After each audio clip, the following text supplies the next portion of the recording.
And ahoy once again, my friends. Welcome back to another Call of Cthulhu Friday.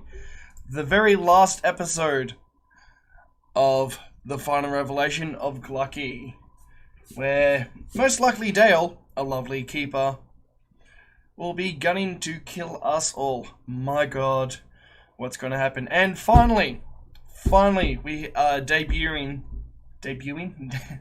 M2's character known as Scaly Pete, and that's all I'm saying at the moment. You guys will love it. We've planned this for a while, but unfortunately life got in the way. But anyway, we have AJ Stomps and Melissa in chat. Ahoy, my friends, how the fudge are you going? And welcome aboard. Alright, let's get back into the chat and see what's going down. Battle, you have your starter. Your rival has 2 Pokemon, and you still sweep him. Yep. Yes, go on. Yes, quite. Oh, yes, hello. Yes, quite. Right. Oh. I shall be eloquent and coherent for the next 2 minutes until we actually get Wax into Cajun. Say indubitably 5 times. I did warn everyone that they're in for a treat now because you're here, M2. Right. This one. Welcome back to the final revelation of Gla'aki. Tonight is Session 3, the finale, Servants of the Lake. We have some new characters and some returning faces. Turning from last time, we have Tom Selleck, played by Liam, and we have Ron Constantine, played by Matt. We both survived last time. And I have torture magic. Woo! It's just the idea of Constantine and then Magnum PI basically teaming up. Joining us for the first time in today's session, we have M2 with his character, Scaly Pete, the Cajun Drifter. We're gonna have some fun today, kids. And Scarbrand's brand new character, who hopefully will not go crazy and get shot by another player. Whose profession is mysteriously kept a secret for the moment, known as Adam Granger. Ooh. Greetings. Right, shall begin. It's been 5 or 6 months since Tom Selleck and Constantine's previous encounter in the Hockomock Swamp. You've spent this time preparing yourself for what you imagine to be the final climactic showdown with Gla'aki and his servants. And you've essentially buried yourself in intense study, research, and training. Learning everything you can about the occult, trying to dig up any references to Gla'aki you can find anywhere, and making sure you are ready for this elusive final showdown. So here we are. Night is August 24th, 1927. And we open with Tom Selleck in his office in Boston as he takes a drag from a cigarette and flips through case notes of his previous encounters. The phone on his desk begins to ring. Ring, ring. Hey, hello. Pick it up. On the other end, Yeah, a voice. you got Tom Selleck, PI. Voice says, yes, hello, so you've called the correct number then. That you have. What can I say this is all about? Allow me to introduce myself. I'm a banker by the name of Gerald Fraser. I reside in uptown Boston. I was told to give your number a call as you may have certain expertise that will be of use to me. Yeah, well, I can certainly say over the last few months, I've definitely seen a few things that will make your head turn. You hear the man take a sip of something out of a glass, and then he says, Good. Well, see, I'm looking for my son, James Fraser. He's been missing for about a week now, and nobody has been able to turn up neither hide nor hair of him.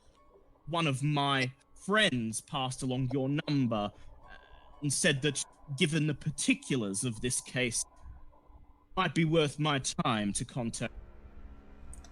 Takes another sip. He says, "My son James was a student at Miskatonic University in Arkham.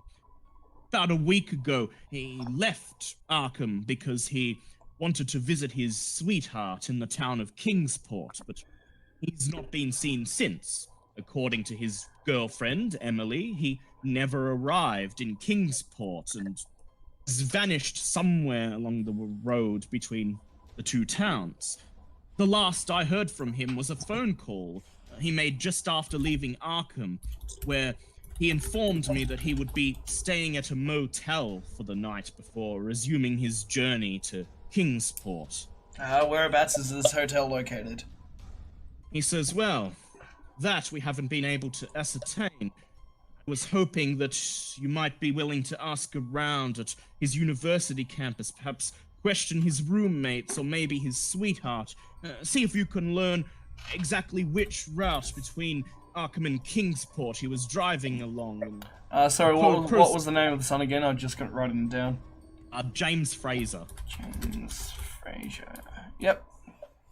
Says an address, and he says to confirm, "This is the address of your office. Am I correct?" You're certainly correct. He says, I'll send you in the post a photo of James and details.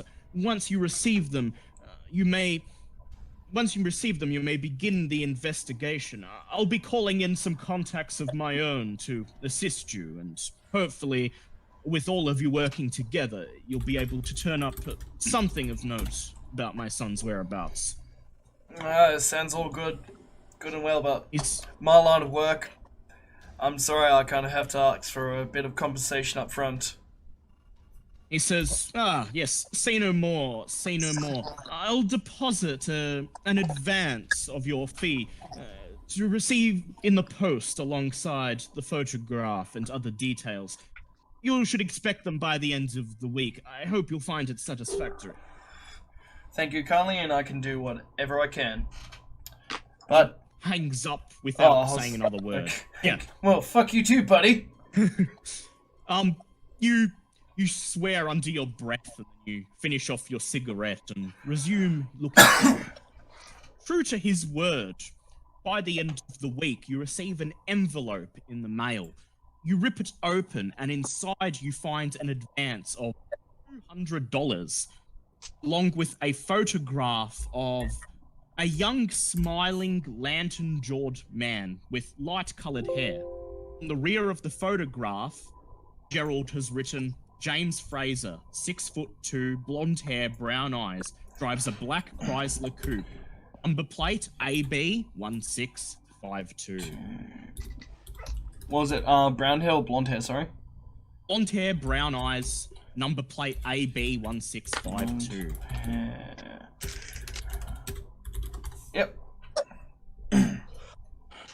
With this, you pack up your things and prepare for the journey to Arkham. You drop a quick phone call to Ron Constantine to let him know that a lead has come up, and you ask him to meet you at Miskatonic University campus. Ron affirms that he will be there.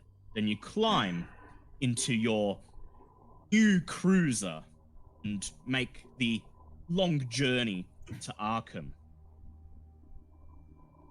A few days later, you arrive at the campus of Miskatonic University in Arkham. As you pull up in the parking lot, you are greeted by a familiar face, Ron Constantine. He is accompanied by two other men who introduce themselves as associates of Mr. Fraser. Would like Scaly Pete and Adam Granger to introduce themselves, please. Oh, Adam, you can go first. Alrighty then. Greetings. my name is Adam Granger. I'm something of a enthusiast about this sort of occurrence. And so I've been sent to see if I can help you, as my knowledge may be quite useful to you. Now, when you say enthusiast, what exactly do you mean by that? I mean, I've done my research. I know a few handy details about some things. Well, hopefully this enthusiasm will come helpful to us. I hope so as well. Yeah, they call me Scaly Pete. Doing pay me booze if I help find you. Scaly Pete, you have travelled all across the country. You've seen some strange stuff in your time, and you're used to doing odd jobs to be paid by booze. So that's why you're here. Yeah, I work for booze. I look for things. I find things. I help the people. They pay me. On the way, Yeah, get the lobster. The rest of the session. on the way here, Tom Selleck, you attempted to place a phone call to your other associate, Ernest von Schaff. However, you were not able to get a hold of him.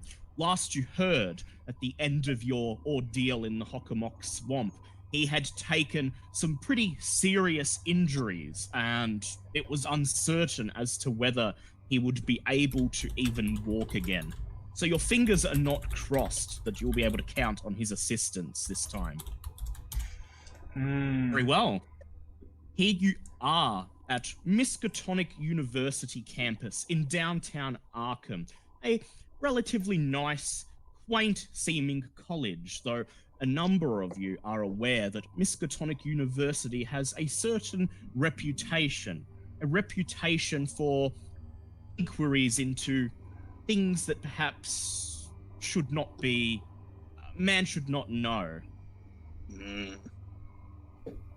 You have been given the name of Travis Bryce, which is James Fraser's roommate, and are told that you'd be able to locate him somewhere on campus. You were also given the name of James's sweetheart, Emily, though she reportedly does not attend this university and lives in the town of Kingsport. What would be your first order of business? Hunt down this Travis Bryce. Right, would you like to try and find a student directory, or do you just want to ask around and see if anyone can point you in his direction? Student directory. Alright, I would like somebody to make a navigate check, please. Oh, I've got navigate. Oh, huzzah. Same. Wait, what's yours? 50. Mine's 60. Yep, you go. Alright. Scaly Pete being useful. Yeah, what I do? There's a drifter needs to know where he's going. That's a 46. That's a pass. So you make your way through the university campus and you come to the student dormitories. The names of everyone within the dormitories is posted on a community notice board outside. You read through it and you determine that Travis Bryce shares a room with James Fraser in room 103. Proceed to the dormitory and you knock on the door of room 103. You hear a voice inside. Hear the sound of something crashing, and then the door opens, revealing an unshaven young man in blue pajamas who looks as if he's had a sleepless night. He yawns and scratches his head as he sees you. He takes you all in and he says, okay, so, I was expecting a couple of, study friends, but,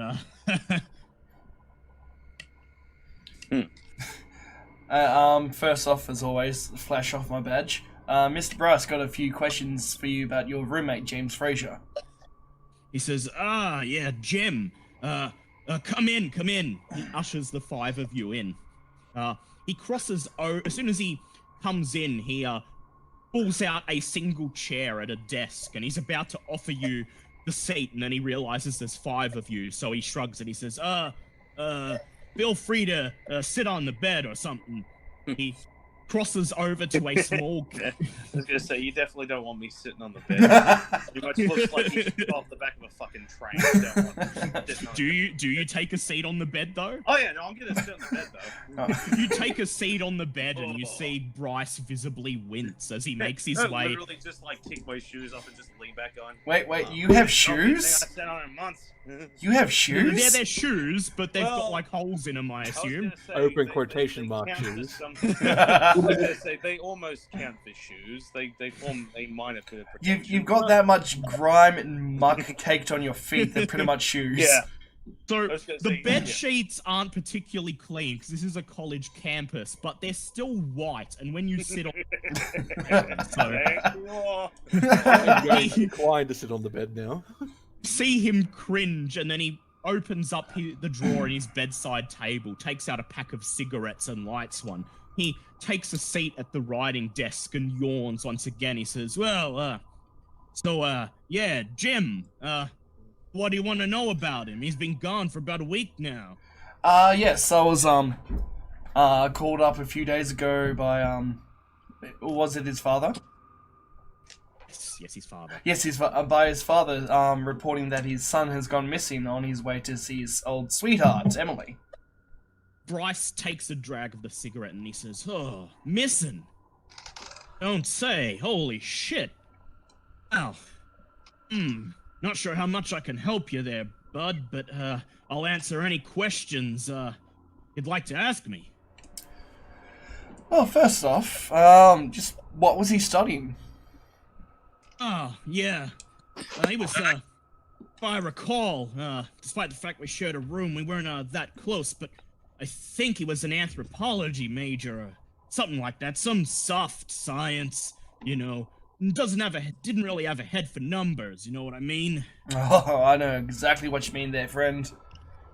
He says, actually, from what I've heard, he was, actually doing pretty well with his studies, nearly 4.0 grade average and everything, although, lately he's been, sleeping in and missing his morning classes.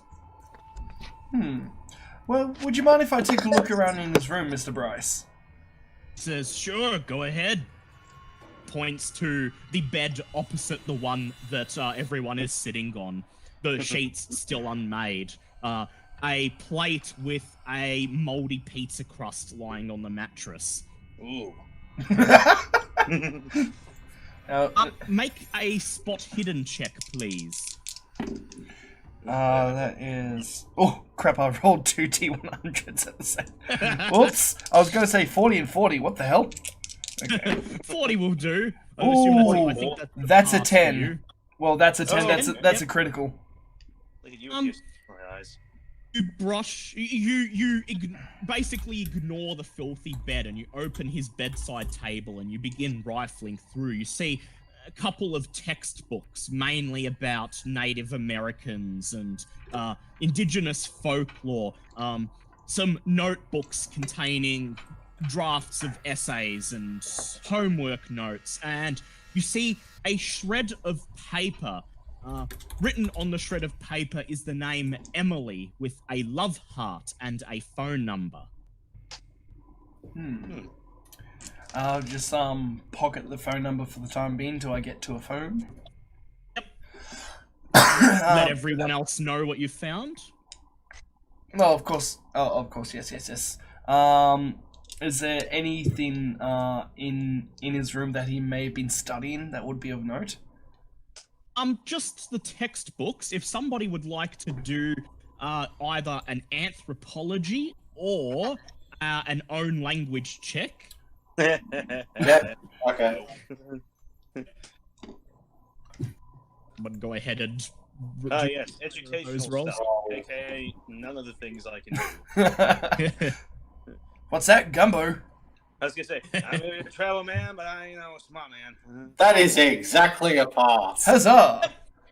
So, Constantine, you take a look at the textbooks and you look at some of the half-completed essays and other notes, and it appears that Fraser was studying a couple of Native American tribes hailing from various parts of New England, particularly several myths dealing with water and corruption in the water and the underworld. I would like you and Liam and M2 to do Cthulhu Mythos checks, please. Hey, I have language own. Fantastic. Can I spend luck on that? On a Cthulhu Mythos check, you can, yes. That is a I pass. spend 3 luck to make that a pass. And yeah, that's a pass for me. The mentions of water, corruption, and the underworld in the myth make you almost immediately think of Gla'aki, which means that this case is apparently right up your alley. You alert the 2 newcomers about this information. Yes. Alright. Bad spot man, die.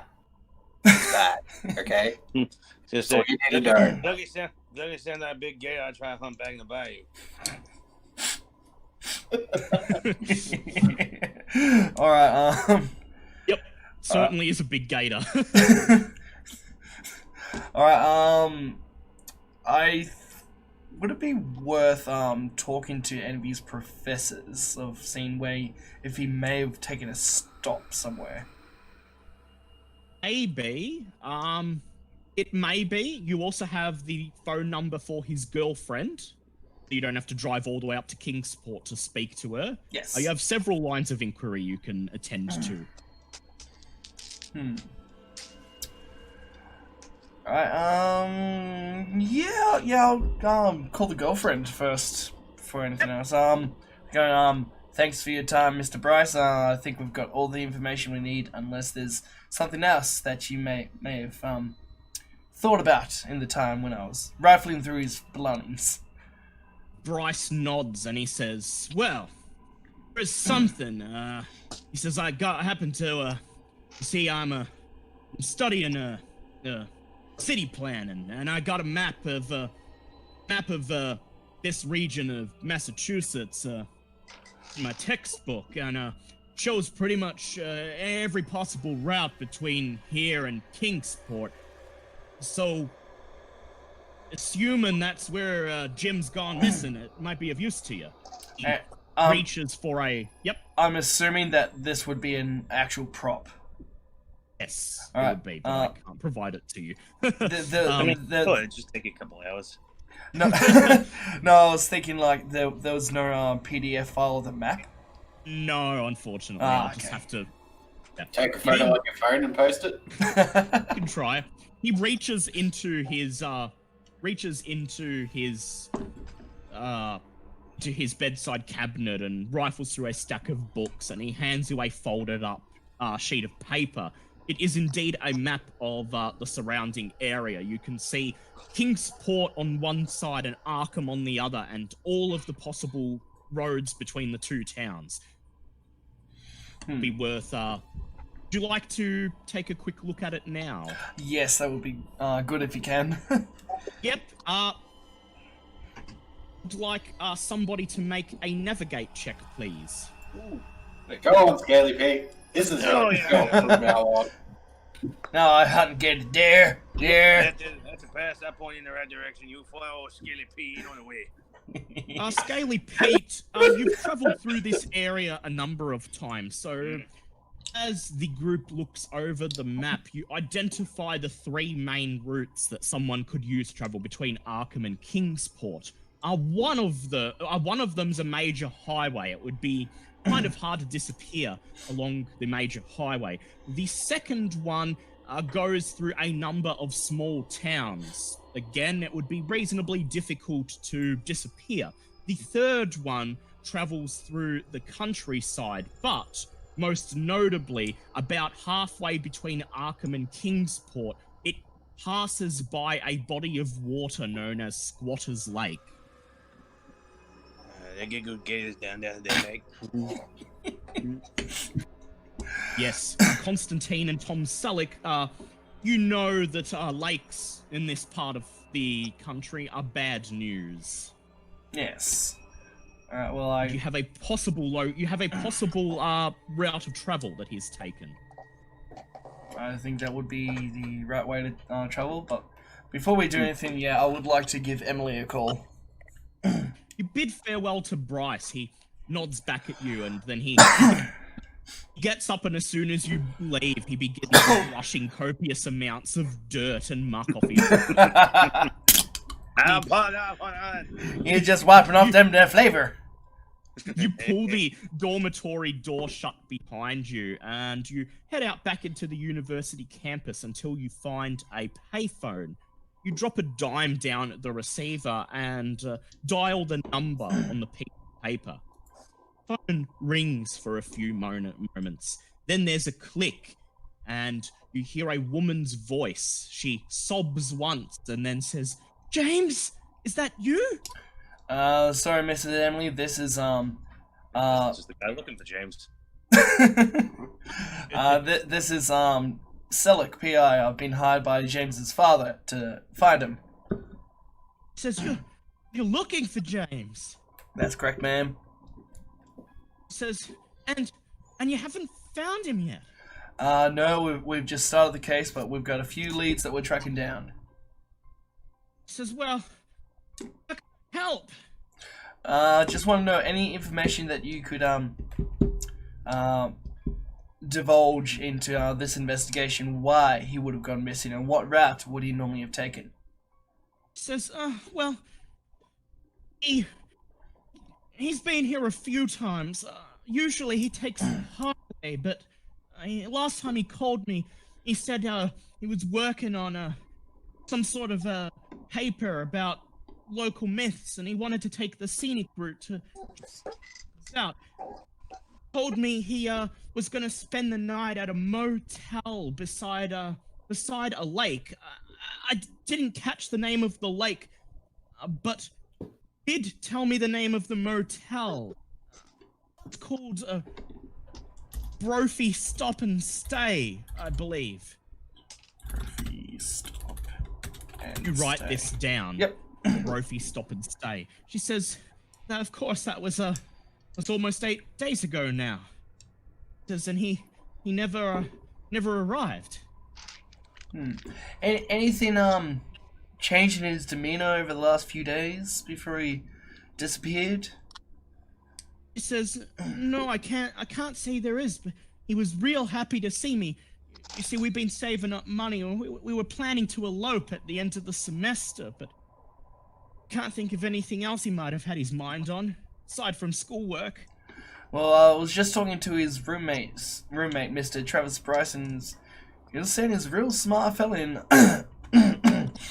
sorry, in anthropology, and yeah, he was saying his grades started sleeping. He was sleeping in at nights.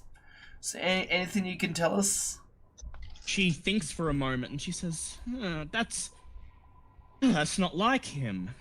He only has sleepless nights when he's been up all night studying, and can't think of anything that would have, unless this paper he's been working on, but he didn't say anything to me about it. Can you tell me more about this paper, ma'am?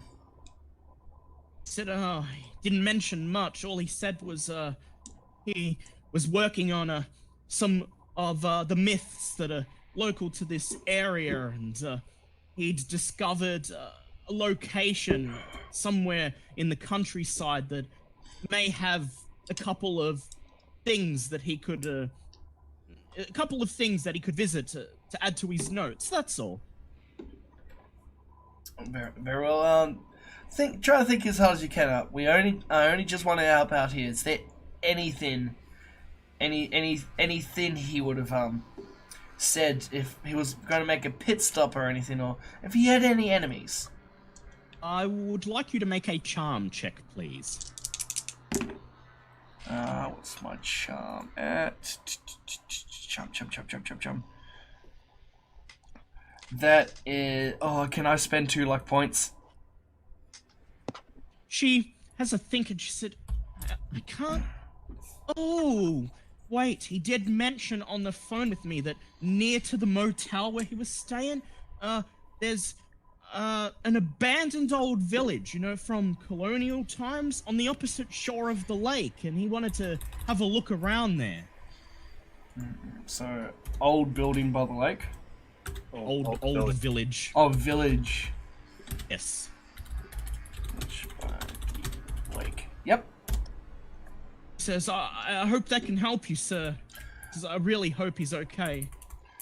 Yeah, that'll hopefully help out more than you know. Thank you for your time, ma'am, and hopefully you'll hear from us again soon with some good news. She says, thank you, I'll be waiting by the phone, and then she hangs up. Okay, you confer with your associates what you have learned, that Fraser was, his last known location was at a motel called Brophy's Stop and Stay on the shores of some lake. With the map in hand and the body of water that Scaly Pete identified, you can be pretty certain that Squatter's Lake is this location. Good work, Skelly Pete. Yeah. There is a library here on campus. Would anyone like to conduct any research on Squatter's Lake before you leave? Oh, yes. I will as well. Right. What are your library use scores? Mine is 30. 45. 45. I guess Scaly Pete's isn't that high. Mine's actually I've only got a 35 as well. Right, so looks like Adam is going to visit the library and attempt a library use check here. Ooh, good. Hard pass there. damn. Adam, while the others set out the map on a table in the library and plot a possible itinerary for the investigation, you browse through the library shelves and you head to the geography section and you look for any books about local landmarks. You spend about an hour searching and you find one of the books about Squatter's Lake. It reads, the original inhabitants of this area were called the Abenaki tribe, who lived in the Connecticut River Valley in Vermont, New Hampshire, and Massachusetts. The Abenaki originally owned the land around Squatter's Lake, but they were driven away by English settlers in 1722. Originally named Honky Macazzas, the crow, by the Abenaki due to the abundance of crows scavenging around the lake. The settlers found that moving there was a bad idea due to poor fishing and hunting in the area. For some reason, this patch of land, despite being otherwise arable, always yielded a poor supply of game and fish. Also, the surrounding hemlock trees were worthless for burning, and the untreated wood of their houses quickly succumbed to rot. The settlers moved further north, leaving their settlement behind, and over the years the decrepit shacks became homes to vagrants, escaped slaves, and deserters from the army, until they were finally swept into the lake in a flood in 1805. Locals living near the lake began calling it Squatter's Lake, a name that survives to this day. Also find an old newspaper article from the year 1880, referring to an arcade near Squatter's Lake, trying to dig up and investigate the remnants of the old settlers' village. Although there appeared to be nothing of note within the old village, you read that the archaeologists discovered a strange blue crystalline block buried in the lake underneath the site of the village. Location of this block, according to a couple of follow-up checks you make, was then unaccounted for. You shared what you have discovered with the rest of the group. Yep. Another one of those goddamn blue crystals. Yep. Yeah. Constantine and Tom Selleck, you've encountered these crystals before, and you know they're bad news. Would you like to share anything for Scaly Pete and Adam's benefit? Yep. Stay away from them. We have to destroy these crystals at all cost. It's fine. I know better than to pick up old trash at the bottom of the lake. No good. What? I suppose I concur with that sentiment. Oh, as soon as I hear about this, I'm already thinking in the back of my mind. Before we go, I would like to get a lot of dynamite. Because it seemed to work last time. You may purchase some in Arkham before you leave the town and head to Squatter's Lake.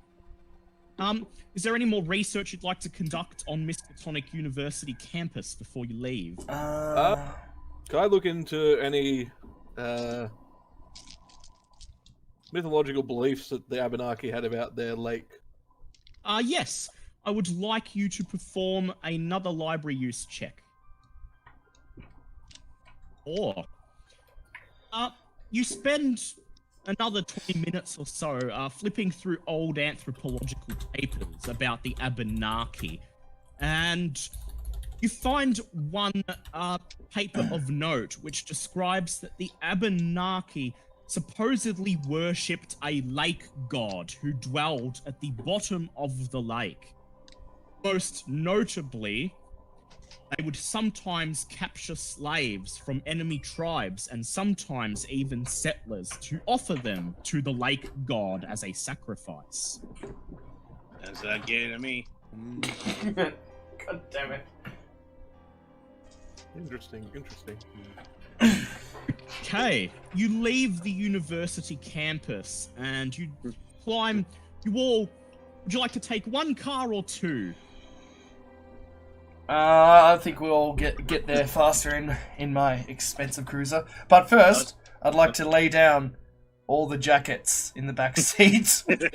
Oh, Yes. you gotta be like that. Not even the you front open- seat, I would God's like sake. to point out and just question. I'm honestly surprised for a university as prestigious as this that they let someone that looks like Scaly Pete wander around without any sort of questioning as to why he's there. I know, I It's think there's the- plenty of questioning, I just don't think they wanted to touch you to get you out of there. I just don't think they want to ask or go anywhere near you. You open the back seat of your car and you lay down a couple spared jackets so that Scaly Pete can climb in. As he does, one of the jackets changes from a nice grey colour to an awful brown as grime, dust and dirt immediately fall off his body and clothing onto it. Yeah. Well, chaps, I'm afraid I'm going to be taking the front seat. You guys are just sitting around the corner, just arguing. Like I'm sitting comfortably in the car. You three are just arguing over who's getting in the back seat with me. Hey, it's fine. I'm the one driving. It's my car. Yeah, you're just sitting there. You don't give a shit. The rest are all just fighting amongst themselves. You It's pull alright. out of the I dark was last week. I was gonna say, let them roll a luck check to see who gets stuck in the back seat. Oh my god, yes, this will be entertaining. Yep. All right. I want Constantine and Adam to both make luck checks, please. Oh, Damn! Constantine, you are Constantine, unfortunately, before you have a chance to react, Adam quickly shuffles into the passenger seat, leaving you to reluctantly wedge in beside old Scaly Did I Pete. pass the luck roll? You sit down and immediately catch a whiff of what seems to be a mixture of moonshine, the swamp, and piss. I was about to say various. No, I was about to say various types of gumbo, but piss works as well. Yeah, they don't have no bathrooms where I usually look. Where I gotta go, you gotta go. You pull out of the parking lot of Miskatonic University and you slowly drive down the main street of Arkham, While we're doing parking that- on the sidewalk. Yep, while we're doing that. I was just going to say, did Liam want me to post a picture of this sweet car for everyone to see again? Oh yes, yeah. yeah, Yep. from last week. Yeah. You park in front of the Arkham General Supply Store, and you all like to. Yep, there's your lovely car. Yep. But now has You a all bunch going? of hillbilly Are in the you back. all? Are you all going to go in the general store, or? I doubt Scaly Pete can afford anything, but I'll be going in there. I'll go in They as got well. like $5 in change somewhere. Tom Selleck, do you force Scaly Pete out of your car while all the other three of you go into the general store? Yes, I do. well, not force. I Ask politely. ask politely in and be like, Scaly, do you want $10? Do you want $10? Yeah, man, $10, give me a long way. I'll take the $10. Yeah, actually, no, better response for do you want $10 to get out of the car? You all climb out and you enter the general store. A small bell tings as you enter. This store is particularly well stocked. It's not as stocked as something in Boston, but compared to the small store that was there in Bennington that you explored, compared to the small stores you've been in your last two adventures, there's a lot more available here that you might want to look out. The Excellent. shopkeeper adjusts his bow tie, and then he looks up as the bell tings. He looks at each of you in turn, and you notice as his eyes fall on Scaly Pete, he sniffs the air as if he's smelling something. And then he says, well, you got the looks of city folk about you. You must be from Boston, right? That'd be the nicest thing I ever done. Did tell me. Afternoon, sir. I'm just looking for something that makes a rather big boom. He says, what, working on mining, or you working for the university, or? We'll just go for all the above here.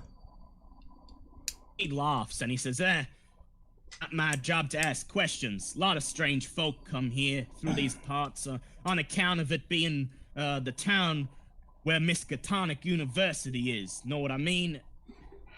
You can't trust them strange folk. Always up to something. He reaches under the counter and he pulls out a small wooden crate. He slides the lid away and reveals 3 sticks of dynamite within. He says, this about be what you're looking for? Exactly. You don't got any more, do you? He says, afraid not. He says, it's a college town, not a mining town, but, I always try to have at least the bare minimum of everything in stock, just in case. Alright, Can I look around the store for some particular items? Yep, what are you looking for?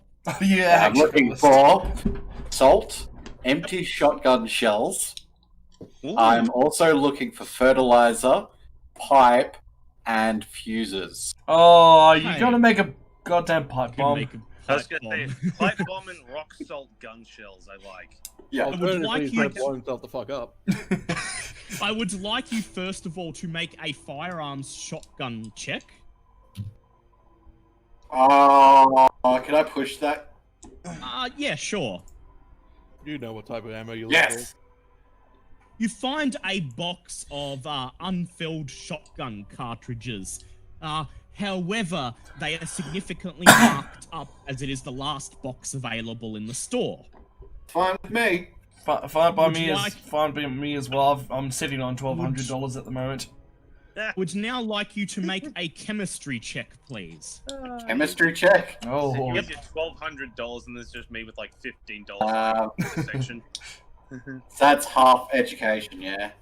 Half education. Oh god damn it. good luck.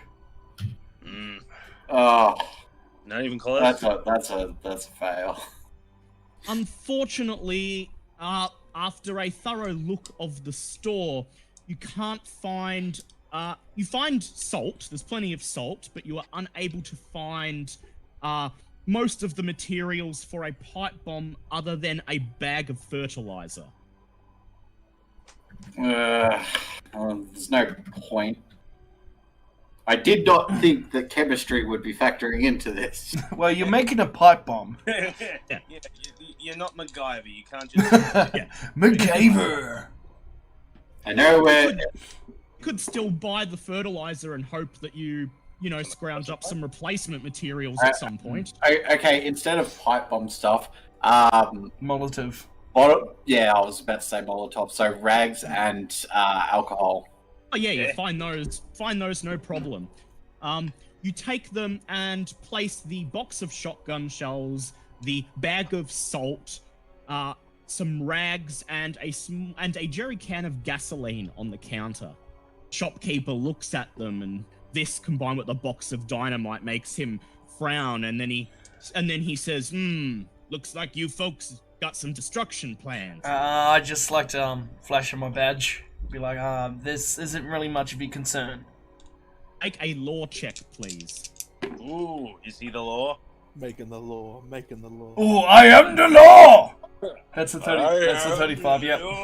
I am the law. He shrugs, he says, fair enough. As I said, I am paid to ask questions.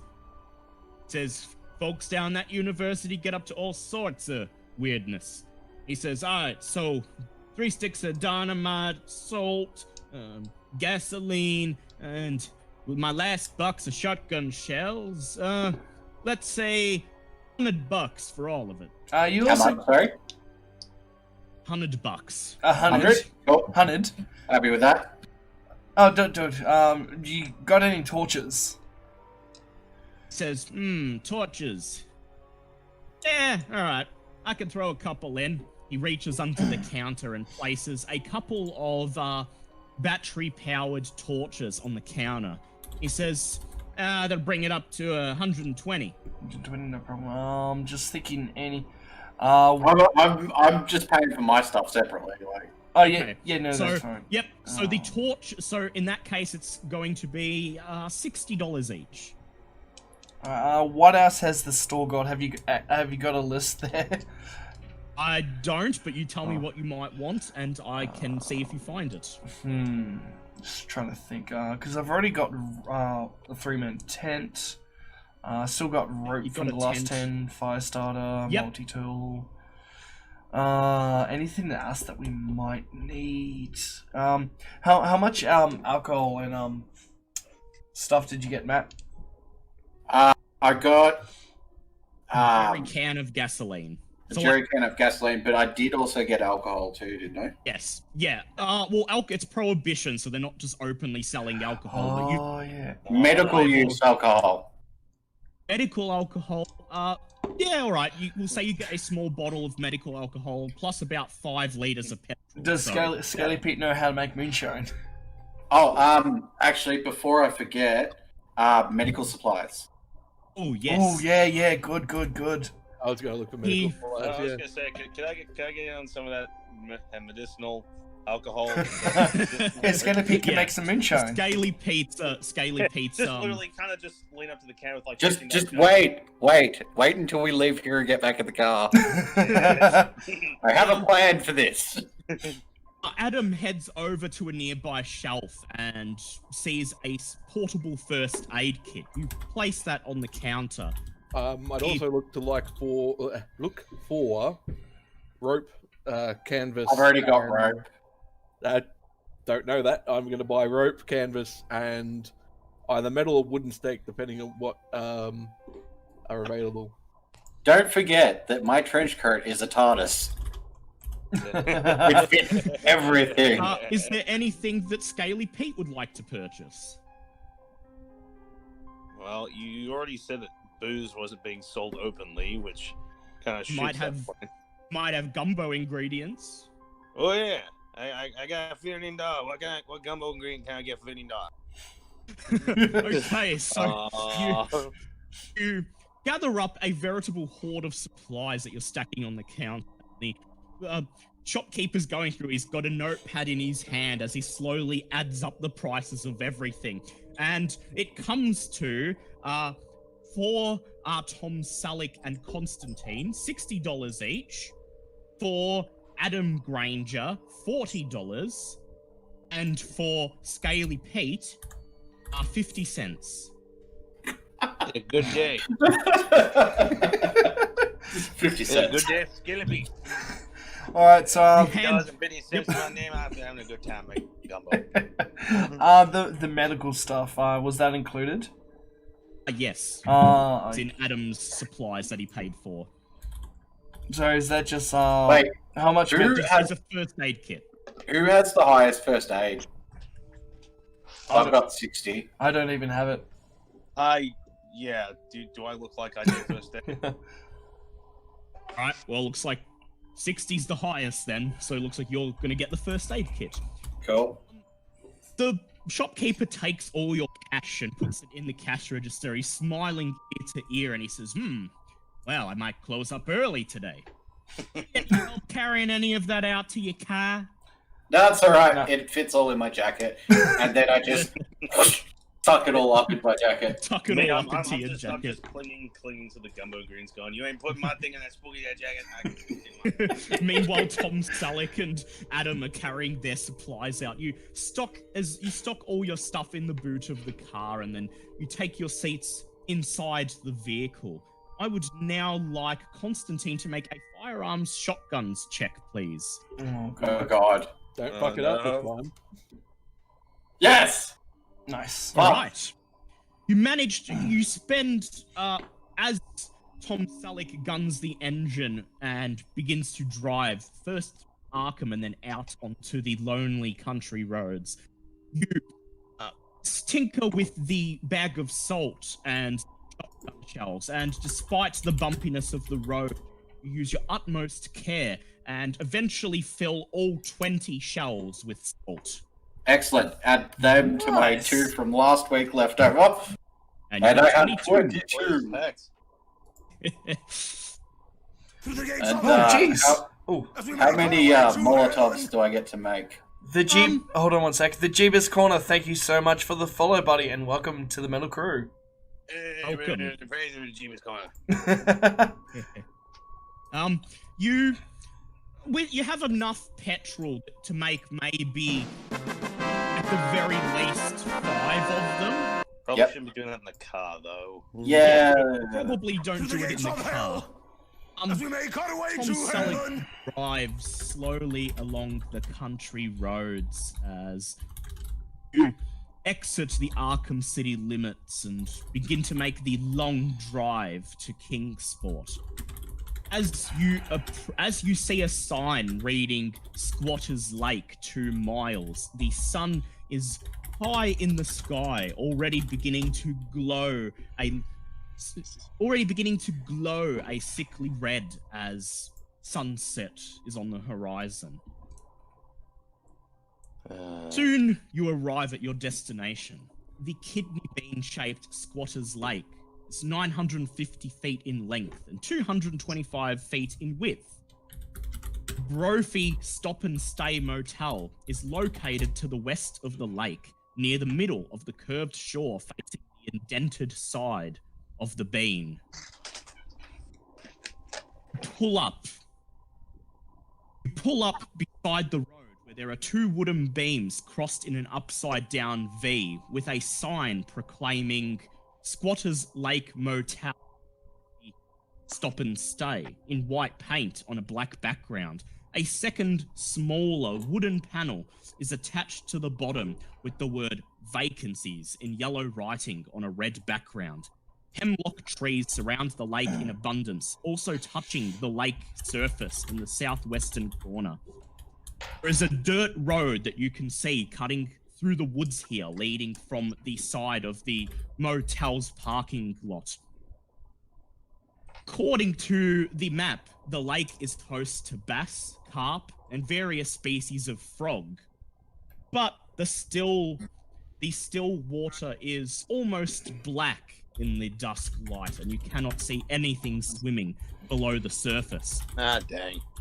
The crows the lake was named after seem to have completely abandoned the area, but you can hear a couple of calls of owls and woodchucks slowly hooting from the hemlock trees. I would like all of you to make spot hidden checks, please. I reckon I can do that. Can I Oh, just that is crit. hold on 1 sec? Can I just say something for a second? Lind, the guitarist from Twilight Force, is in the chat. Oh, yeah. Awesome. Love your work. So yes, everyone say You a enjoy big hello our to game. Lind. That's a pass from Oh. everyone, I believe. Oh, I haven't even rolled not, yet. Not me. I- Definitely not me. I don't Was- see shit. Yeah, no, you're too drunk. Yeah, that's a pass. So all of you except for Scaly Pete, who is carefully arranging the gumbo ingredients in his knapsack. You peer at the lake, and on the opposite side, just barely visible in the receding darkness, you can see a couple of wooden roofs and chimneys sticking out of the water, presumably the remains of the old settlement. Sorry, You- couldn't resist.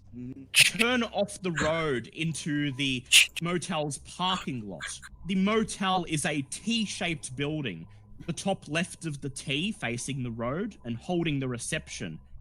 8 rooms form the bottom of the T, 4 to each side. Wooden panelled, the building is raised on stilts, flat roofed with porches and balconies along its sides.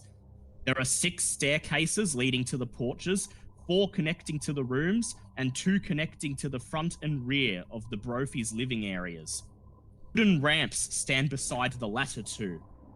Doors and window frames are all painted green, and kerosene lamps hang at intervals beside each door.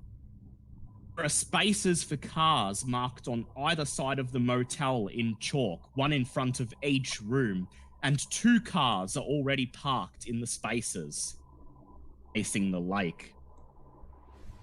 Park in one of them at random, dull the engine, and climb out. The parking lot is not paved over. It's just a large section of dirt.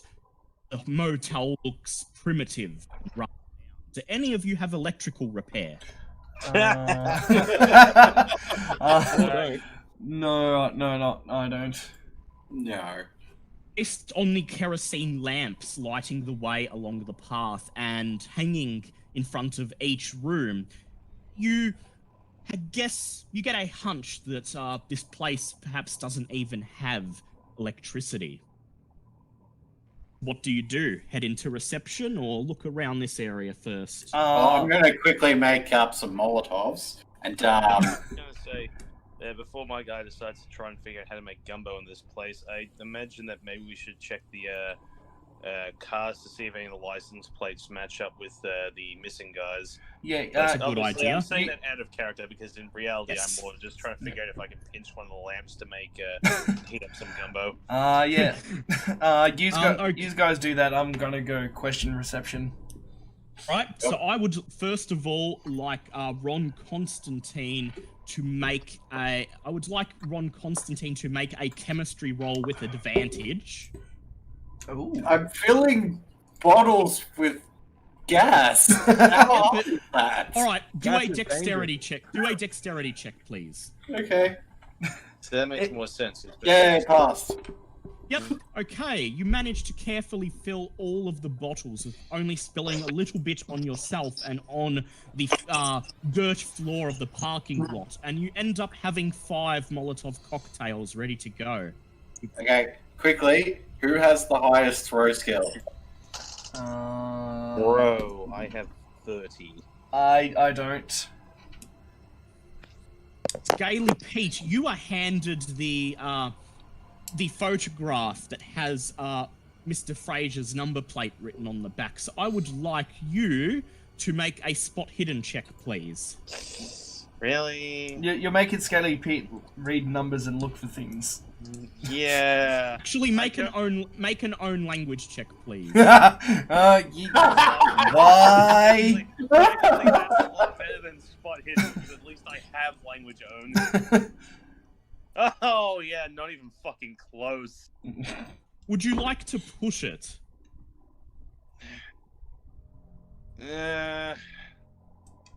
Oh god, I can't even imagine what the friggin' consequences if I fuck this up is. Someone will probably see you hanging around their car. And... Just see a homeless guy hanging around their car if it's not. Screw it, give it a go. Oh, nah. No. Nope. That's still a fail. Crap. All right. So you look around and you stand by each car and you pull the photograph in front of your face and you just look constantly between the numbers written on the photograph and on the number plates. Making sure, checking to see if there's squiggly lines match up with these squigglies. You manage to determine that the number plates on these cars do not match, but then as you put the photograph away and begin to rejoin the rest of the group, you catch out of the corner of your eye the sight of somebody pulling the blind on their window shut as if they were watching you. Which may, and I'd like you to now do a luck check, please. Oh, joy. Oh, well, that's a big pass. It's a hard pass. All right, that's good. It probably won't be bad then. Woo! Meanwhile, Adam and Tom Selleck are entering reception. The door to reception is glass, panelled with a wide shuttered window to its right. A white card bearing the word vacancy hangs from the inside of the door. The reception is filled with illumination from a couple of kerosene lamps hanging on the walls and a larger lamp placed on a small table beside a green, moth-bitten couch. The bell above the door rings as you enter. A wide wooden desk fronts the far wall. The room is built from varnished wooden panels, with a door leading to the proprietor's living quarters in the northwest corner. On the wall behind the desk are two stuffed and mounted boar's heads, between which hangs a 20-gauge double-barreled shotgun. Oh. A rack of keys hangs beneath the shotgun. The desk holds 2 oil lamps, a jar filled with pencils, and a brass bell shaped like a swan. The walls to the left and right of the desk are covered in numbered license plates collected from the early 1900s to the present. There are many dusty spaces on the wall to the right of reception, as if some of the number plates were recently taken down. Check the license plates. That's what I was thinking. Right? Make a spot hidden check, please, Adam. Ding, ding, ding. We have a winner. Oh, nice. You carefully examine the number plates, and although you don't recognize any of them, you notice that there are at least 5 or 6 spots where number plates used to hang, but no longer do. And one of them, based on the lack of dust in that space, looks as if it was removed perhaps only days ago. Oh. I assume we're the only 2 around here yet? You can ring the bell if you'd like to be attended to. Otherwise, you can continue to search the reception if you want to. Yep, that's what I was going to do. I was just making sure, like, we were kind of alone. So, yeah, I'd like to do a spot hidden if I can. Right, do a spot hidden check, please. What's my spot hidden at? That is... half of... What's half of 60? 30. 30. Okay, then that's a critical then. That's 25. You examine the reception area as Scaly Pete and John Constantine come in from the cold outside, and the only thing that you note is that two keys on the key rack appear to be missing, and that the door leading to the proprietor's quarters appears to be locked. You try the doorknob and you're not able to open the door. Then assemble at the front of the counter and you press the button on the bell. There's a little ting, and then the door to the proprietor's quarters creaks open slowly, followed by the words, "Just a minute." screech of wheels follows as a balding, white-haired, liver-spotted man is wheeled into the reception by another elderly-looking man. Oh god. From their features, they appear to be related. The man in the wheelchair wears brown slacks and a white shirt, his frail hands gripping the armrests tightly as he enters. He squints at the four of you and nods politely. The man pushing him wears faded blue overalls, has a lined, hollow-cheeked face and a kindly expression beneath a full head of white hair. "Welcome to the Brophy's Stop and Stay," he says. "My name is William, and this here is my older brother Robert." He then leans forward and adds in a conspirational tone, "Robert here can't speak much anymore. Took a funny turn a few years back." Evening, Do you gentlemen. say anything? You say evening? Yeah, evening, gentlemen. My name is Tom Selleck, and these my companions. We're just here following up on a few leads. We're looking for hopefully you've seen him. We've heard he's been in this area. James Frazier, about 6'2", blonde hair, brown eyes. Do you flash him the photo? Oh yeah. Show him the photo. Yeah. You hand him the photo. The man in the wheelchair, Robert, shows no reaction, but William's expression darkens somewhat, and he stares at the photo in deep concentration. He blinks after a few moments, and then offers a hearty smile and says, "I don't rightly recall seeing the young man. Has he come by this way recently?" No, sorry. I haven't had him stay here." Make a psychology check, please. This man is full of shit. Oh yeah. Can I push that? Yes. Oh yeah, that's a pass. Woo! You noticed when he first saw the photograph of James Frazier, there was a moment of hesitation, barely perceptible. Oh, 1 sec, sorry. Yeah, from the looks of your face there, you've seen James before. I'd take this moment to flash my badge now and be like, it's an offense to lie to an officer. Make a hard law check, please. You can't tell me. You can't lie to me. Oh, yes, that's a 19 right there. That is more than hard. Blinks and he says, "My apologies. My eyesight isn't what it used to be. Yes, the man may have come through here, perhaps looking for a room, but I don't think he ended up staying the night. I parked here just so he could get a look at the lake and then went on his way. I barely spoke to him."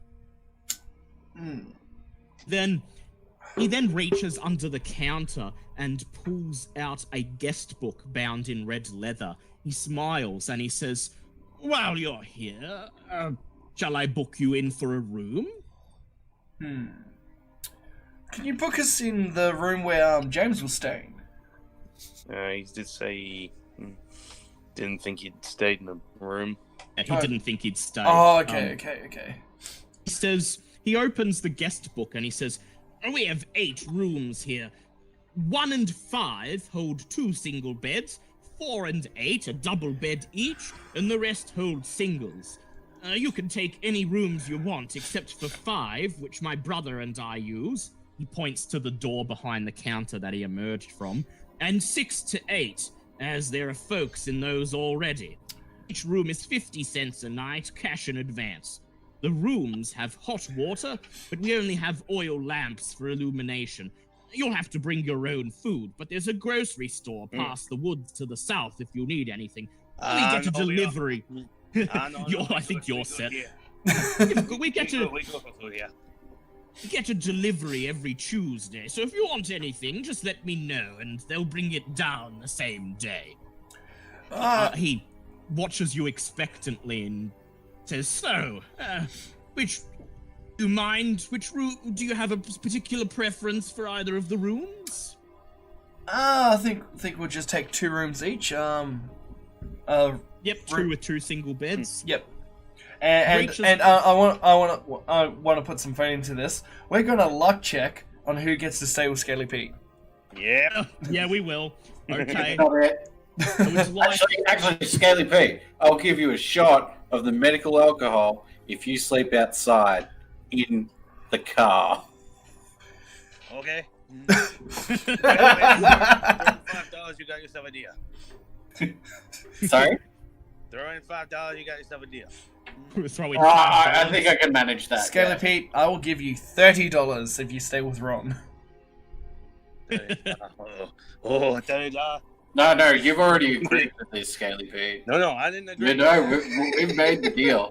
We've made the deal. Yeah, new deals happen every day. Oh, that's the way. Yeah, and by the way, Liam, I have more money than you. How much money you got? If you want to play that game, Oh, please. my credit play rating that is game. 50. Let's just Play say that. game.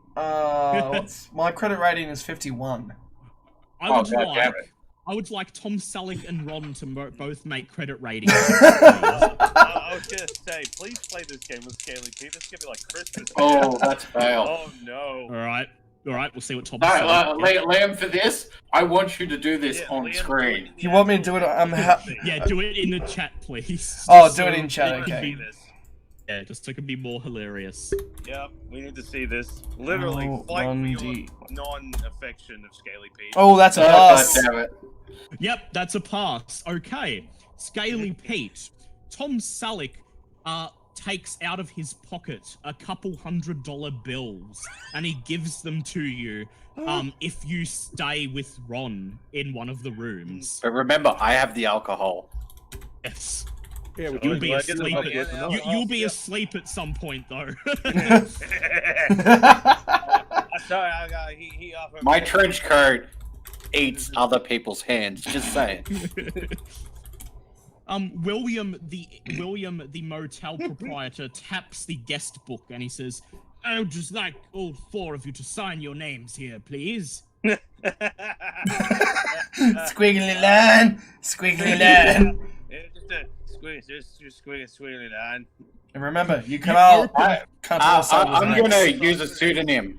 You open the guest book and you flip through it to the last page, and you notice that the last page of the book has been ripped out, meaning you can't see the names of anyone who's booked a room here within the last week.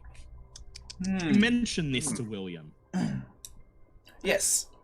He says, "Oh, yes, I spilled tea on it yesterday. Had to destroy the page before it ruined the whole book." Well, you would think it would be common practice have a backup ledger for these types of establishments. Says, "It wouldn't be worth it. We don't get enough guests to warrant something like that." He then watches as you sign, and then he takes the book away, places it back under the counter, and Making it clear, I did not sign my real name. Yeah, neither did Of I. course. Neither did And whatever I signed is not actually in I. I Well, there you I go. tried to draw what looked like the word Pete, but it's just you have better luck reading in fucking hieroglyphs. So he got 3 pseudonyms and a scribble. It's like I didn't realize. Wait, is that a 7? I can't tell. Make the hotel owners make a sound check. he then reaches over to the key rack. He takes one key with a tag with the number 1 on it, and he hands it to Ron Constantine, and he says, "Okay, so you and the looks at Scaly Pete and says, slightly under the weather, chap, are in room number 1. Then he takes another key, the tag reading number 5, and hands it to Tom Selleck, and he says, "And you, and you two are in room number 5." He says, "I do hope you enjoy your stay here." I thought you said we couldn't go in the room number 5. Wasn't it 5 days? Yes. Oh 5 wait, no, is that's right. Yeah, no, he couldn't. He says you're in room number 4. So 1 and 4. 1 and 4, and room 5 belongs to him and his brother, and room 6, 7, and 8 are apparently occupied. Yup. He then says, he then says, rooms are not very soundproofed, so you, try not to make too much noise in case the other guests are trying to catch some sleep. Everyone just looks at Scaly Pete. He then takes an extremely horny and says, I do hope you'll stay here. Sorry, you kind of cut it in and out. Yeah, drop it off. Yeah, he takes an extremely corny bow and then says, I do hope you enjoy, and if there's anything you require, do feel free to come and ask me, and I will attend to you as soon as I can. Well, I've still got a few questions there. He looks up, he says, oh? He says, well, ask away, my friend. Fraser's car. He stayed here and you said you haven't seen him come back. Any idea if you've seen the car leave? He says, well, if it's not parked out there, he points towards the parking lot, then I suppose it would have left at some point. When I'm not checking guests in and out, my brother and I keep to ourselves in our rooms, so I'm afraid there wouldn't have been much opportunity to see anything. But you just said guests sign out. Wouldn't James have signed out? Yeah, Well, he didn't stay here. He didn't stay here. He elected to not take a room after all. He just wanted to use the parking lot so that he could access the lake. Yeah. Okay, yeah. That's probably the times when you started cutting out. Well, I didn't hear properly. Is there anything else you would like to ask him before he retires? Just to confirm, you said something about hot water for bathing, right? He says, yes, we have hot water. Please try to make the most of it. We don't have a lot of gas, and we have to heat the water daily. Try to use it wisely.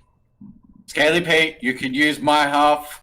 I will give you half of my alcohol if you severely clean yourself, like scrub yourself down to the bone. Would like all of you to make own language checks, please. Oh, that's at the hard one. Oh, yeah! I got 13. That is, no, that's just normal pass. You can't help but notice that this whole time William has been speaking in a rather thick British accent. Unusual for these parts. Yeah. Just noticed about the accent there, from Britain, are you? He says, yes, my brother and I, we come from merry old England, as you can probably tell. A little place called Brychester, next to the Severn River Valley, a beautiful lake in those parts. We used to run a hotel there, but then we upped and moved with some money we saved up and bought this place. America's pretty far, I know, but we used to travel all around the world in our younger days, and this region stole our hearts a long time ago. Oh, what better place to spend our twilight years? Well, two upstanding pommies such as yourself settled down in this little redneck Part of the woods? Yeah.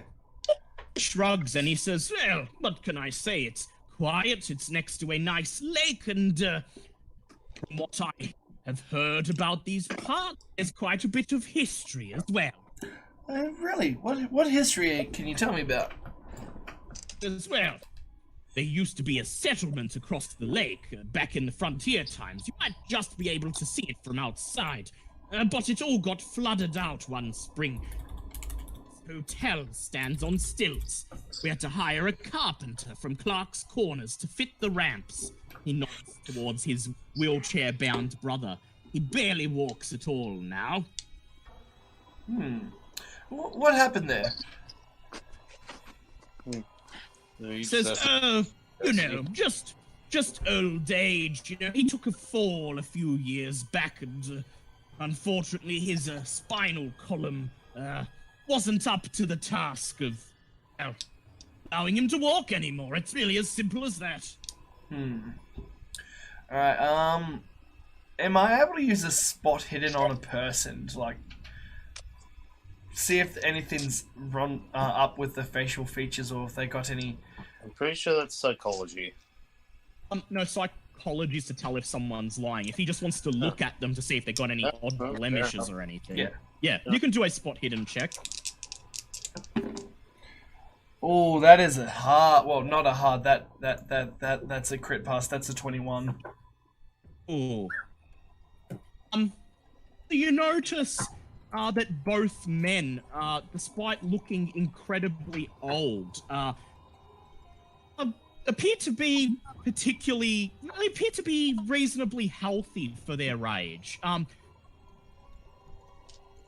Aside from them having a slight pallor to their skin, it's not quite pale, but there's something very slightly off color about it. Aside from that, they appear to be in good shape, aside from one of them being paralyzed. Can I do an occult check on them? Yes, you can. Oh my god, come on, pass. Oh, come on! Nope. Can I push it? You don't know shit. Probably not. Yeah. You can try. You can try, but they might not take kindly to you If you know, fail. staring That's at them. pretty cool. Yep. You look, and the only thing that pops into your head is the only thing that pops into your head that just for their age to still be walking around and have good enough faculties of mind to run a business, no less. Either they have very good genetics, or they are embroiled in some sort of witchcraft. I casually asked them about said witchcraft. In a respectful manner. I want to hear how you're phrasing this respectfully. I'd like to hear how you're phrasing it respectfully. Okay. It's sort of like So, a lighthearted joke. Nothing against it, but you two wouldn't happen to practice witchcraft by any chance, do you? God. Probably should have. William looks at you. William looks at you, and he says, you thrill seekers who like to visit the lake sometimes. Yes, it is true, my brother and I are in particularly good health for our age, but fortunately there's no special secret other than a good diet and exercise. And using persuade, I say to him, "You wouldn't be lying about that at all, would you?" Oh, why? Alright, make a persuade check, please. Come on. Whoa. Shit. Yes, that is critical. Oh, damn! He says, well, Tongue devil you. tell you what, people who come here often want to check out the old settlements. There are plenty of strange stories of ghoulies and beasties that are sometimes seen around there. That doesn't really answer my question about them, though. They're not Clearly answering deflecting. your question. Damn it. Okay, well, I thank them for their time anyway. I'd like to ask after these stories if they wouldn't mind telling me some. Like to ask them for an example? Yeah, the Yeah, ghost, I would like the to know ghosties, what the those ghosts and stories They got beasties. gators in that You, lake. you say I don't. Forgive me for interrupting, but these stories about the lake. Do you mind enlightening me? William shrugs and he says, "Well, the most common one, of course, would be the old legends that the tribes in this part had about the lake god. Reportedly, they used to sacrifice locals from enemy tribes and even settlers to the god. Part of the story states that those who were sacrificed to the god came back as demonic undead, and that they still stalk the woods around the lake and the old settlement to this day." Quite the tourist trap, that one. So not Okay, so can I use a cult again to see if it jogs any memories? Oh, that would have to be a hard pass on that, wouldn't it?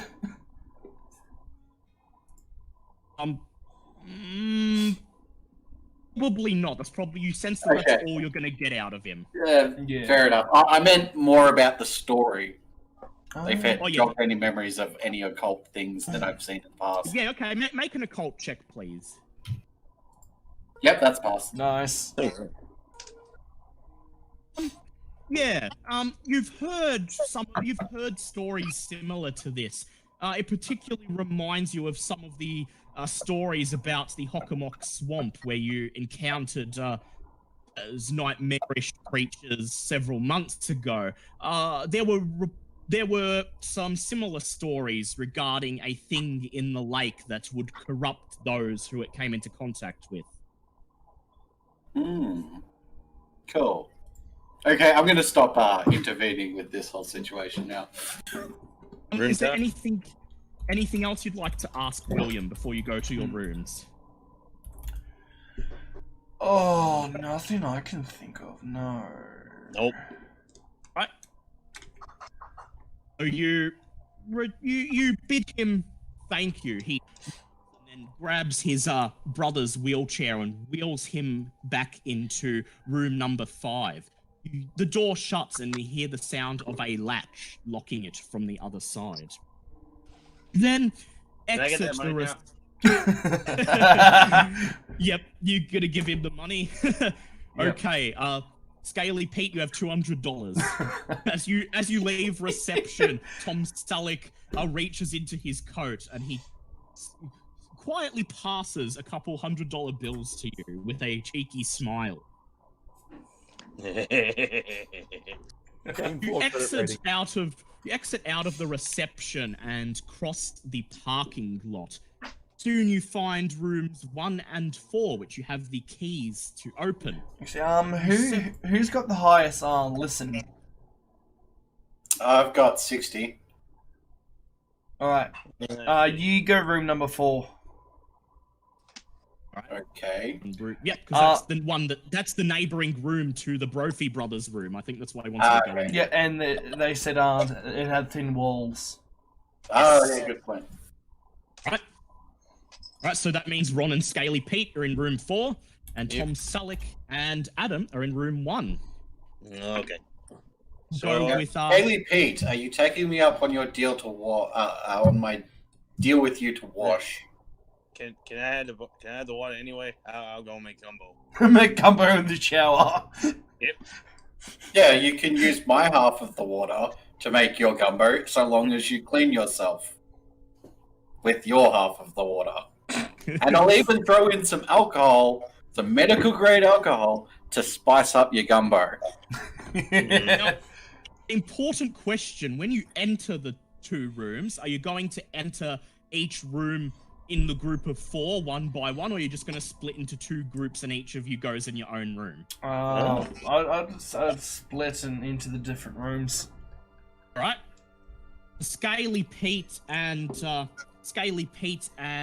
Ron first. You go to room number 4, which is just beside room 5. You notice that the door to room 5 appears to be boarded up from this side. The only way to access that room would be the door through the reception. Walk past rooms 6, 7, and 8, each of which, 2 of which have cars parked out the front, and one of which, room 6, has the lights on under the crack of the door. You reach room 4 and you insert the key, turn it, hear a click, and then you push the door open and enter the room inside, which is illuminated by the flickering light of an lamp. The room is about 15 feet by 15 feet. There's 2 beds, two single beds, one shoved, each shoved at opposite sides of the room. There's a window to each side of the door, looking out onto the parking lot, each protected by wooden shutters. The walls, floor, and ceiling are made from wooden panels. The wall adjoining room 3. Walls adjoining other rooms are panelled in plaster and decorated in green and white diamond patterned wallpaper. Wall adjoining room 3 has a small wooden door leading to it. A A quick check of this door reveals that not only is it bolted on your side, it's also bolted on the side of room 3, and will take considerable strength to break down.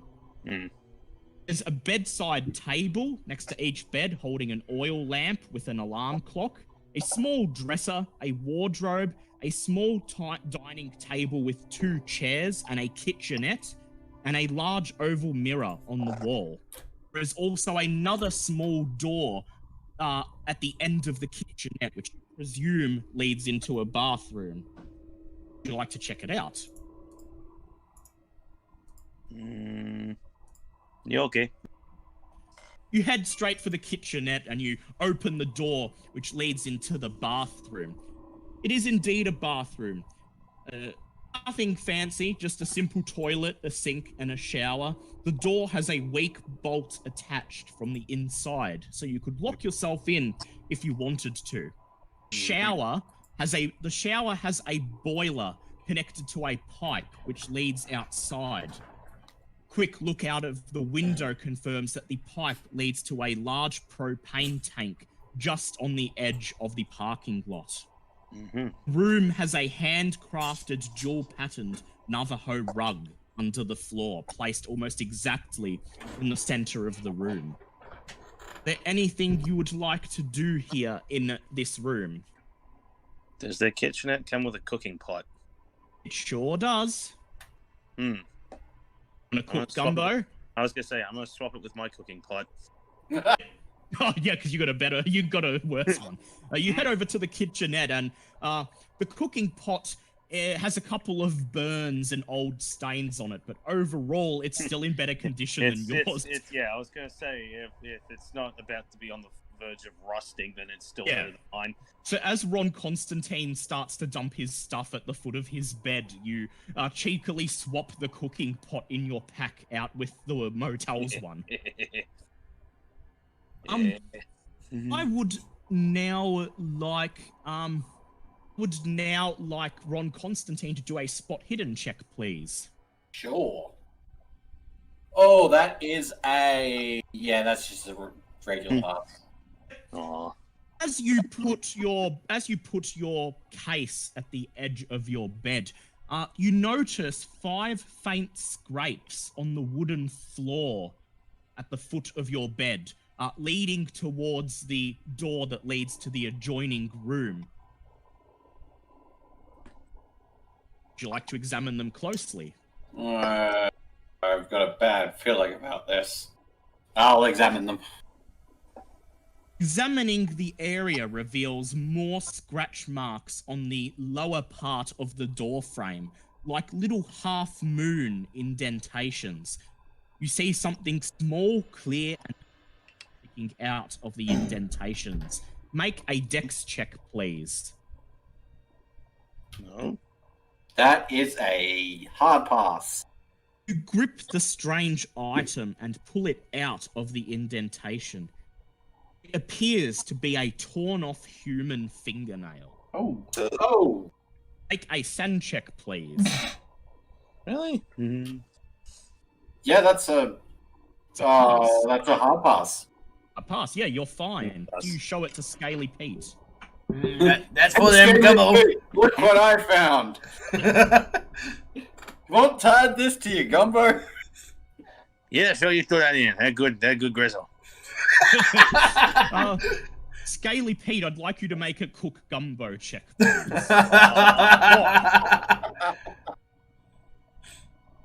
That's a 15. Yep. So you you look at the fingernail and you immediately fill up a pot of water and start cooking some gumbo. You drop the fingernail into the pot. Yeah. Oh no! Don't you fret. I always fish them out before study. And then you add enough of the ingredients you bought back in town, along with some secret spices. The taste will cover up any possible alterations to the texture made by the fingernail. Is there anything else that either of you would like to do in this room before I go to the other two? Just thinking. So Did you say before we've got an adjoining door to Room 3, yes. It seems that someone was clearly dragged or something happened to them that... Yeah, it appears as if someone was dragged through that door against their will. What direction does the door open to? Does it open inwards or outwards? You wouldn't... it appears to open outwards into the next room.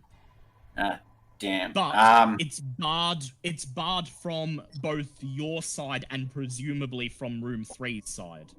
Okay. I was going to say if it came inside and it wasn't barred, I would have put a dresser in front of it, but... No, it's barred with a large... Okay, one second, sorry. AU5513, thank you so much for the follow and welcome to the Metal Crew.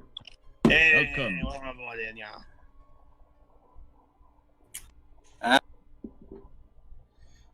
Yeah, I don't know. Maybe listen to room 5. Right.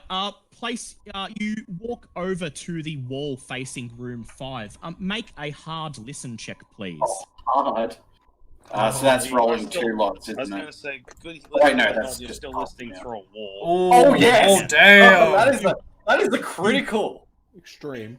You Extreme. press yourself up against the wall and you try to listen. You hear nothing at first, and then you hear a murmur of voices, and then you hear one voice say, "Yes, well, I'll have to confer with you-know-who about these new guests, and I will make sure the preparations are in place for later tonight." Then hear the sound of footsteps and a door opening. There is no more conversation. I mutter under my breath, "Damn witches." What happened with them? We now cross to the other group, Tom Selleck and Adam. You place the key in the keyhole and turn it. Actually, First, it appears to... before that happens, you did say there was a light coming through one of the other doors. Oh, yeah, that's one of the occupied rooms. Yeah, Would you like to... Ask a few questions. Do we not want to check out your room first? And Okay. they're probably Okay. anywhere for the whole night. Okay. Yep. Okay. You insert the key and you go to turn it. At first, it is stuck, but you insert a little elbow grease and click, opens. You enter, and there's a room that's pretty much identical to room 4, save for the fact that the door to the adjoining room, room 2, is on the opposite side. Like the one in the other guy's room, it is barred with a big, thick rod of iron. The only thing of note in your room is that, unlike room 4, this room appears to contain a small bookcase, which is wedged beside one of the beds. Ooh, I would like to check out the bookcase.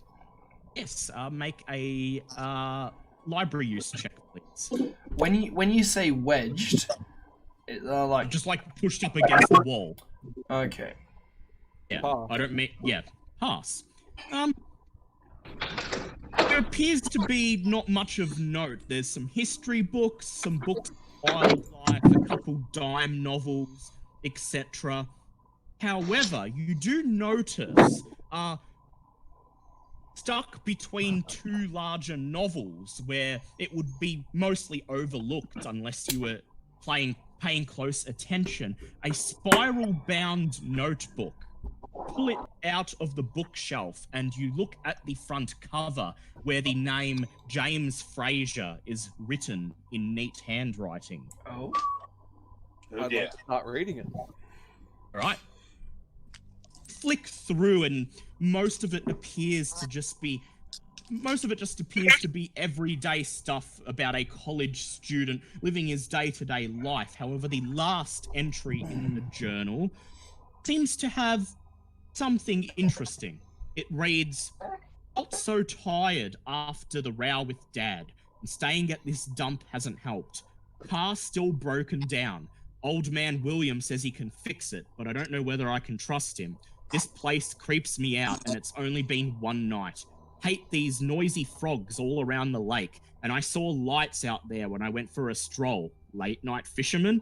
The 3 boats were tied up, and I can't imagine these decrepit old brothers going out onto the lake at night. The lake stinks anyway. Had the worst time last night as well. Sleepwalking. Not done that since I was a child. Dreamt I was underwater, floating through a weird city littered with corpses.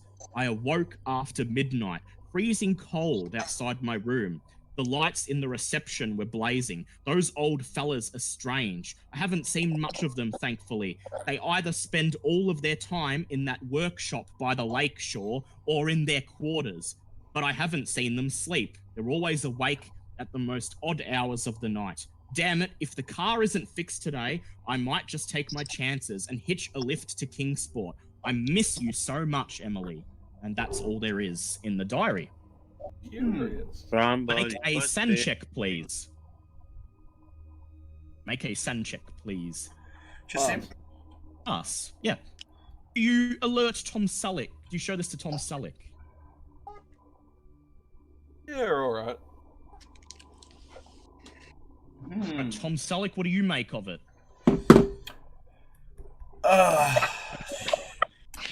Alright, sorry, can you repeat most of that? Sorry, I was kind of drifting off. Alright, it just says that James Fraser's car broke down and he had no choice but to stay here. Old man William promised to fix it, but after several nights he still hadn't fixed it. He saw strange lights on the lake and has heard strange sounds, and he's never seen the proprietors actually go to sleep. He ends the entry by saying, regardless of whether or not his car is fixed the next day, he will leave and hitch a ride to Kingsport. However, this was the final entry in the diary. Okay. Well, I definitely think the so-called proprietors are definitely hiding something from us. It would seem that way. No And doubt. perhaps more importantly, it would seem that they came for him, given that this book is still here. Yes. How did they get to him is the question. Indeed. I was going to say it probably might be a good idea to warn the guys in 1 that they're the old boys are planning something. Yeah, are you gonna go? You gonna go to the other room and tell the others? Actually- or is there anything else you'd like to do in this room first? Yeah, just a general spot hidden in the room. See, because Yes. Make a spot. assuming because this is where Fraser was meant to stay, correct? Yes, this is apparently the room where he stayed. Because yeah, he might have hit something in the room. Right? Spot hidden check, please. Okay, that is. Can I push that? Sure. You'll just spend more time in the room. Yeah. Oh, come on. Yes, that is critical pass. Critical pass. It's, Okay. 14. A Extreme. little bit Extreme, paranoid now. Yeah, it's an extreme pass, yes. A little bit paranoid now. The two of you start combing over the room as carefully as you can. You notice that both of the beds recently changed and perhaps neater than they should be. An effort to cover something up, perhaps. Everything in this room, unlike the building outside, appears to be in pristine condition. It's had a thorough clean. Everything is neat and sparkling. Even the rug in the middle of the room has been carefully arranged so that it's in the exact center and not a millimeter off. Yeah, I definitely warned the other boys. Check the rug. Check the rug. Yeah, just hear a voice. Check the rug. I want to check the rug. You can if you Go want. on, Dumbo! Yeah. Alright, a spot hidden. Oh, that's a 7. Oh. Alright. There doesn't appear to be anything odd about the rug itself. It's just an ordinary, if perhaps slightly valuable Navajo rug. However, I would like the both of you now to do listen checks, please. Ooh, okay. What's my listen at? That is... What is my list? That is just on a pass. That is just 40 right there. I failed. Right. Walk over the rug, and when you reach the middle of the rug, you notice that your footstep sounds slightly different, as if you were stepping on something hollow. Ooh, trapdoor. Please be secret door. Please be secret door. Yeah, I'd like to lift the rug up. Right? The two of you grab each side of the rug and you pull it out of the way. Underneath is a small trap door, about 1 meter long and 1 meter wide. It seems to be set flush into the floor, and when you try to open it, it is very, very tightly barred from the other side. Huh. Okay. You could try to open it. You could try to open it, but it would probably take hours of considerable effort to force it open. Well, okay, I think we should get the get Ron, the other guys. yeah, get Ron and Scully Pete into the room. So maybe we should probably check to make sure our room doesn't have anything like that in it. Head over to room 4, and you see Ron examining the room carefully while Scaly Pete sits at the small dining table eating something that smells earthy and spicy out of a small white bowl.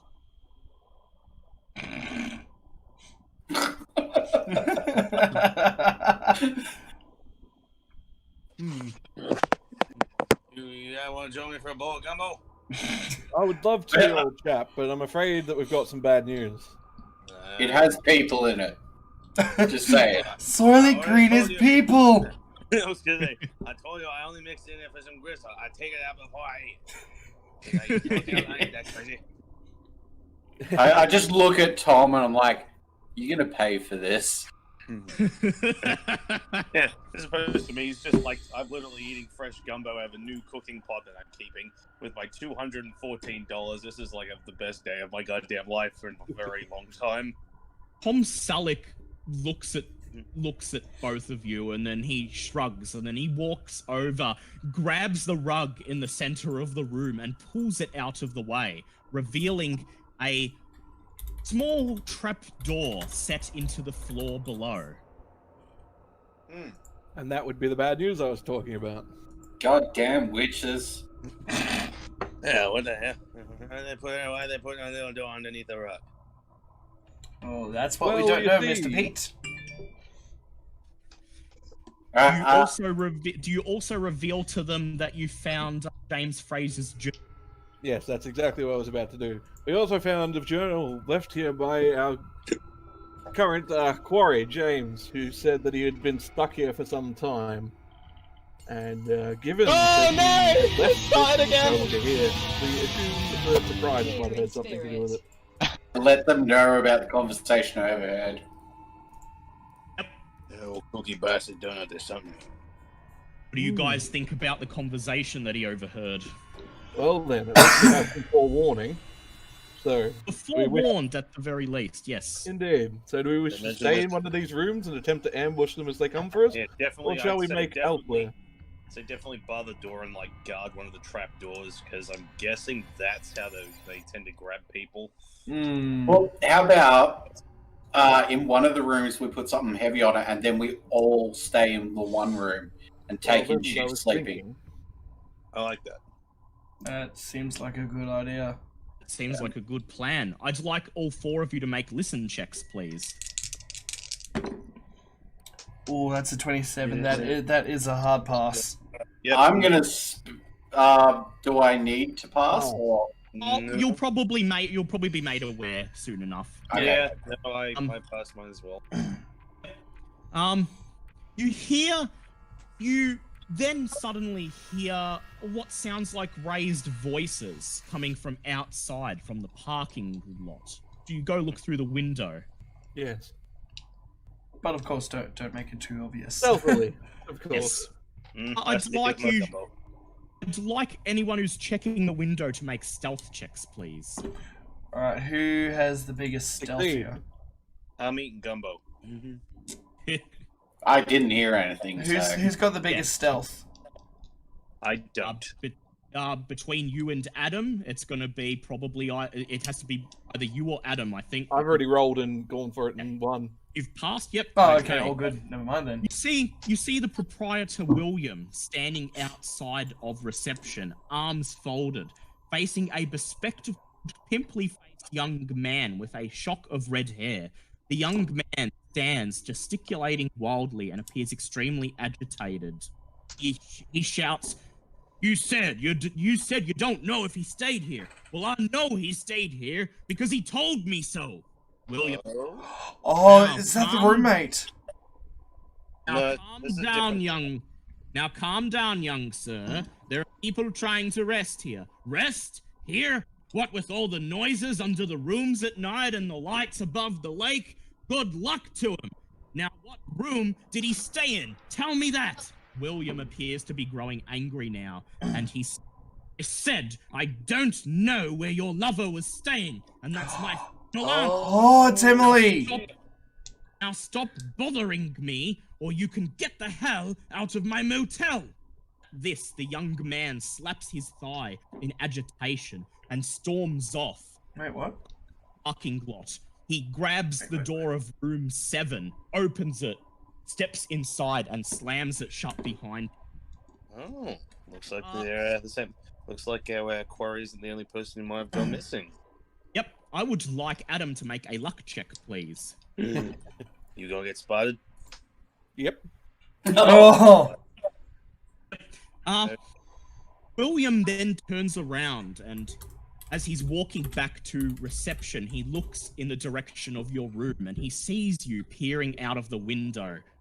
He smiles and shakes his head, waving his hands in apparent exasperation before heading back inside the reception. I was just gonna say I smiled and Boy, waved anyway. smile and wave. Yes, smile and wave, boy. Just smile and wave. A few minutes later, you see William emerge once again from reception, pushing his wheelchair-bound brother. Without even looking at the rooms, he begins to push his brother down a dirt track into the woods. A little bit of the way down the dirt track, they stop at a small shed. You see William reach into his coat and grab a set of keys, unlocking the door of the shed before pushing his brother inside and pulling the door shut behind him.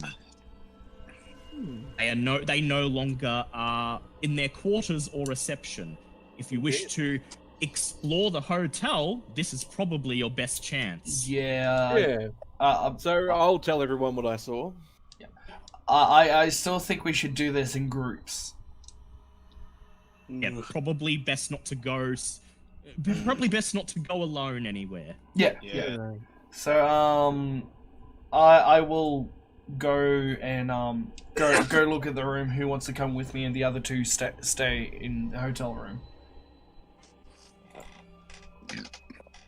I'll Now, go with you- you. I would like Liam to do an intelligence check, please. What's my intelligence at? That is 59. So that is just barely a pass. You remember from when you were in reception that the door to the proprietor's quarters seemed to be locked. And so if you're going to go and check that area out, you'd be sure to bring someone who would be able to pick locks. Alright, my lock pick is at 50. Is anyone go higher than that? I've got a 1. I also have a 1.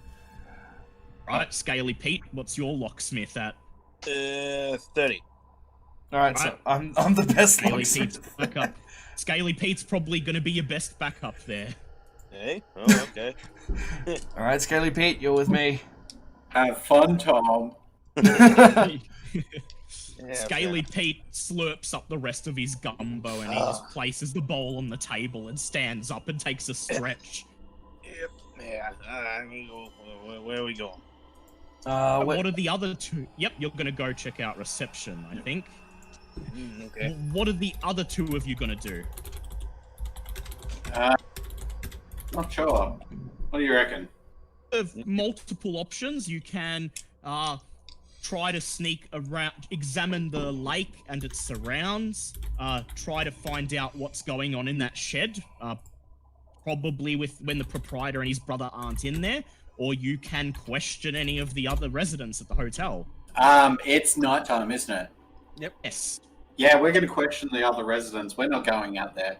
Yeah. Yeah, That's a that's bad a good time. idea. Go check the people in room 6 and see what their story is, because it sounds very similar to ours. Room 7, but yes, let's go see what the redhead 7, wants. 6, 6, All 7. right. Look, I ain't good with numbers, okay? Yeah, You head over to room 7 while Scaly Pete and Tom Selleck walk across the parking lot to reception. Knock on the door to room 7, and the door opens almost instantaneously, revealing the same agitated young man you saw earlier. He looks at you, his face clearly registering an expression of anger, and he says, "What?" I just say to him, "Oh, look, we've overheard your situation. We're in a similar boat. We're looking into the disappearance of a young man. James, was it? Yes. James Fraser. James Okay, mate. Fraser. Whatever's highest out of charm and persuade. Persuade. Right, make a persuade check, please. Oh my god, that Oh, damn! Oh, yeah. that one. He seems to lighten up immensely, almost instantaneously, and then he opens the door fully and he says, Let me tell you my entire life story. he says, "Well, sure, ain't that just the rub of it? You'd best come in and we'll talk about it." Lets the both of you in. Take seats at the small dining table where he appears to have already been through half a bottle of beer. He plonks himself down and he takes a sip and he says, "So, we're looking for someone as well?" Yes, we are. We've been hired by the boy's father. We've tracked him from the university. We've spoken to his partner, and we've actually found some pretty disturbing pointers towards the owners of this establishment.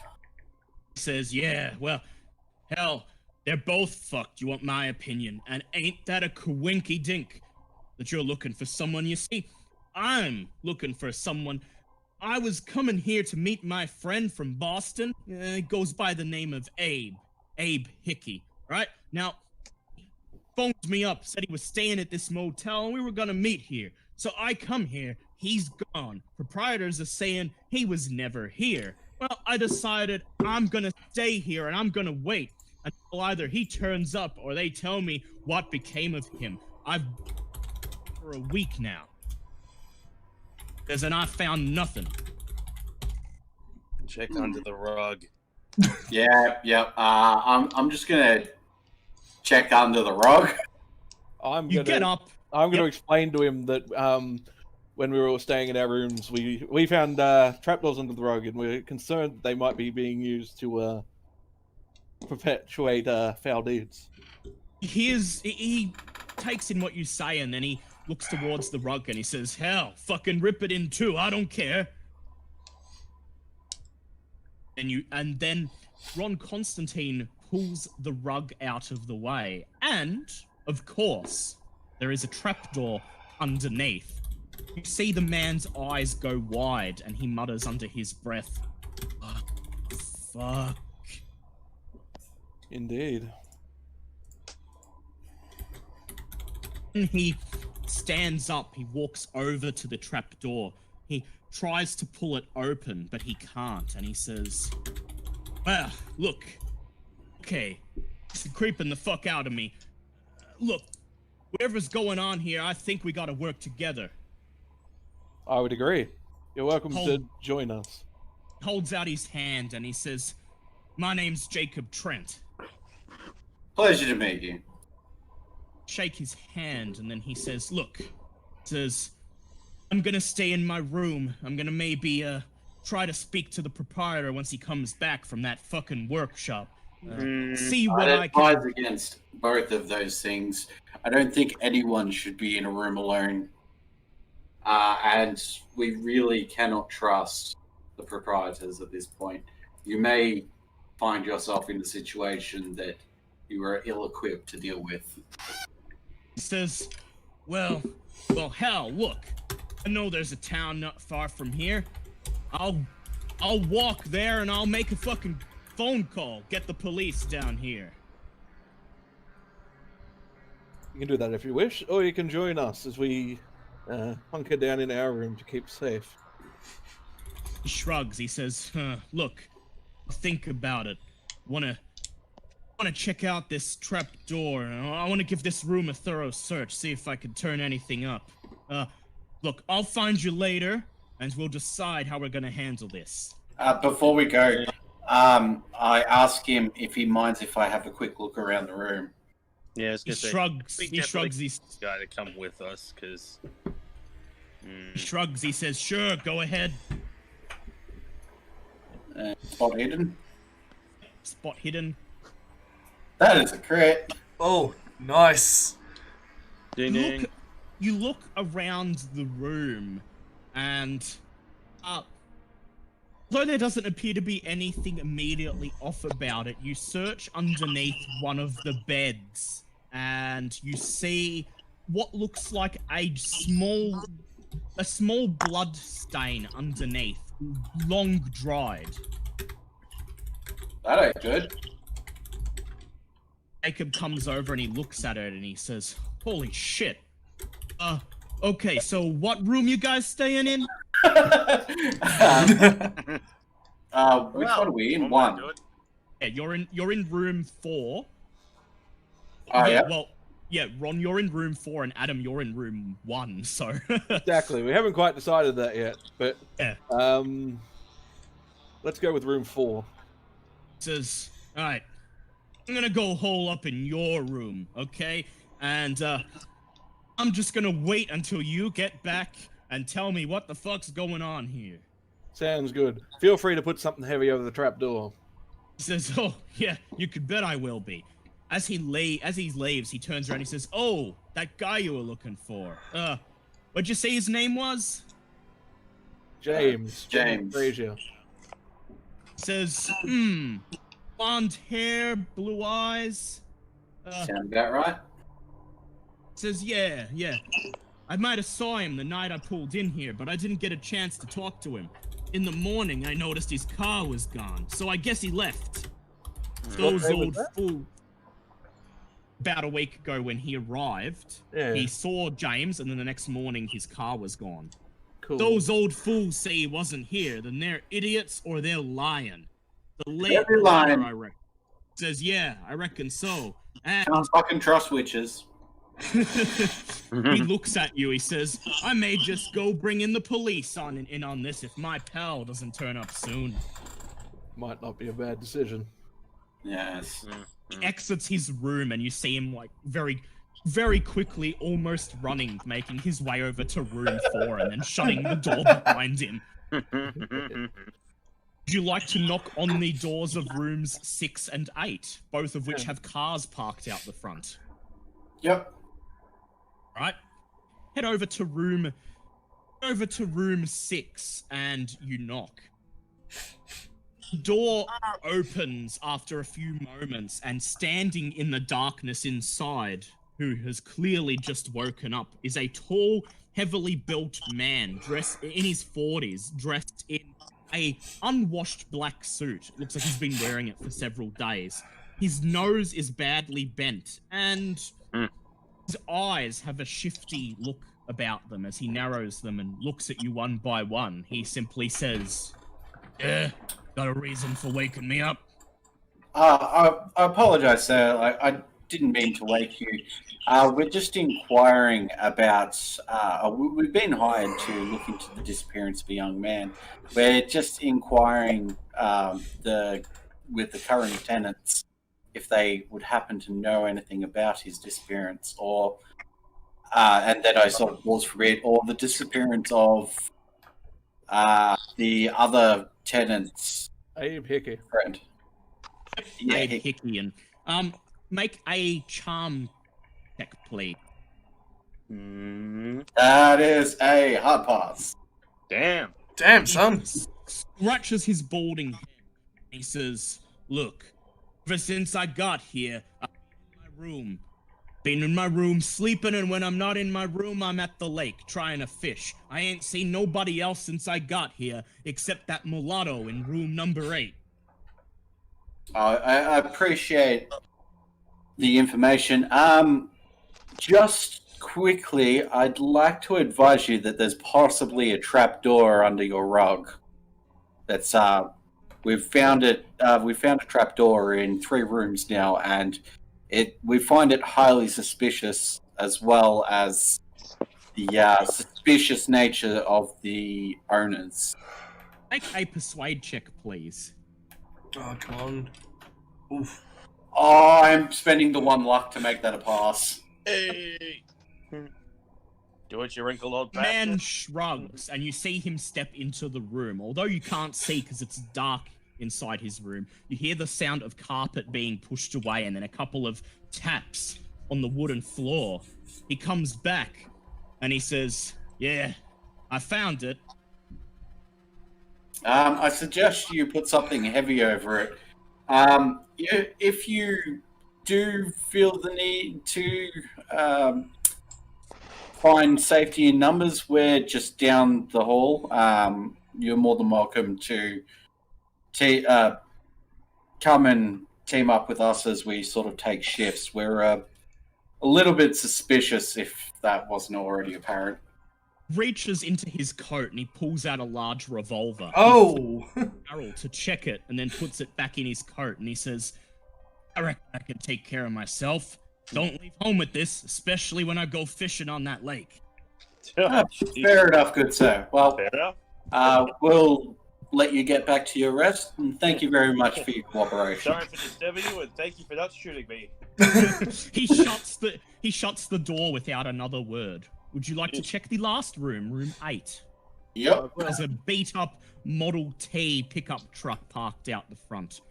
Up to room number 8, and you knock on the door. A female voice says, "Coming!" And then you hear the sound of the latch being clicked, and the door opens. A petite woman of mixed race with curly brown hair, blue eyes, and freckled skin, wearing frayed clothes, appears in the doorway. She smiles and she says, well, I haven't seen too many faces out here since I got here. I guess you're the new neighbors." Evening, madam. We're just inquiring. I'm just going to give her the same spiel that I've given to the last 2 guys, because I can't. Make a charm check, please. So we'll just skip the spinning room, see we're on the clock. Yep. Oh, that's Oh! Can I push that? Oh. Yeah? Yeah, go ahead. You can push it. Go. Yay! Oh, much better. That's a hard She pass. frowns. It looks like she's not going to buy it at first, and then she says, "Okay, well, I've seen some odd stuff going on since I've been here. What would you like to know?" Have you? I'm just going to inquire about the 2 missing people. So I can't remember their names right now. Abe Hickey and James Fraser. She says, Yep. "Well, look, I haven't seen either of them. The only person I've spoken to is the guy in room 6. I think his name's Bill. A bit of a shady guy. Didn't really want to talk to me. I'm mainly just resting up here before continuing on to Boston." Oh, fair enough, man. Well, I do appreciate your cooperation. I'd just like to suggest that you check under your rug. We have found trapdoors in all rooms at this point. We've searched 4, and they've turned up in all 4. So, given the suspicious nature of the owners, we're just sort of making people aware of this, and if you do need to seek safety in numbers, we're more than willing to accommodate you down an our end. Persuade check, please. Oh yeah, Ding. that's a crit. She steps back to let you in, and then you demonstrate by shifting the carpet, Here's something revealing yet another. Yep, revealing yet another trap door underneath. Her eyes go immediately wide, and in hushed, panicked tones, she whispers, "Oh God, oh God, oh God," and then she says, "Oh, it all makes sense. The strange shuffling noises under the floor at night, and the strange lights over the lake." She looks at you completely aghast, and then she pushes past you, rushes out of the room door, and begins running up the dirt path into the woods. Okay. That's Well, the response we were aiming for, but okay. not really, but well, I'm not running after her. I'm not going outside at night. That's a bad idea. If she dies, well, I'm sorry, but that's her own fault. However, while I'm here, I'm going to have a quick look around the room. Sure. Just by the way, when she saw the trapdoor, she lost 5 sand points and went temporarily insane. Yeah, I've picked up on that when you're rolling the d6s. Yeah, Wondering what that was about. Do a spot hidden check, please. You don't see shit. Yeah, that's not a pass. Can I push it? Yes, but you'll spend a bit longer in the room. Yep, that's a pass. Right? Look around, and the room appears to be lived in, but there's nothing out of the ordinary except in the drawer of the woman's bedside table, where you see a stack of papers and a notebook. Her name is listed on the front cover: Sarah Bonner, reporter, Boston Globe. Ooh. Sarah Bonner's dead. Yeah. Make an own language check, please. Oh, that's fail. She has real bad handwriting. I was gonna say she might have been a doctor in another lifetime. Yeah. Would you like to pass it over to Yeah, Adam? I'll pass it over to Adam. That's a hard pass. Series of notes she's taken over multiple days while she's been here. The notes get increasingly distorted and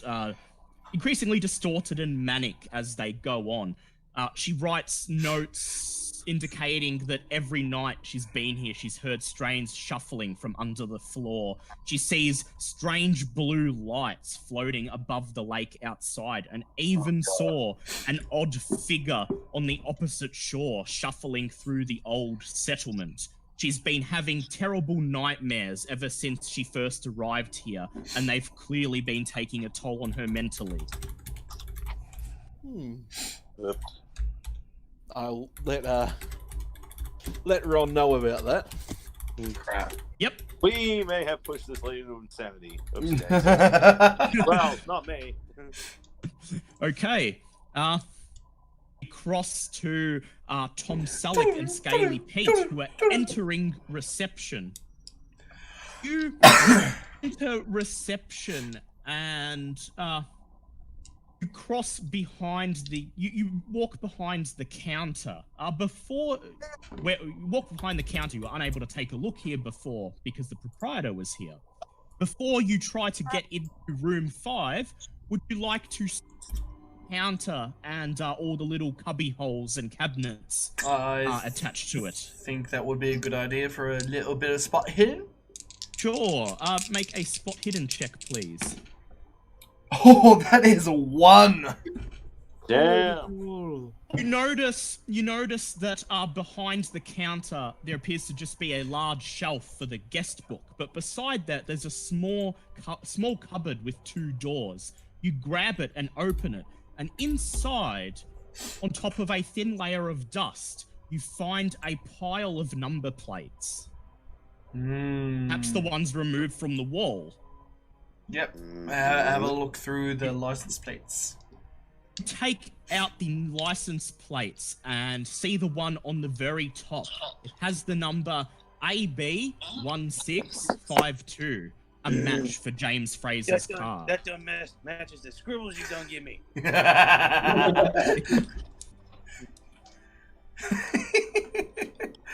All right. Yeah. Just gently put them back and Shut the cabinet. Yes. I was gonna say maybe hold on to. I was said maybe hold on to that one in case we need to confront them about it. Actually, yeah. That Skelly Pete makes a good argument.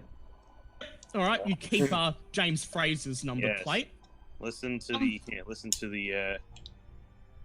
Then- okay, keep going. You then turn your attention to the green wooden door leading to room 5. You try to open it. Make a luck check, please. Whoever has the lowest luck between Scaly Pete and Tom Selleck. What is mine? Who's 60. yours? 60. Okay, we'll be wanting 60. All right, so Scaly Pete's going to do it because he has 55. I'll be back in a minute. And yep, no, that's a pass. That's a pass. And perhaps due to your amazing luck, proprietor has forgotten to lock the door. Oh, And fantastic! Oh dear. The knob turns, allowing you to access the room. Decorated with the same green and white wallpaper as the other rooms, these living quarters are slightly larger than the guest rooms, maybe about 20 by 10 feet in size. The room contains a frayed cream fabric sofa, a coffee table, and a shuttered window on the western wall next to the door that leads to the parking lot, which is boarded shut. A cuckoo clock hangs from the eastern wall, beneath which stands the kitchenette. The kitchen cupboards hold various unused plates and utensils, as well as a box of shotgun shells, perhaps for the shotgun in reception. South wall holds a shelf lined with carved wooden animals. All right. Before we do anything, I'd like to pocket those shells because yeah. Definitely. You notice them just in there, and you open the kitchen cupboard and you see the box of shelves there, and you just take them. Yeah, just thinking to myself, if stuff goes south, I don't want them shooting at us. Like the other furnishing, you see that the south wall holds a shelf filled with little carved wooden animals. Oil lamps hang from the north and south walls. Beneath the window, which would normally be used to see out into the parking lot, you see a trap door, similar to the ones in your own rooms. However, this one appears to be unlocked. Next to the coffee table is a straw waste paper basket containing some trash and scrumpled up papers. There are also 2 doors where the bathroom would normally be. There are 2 doors. One of them has a sign reading William and the other reads, what would you like to do in here? What was the other one? Because you cut out. Robert. Robert, okay. Yes. I'd say maybe start with the rubbish in the bin because that might have the missing what is it, the ledger or whatever the hell the yes, in ledger. Yes, book. Yes. Okay. I would like one of you to do a spot hidden check, please. I'll do it. I was gonna say that'll be you because I'm guessing you have more than like 5. I don't have. That is. Can I spend 2 luck? Yes, you can. Alright, cool. Search through the you reach into the trash can and you search through the crumpled papers. Eventually you see one of them that appears to be more recent than the others. You unfurl it and it is a page that's been torn out of the guest book. There are 2 names on it. That immediately grab your attention.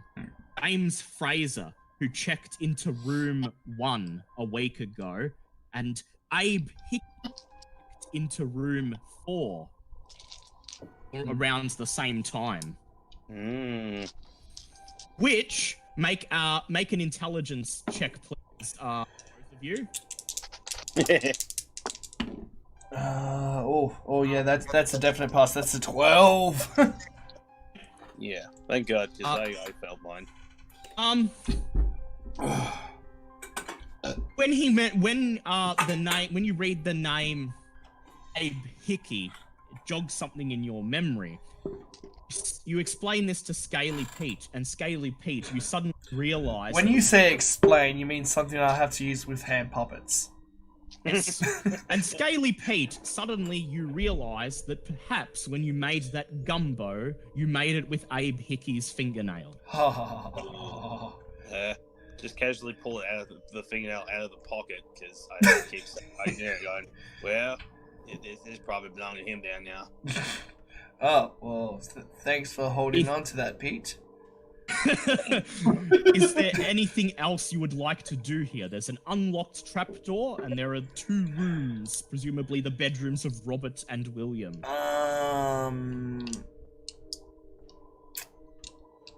I think we should have a look through William's room.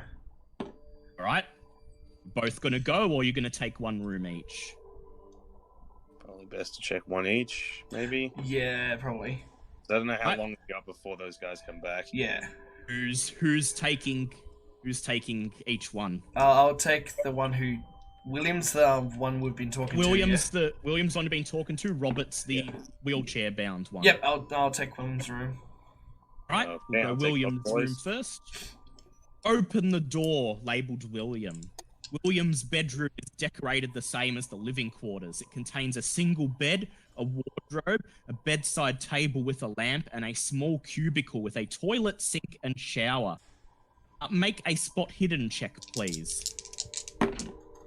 That is a 36. What have I got? Yep, that's a pass. Look around the room, and at first you don't see anything, but then you see something catch the light under the bed. You lean under the bed and you pull out a metal strongbox. It is locked. I'd like to try to pick the lock. Make a locksmith check, please. That is... Yes, that's a pass right there. You hear the click of the lock, and then you lift open the lockbox.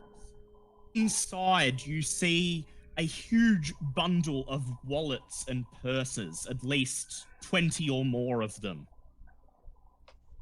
Flipping through the wallets, you notice 2 of them contain ID cards for James Fraser and Abe Hickey. The other presumably were taken from previous victims. Alright, so yeah, I pocket those 2, the 2 IDs. Make a sand check, please. Oh, Jesus Christ. Yes, interesting pocketing ID. As just how because the realization of just how dangerous these people are constantly occurring. Yeah, fair enough. Fair enough. Also, he didn't have to take a sand check for finding out that you just ate part of a human, so he gets this. Because he doesn't care. He knew he was eating. And I meant Tom. Oh, yeah. And I am super sane. That's a 1. Yep, you're fine. Super sane. I'm super thorough. I'm the legendary Super Sane! I'm super sane. Finally it occurs to you suddenly the scope of what you're dealing with, but they don't appear to be monsters quite yet. Perhaps just really fucked up people. Okay. Yeah, but they're British though, so they'd be played with violins. Yes. Scaly Pete, you head over to the door marked William, and you go to Robert. It appears to be locked. The lock appears to be quite flimsy, however. Oh. Just a lock that's been slapped on the outside of the door. You can make a locksmith check with advantage, or you can try to force it with a strength. Risk someone hearing it. No, I'll just go with the advantage. Yeah, you've got advantage. Come on. Oh, that's a 16. We're in. Oh, yeah. That's it. You pull out an old bobby pin that's somewhere on your person and you stick it in the lock. Scaly Pete MacGyver. I was gonna say, just casually rummage through pockets of various items. It's like picking your way onto a shipping container on a train. So you hear a click and then you push the door open. At this point, he didn't just use the fingernail. I'm eating that for later. Robert's room appears to be an almost exact mirror of William's room, except that instead of a bed, it holds a large battered crate. The room smells musty and is thick with dust. There is, aside from the large crate, there is a bookcase against the east wall, containing a series of books that the Brophy brothers presumably brought with them from England. Would you like to check? I'll probably check the crate since I'm probably not going to be able to read most of these books. You take a look inside the crate. The crate contains a filthy blanket and a pillow. They look like they're covered in weeks, perhaps even months of filth. They're dirtier than what you would even sleep in. This is too dirty even for you. Oh, wow. Make a spot hidden check, please.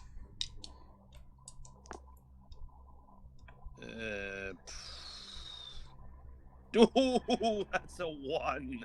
Oh, you pull up one of the blankets to have a look underneath, and you notice a strange, sickly green mold that glows in the dark, spread throughout the makeshift bed like a fine powder, as if it's fallen off somebody, shed during the night. Oh. And hey, Mr. Looky Man, you might Go have a look at it, Tom Selleck. What do you find there, Scaly? just walk in the room and go, what the fuck? What the hell did you find? Tom Selleck, I'd like you to make a Cthulhu Mythos check, please. Come I told you on. it. Scaly Pete, do you take some for your gumbo? What? Look, man, I'm many things, but even I don't touch no mold. There are certain things that don't go in the pot. Scary green mold don't go in the pot. At least until he doesn't know what it is. Yeah, no, that's true. And You then, pass, Leo. yes. Oh God, yes. Tom Selleck, I would like you to make a sand check, please. Of course. Everything comes with a price. That is a pass. That is 17. I would like you to lose 1d3 sand Oh anyway. shit. You've succeeded, but at what cost? He didn't have to roll 1d20? Yep. Yes, Yeah, that is true. we didn't have to roll 1d8, so... Ooh. Either other. It's usually 1d20, I just assumed it were. Yeah. In your mind, a sequence of events begin to play back. A flashback from almost a year ago at this point. A gunfight in the middle of a mining camp. A journey through the woods to try to find a missing girl. Your first discovery of the servants of Gla'aki and the mysterious green mold growing within them. You know what this mold is. It's what grows within creatures infected by the splines of Gla'aki. So you gonna explain any of this to Scaly Pete? You gonna explain any of it to Scaly Pete? Bring out the hand puppets. So you saying mold not good for gumbo? Mold not good for gumbo, Pete. Fair enough. They also a big pile of book over there if you want. You Yeah. God damn it! I started trying to do Cation as well. Yeah. I would like you to do a own language check, please, to look at the books. Okay, that is 35. What is my language? Yes, that's a hard pass. These appear to be books on British mythology and history related to the area from which the Brophy brothers hail. before you continue, that just remind me. Did you see what I left in the D&D group about Cthulhu Scotland? Yes. So I actually have that book coming. Ooh. It's not like the Australia book. It's not a whole book, but it is like a mini campaign that is set partly in Scotland, Fantastic. but also Nice. parts of the other northern UK. Nice. Yeah, so that Fantastic just change reminded me with my of it. horrible accent. Yes, and we will be playing it at some point. Oh! Um, Hey. Among the random books, you see one book in particular that catches your eye and makes your heart jump to your mouth.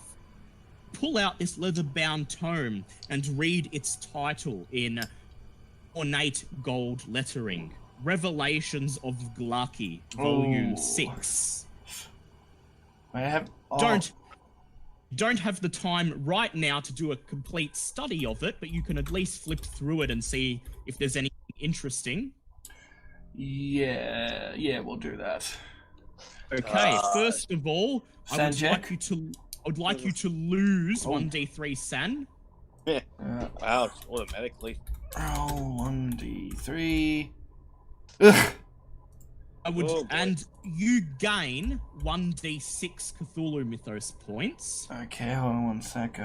It's 9, and... Oh, I've got a d6 here. Yes. Oh, nice. That's a 5. That puts me up to 30. Wow. Yeah, it's pretty good. One of the 9 volumes of Revelations of Gla'aki, Volume 6 discusses the Gla'aki cult's duty to spread Gla'aki's influence across the globe and contains instructions on how to create and summon an avatar of Gla'aki once enough crystal prisms have been absorbed. There is also a ritual in the book that can be used to either summon Gla'aki or banish him. Oh, that'd be good to know. So the ritual warns that it must be accomplished at a great price. The ritual to banish. Yes. Yeah. Okay. There is also what appears to be a journal of sorts written by Robert Brophy. You take it out of the shelf and you begin to flip through it. Most of the writing makes no sense to you. It's full of British slang and the handwriting is hard to make out. But there are a couple of things that you can definitely comprehend.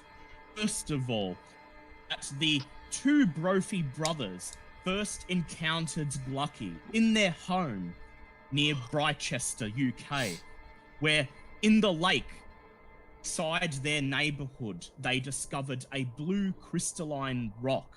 Upon lifting it from the ground, they encountered an avatar of Gla'aki, which absorbed it and promptly infected them, turning them into his servants. They then travelled the world for several decades, locating a large number of these crystalline prisms and offering them up to Gla'aki. Eventually, they had found enough of them and had freed enough of Gla'aki's essence that a full avatar of Gla'aki would be able to be born into the world. They chose the location of the last crystal they heard was discovered at Squatter's Lake to accomplish this feat. They've been collecting servants and sacrifices for Gla'aki ever since, with the hope of eventually allowing him to reach full strength. Make an intelligence check, please, Tom Selleck. That is... What's my intelligence at? That is... Scroll up, you stupid mouse! That is a fail. You make a note of the quote that Gla'aki is not at full power, and you wonder if perhaps the fact that you destroyed one of the crystals back in that mining camp almost a year ago may have resulted in this perhaps favourable outcome. Whew. Alright, I'll be back in a sec. I just really have to go to the toilet. Yeah. Right, Scaly Pete, I would like you to make a listen check, please. Yep, no, that's a pass. From somewhere outside of the room, you hear the squeak of wheels being pushed along a dirt track. Oh, crap. Okay, shit. Have 2 places you can go. You can get out and try to sneak your way. You can get out through the main entrance and... Yep. Scaly Pete has just heard the proprietor and his brother coming back. Have multiple routes to escape here. You may head out the way you came in, hope you can sneak back to your room without being spotted. You can force open the back door and get out that way, but obviously they will notice that someone's been in their room. Or you can climb into the trap door. Huh. What do you think there, Scaly Pete? Well, I have literally no stealth. That's gonna be hard for me to pass that one. I don't know how long it's gonna take us to force. I don't know what's your strength at. So I don't know how long it's gonna take us to force that door. My strength is at 50. Mine's actually at 60. My stealth is Not really 30. thrilled. So I'm not really thrilled on the idea of trying to go down to the fucking trapdoor, though. Shit. Ooh. What? My cloud memory, does that affect just one person, or can I use it to... Only one person at a time, but it will work on servants of Gla'aki. They are still human to a degree. Yeah, no. We could probably hold that as a last resort sort of deal. We don't really want to be. Oh yeah, no, that's what I was just... For. Because it was called, I just thought I could do 2 people at once, but that's okay. Want to try and sneak out? Or do we want to try and use the trapdoor and hope to God that it actually leads to the other rooms? Well, we're gotta assume it leads to the other rooms, because all the other rooms have trapdoors. Yes, that is true. Yeah. Want to look with the trapdoor? Yeah, we should probably try with the trapdoor. Right. You both sprint for the trapdoor. You pull it open and jump down into the darkness inside. Underneath is a crawl space, barely big enough for you to stand up. You need to crouch down to make your way forward. You begin to make your way through the dark crawl space. Scaly Pete, I'd like you to make a navigate check, please. Alrighty. Oof, that's a hard pass. I can't tell what. If my navigate is 60 and I rolled a 15, is that a hard pass or a That's crit a pass? hard pass. That's a hard pass. Not quite a crit, but it's a hard either pass. way, a pass is a pass is a pass. Yep. You feel your way through the pitch black darkness, and after a few minutes of walking, the crawl space opens up into a large circular room. Oh shit. There is just enough light. There's just enough ambient light coming from the rock floor above to see what's in this room. It's almost completely bare, save for 3 large wooden coffins placed neatly in the center of the room. My knife out. I would like ready my gun. I'd like Scaly Pete to make a sand check, please. Oh, Jesus Christ. Damn. We're in. Yep. You lose 1d3 sand, Scaly Pete. Oof. Oh, goody. Could have been worse. Something be wrong with this place. I'm just gonna roll a d4, and if I roll a 4, I'll just roll again. Yeah. That's gonna be a 2. 2. Okay.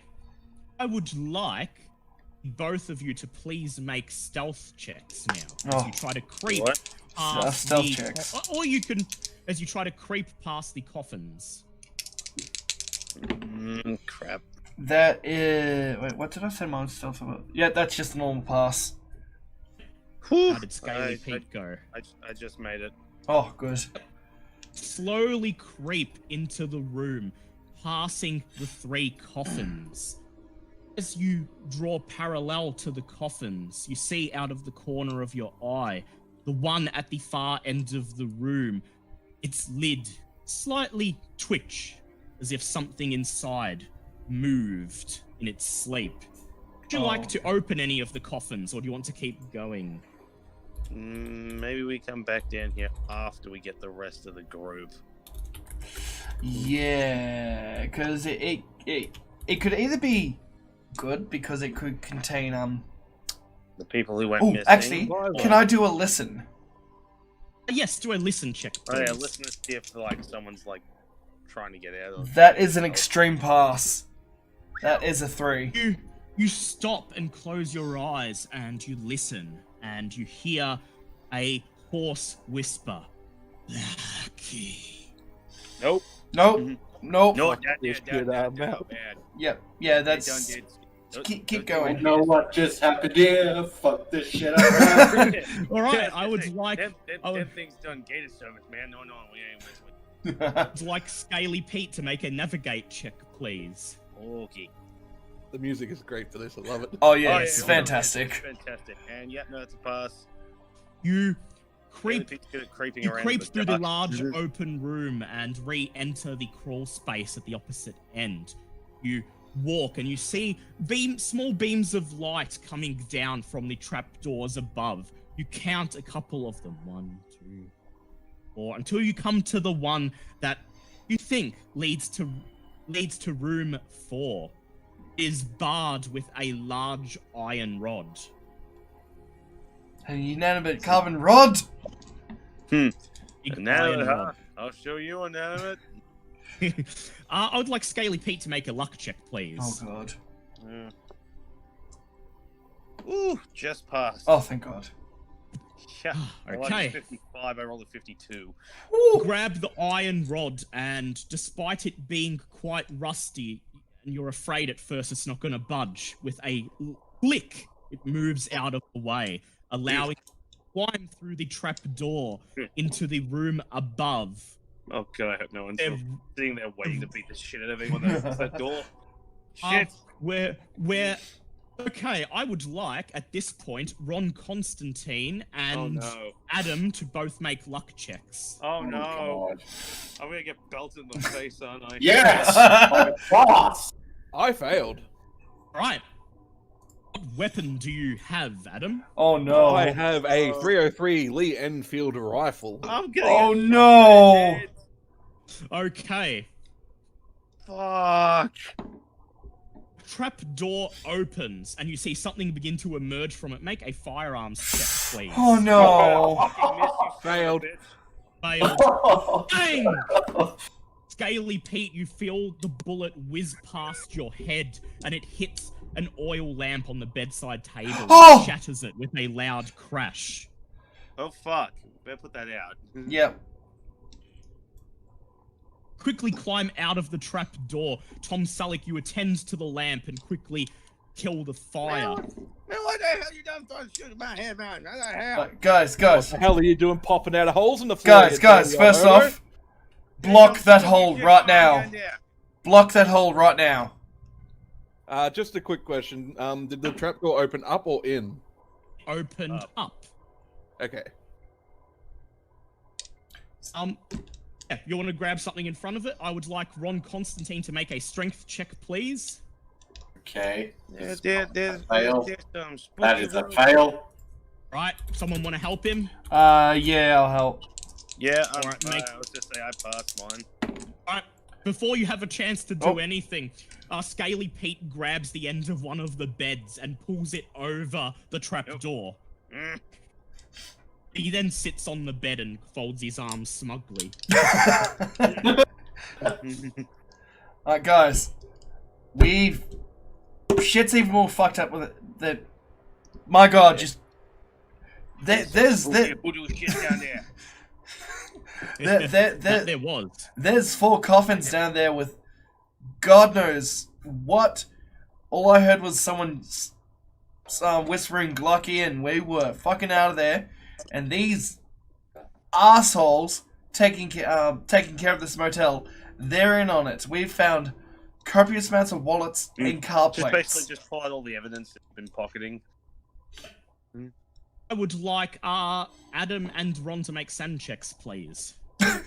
Yes, welcome to the. We're through the looking. Oh, glass God again. damn it. Oh damn. I don't know if that's a pass or fail. I got a Um, 63. You got an 87. Well, my screen says I've rolled 63 and you rolled the 87. That's what mine says as well. Yeah.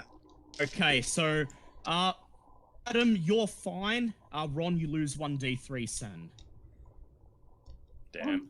You realize the dangerous situation you were in. Okay, from now on, when multiple of us have to do the rolling, Yeah. say what order we're doing it in. Yeah, Yep. that I'll do that. Yeah. Ah, damn it. And I will also explain. 3. Well, not temporarily insane. Yes. What else would you like to explain, Tom Selleck? I also explained to them. Found this diary. There is a way to summon, but also banish Gla'aki. But I don't know the full thing yet, but apparently banishing requires a great sacrifice. Do you mind if I read that? Sure, go for it. I would like to read the book 6 of Gla'aki. Yes. All right. You lose 1d3 San.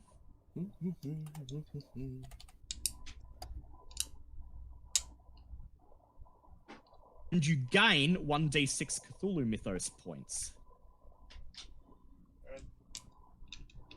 I'll be back in a sec, just quickly taking a pee break. Yep, go for it. Totally worth it. Well, 1 Cthulhu Mythos skill point's better than none, I suppose. You spend the next 20 minutes flipping through the book, and you see most that makes sense to you, but you see enough to know that there's some strange shit going on. Okay, you look at the clock on the wall. It is just 10:30 p.m. What would you like to do?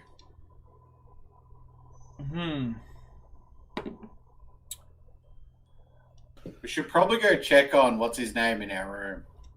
Yeah, you're in the room, Yeah. and no, he's not here. He's Oh. not here. Ah, Yes, Oh, that's okay. why they were able to come out of the trapdoor. I thought we were still in the woman's room and they've come Oh out. no, you've gone back. I assumed you went back to your room after that, and Yeah. Okay. he wasn't there when you arrived. You don't know where he is. You saw him go in, but then he must have come out again while you were talking to one of the other people. Okay. You have multiple options here. You can decide to bunk down and await what comes. You can go and investigate the workshop just off the edge of the motel grounds now that the proprietor's no longer in there. Or you can maybe even search around the woods, the lake, or even the old settlement on the other side. Well, I know what I'm doing first. I'm making us all a cup of tea. Yes. Can we have some insanity? All right. I would like Scaly Pete to make a cook gumbo check, please. Ooh. Come on, get a one. Close, I got an 8. Oh, wow. That's still a critical success. You go to make some tea, and then Scaly Pete holds up his hand, and he walks over and he pulls out of his rucksack an old billy can and a bag of what looks like tea. And after a few minutes, he pours it out into some mugs and hands it to you. You don't know what's in it. I was gonna say, You you will love this here Skelly Pete special blend. God damn it, I had my own tea, but... You don't know what he put in it, but it has a nice kick to it, and you each gain 1 point of sanity. Woo! It slightly soothes you. Right. That's some mighty fine gumbo there, Scaly Pete. No, that was tea. It just looked like gumbo. Oh God! Multiple options going into the end of this scenario. You can wait here and see what happens. You can go and search for Jacob, who has mysteriously disappeared. You can check the workshop, which is now vacated. Or you can explore the lake surrounds. I think we should go to the workshop, then go explore that village around the lake. Yeah, I'm Yeah. sure Jake was probably one of the lovely people we passed on our way back here. Yeah. Perhaps. I feel Perhaps like not. I feel like even if we did wait around, we're not going to make it to actual daylight to investigate stuff. Yeah. Yeah. Right. And You're we all aware have it could be torches. dangerous. Yes. You're aware it could be quite dangerous. Mm.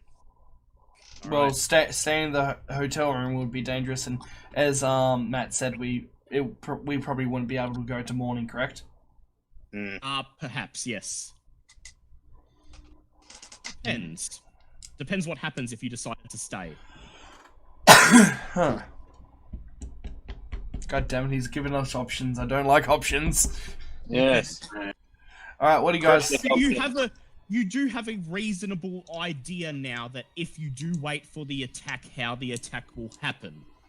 Yeah, okay, maybe bunker down in the room. And we have blocked the, Yeah, and this time when things come to the trapdoor, this time you can shoot to kill. Or you do Because have I wasn't time. shooting to kill last time.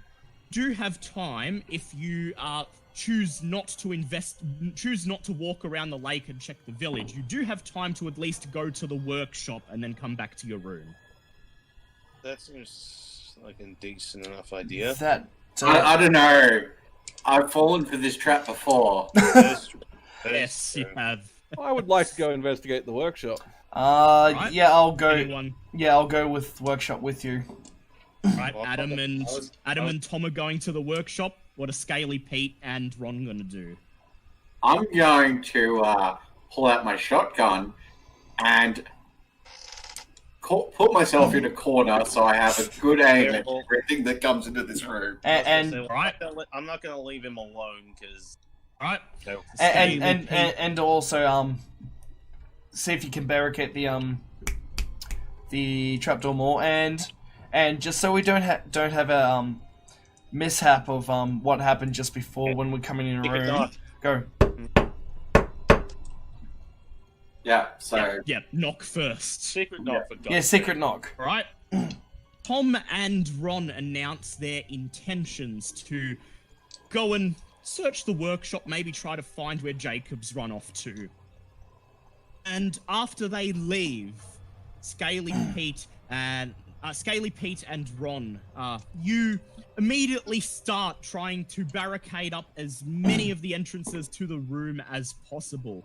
I would like both of you to please do a mechanical repair check. Oh, wow, this is going to fail. Since there's two of them, would it be with advantage? Yes, whoever has the highest can do it with advantage. I only have 10%. Yeah, same. Alright, you can try and remember. Ooh. Shit. No, I rolled a 14. Can I just spend the? Yeah, spin 4 luck. Yeah, that works. I was Right. gonna say, wait, dude, if he's rolling with advantage, do you want to try again to see what you get? Yep. Let him roll a second time then and see if he. Oh, fuck, what the hell? Alright. Well, I might roll again and see if I get anything lower than 14 by some random chance of Yeah. luck. Well, just spend your luck. Well, he He's can gonna do it see if he afterwards. actually passes it with a dice. Oh, yeah, good Okay, point. well, Yeah. you know how you rolled 78 twice? I rolled 14 twice. That is Okay. Lucky Universe said is no. Weird. So spending 4 luck it is. Scaly Pete, Yep. you've seen a lot of makeshift stuff made out of old furniture during many years drifting. So you show Ron how to dismantle some of the chairs and heads and into a reasonably strong brace for both the front door and the I joining was about to door. say you shouldn't do the front door in case we need to run yeah. back. Yeah, but you have one ready. Do Oh yeah, no, do you that guys one's ready to go. Yeah, Right, well, you've got one ready yes, to get it. go, and you've barricaded up the front door. Scaly Pete And then understands you- the importance. Yeah, Scaly Pete understands the importance of keeping yourself safe while you sleep. And then you sit. Take your bindle, take your gumbo. Don't want that. And then you sit there and you wait. just sit there with the knife, As- waiting.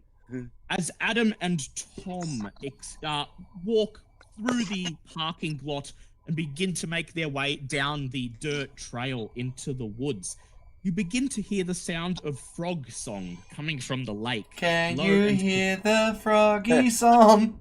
I was gonna say, God damn it, I should have asked you guys to catch me one if you can. If you can. Low That'd and be good for gumbo. cacophonous. Never mind. No eating frogs here, Kuina. Dang. Occasional splashes are heard from the lake nearby, and through the trees you can just catch a couple of glimpses of the lake's still, almost black surface, almost looking as if it is oil and not water. A bit downhill from the parking lot, you come to the small wooden shed serving as the Brophy Brothers workshop.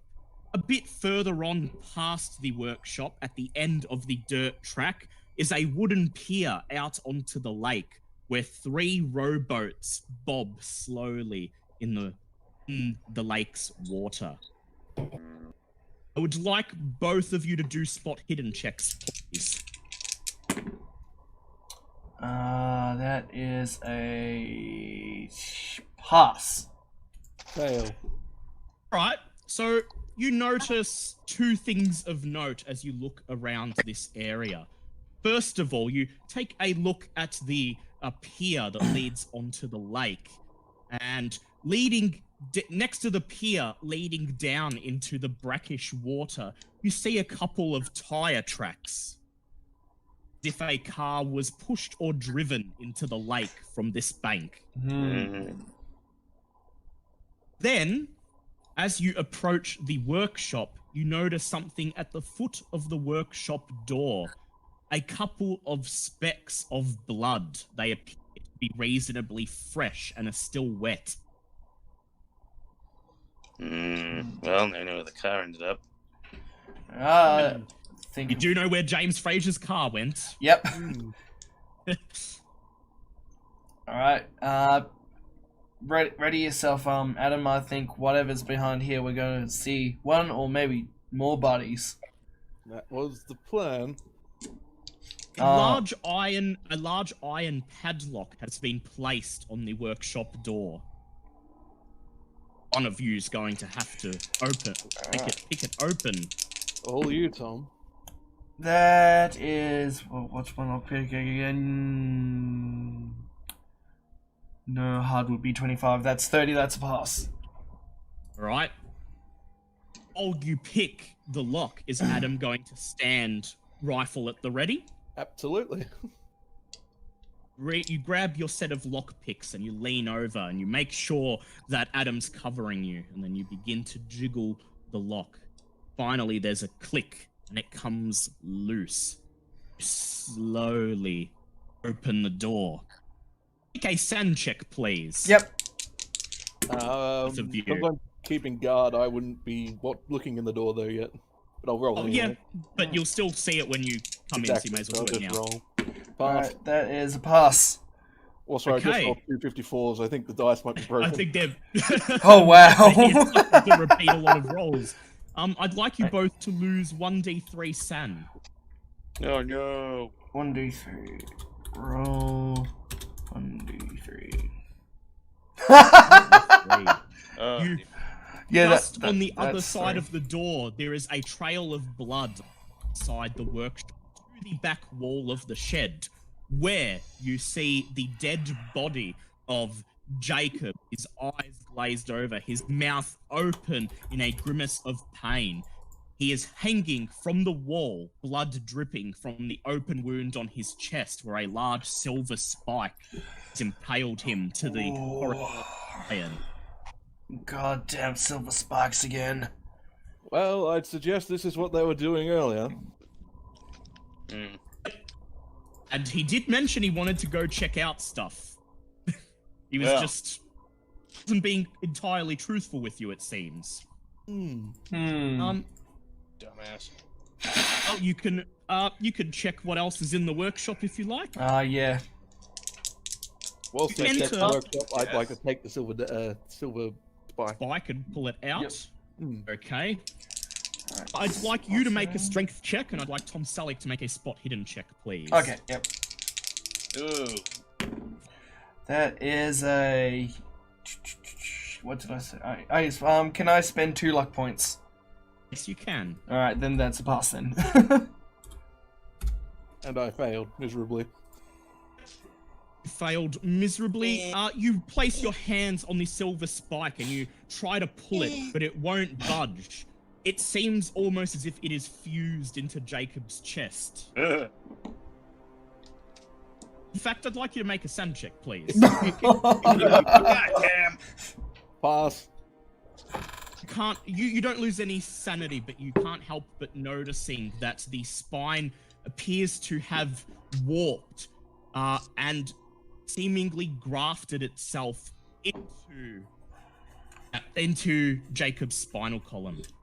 Oh no, this isn't good. This isn't good. Yay. This no good. Mm-mm. This workshop is where the Brophies apparently bring their victims to sacrifice to Gla'aki. Inside the small 20 by 15 feet shed, you see 2 barrels of oil placed near the door, which are used every day to relight the lanterns hanging throughout the motel grounds. Fire. The workshop's right-hand side is concealed behind a large white sheet nailed to the ceiling. The visible side of the shed holds 3 cardboard boxes right near the entrance. A doorway into an adjoining storeroom, and perhaps far more sinister, a wooden table replete with leather restraints pressed against the far wall. Oh my god. Alright, so there's nothing else in the room? Nope, just a bunch of cardboard boxes, a table, and a section of the shed that... A small storage room, which you haven't yet checked, and a section of the shed which appears to have a white sheet blocking it from view. And a horrific hospital sheet. corpse. Oh yeah, the corpse. And a horrific corpse. Into the shit. What Yeah. would you guys like to do? I would like to ask Tom if he knows anything about that silver spike. Alright, Tom Selleck, what would you like to say? Yeah, I've seen these spikes lots of times before, and the only thing I can tell you, no good's gonna come of it. Have you seen them fused into a body before, though? I certainly have not. Each spike we've seen, we've managed to pull out, so I have no idea what's going on here. Clearly, that one's not nearly as fresh. Well, shall we see Right. what's behind the sheet? Would you like to see what's behind the sheet? I think we should. What's at the Alrighty. I'll move forward to move the sheet.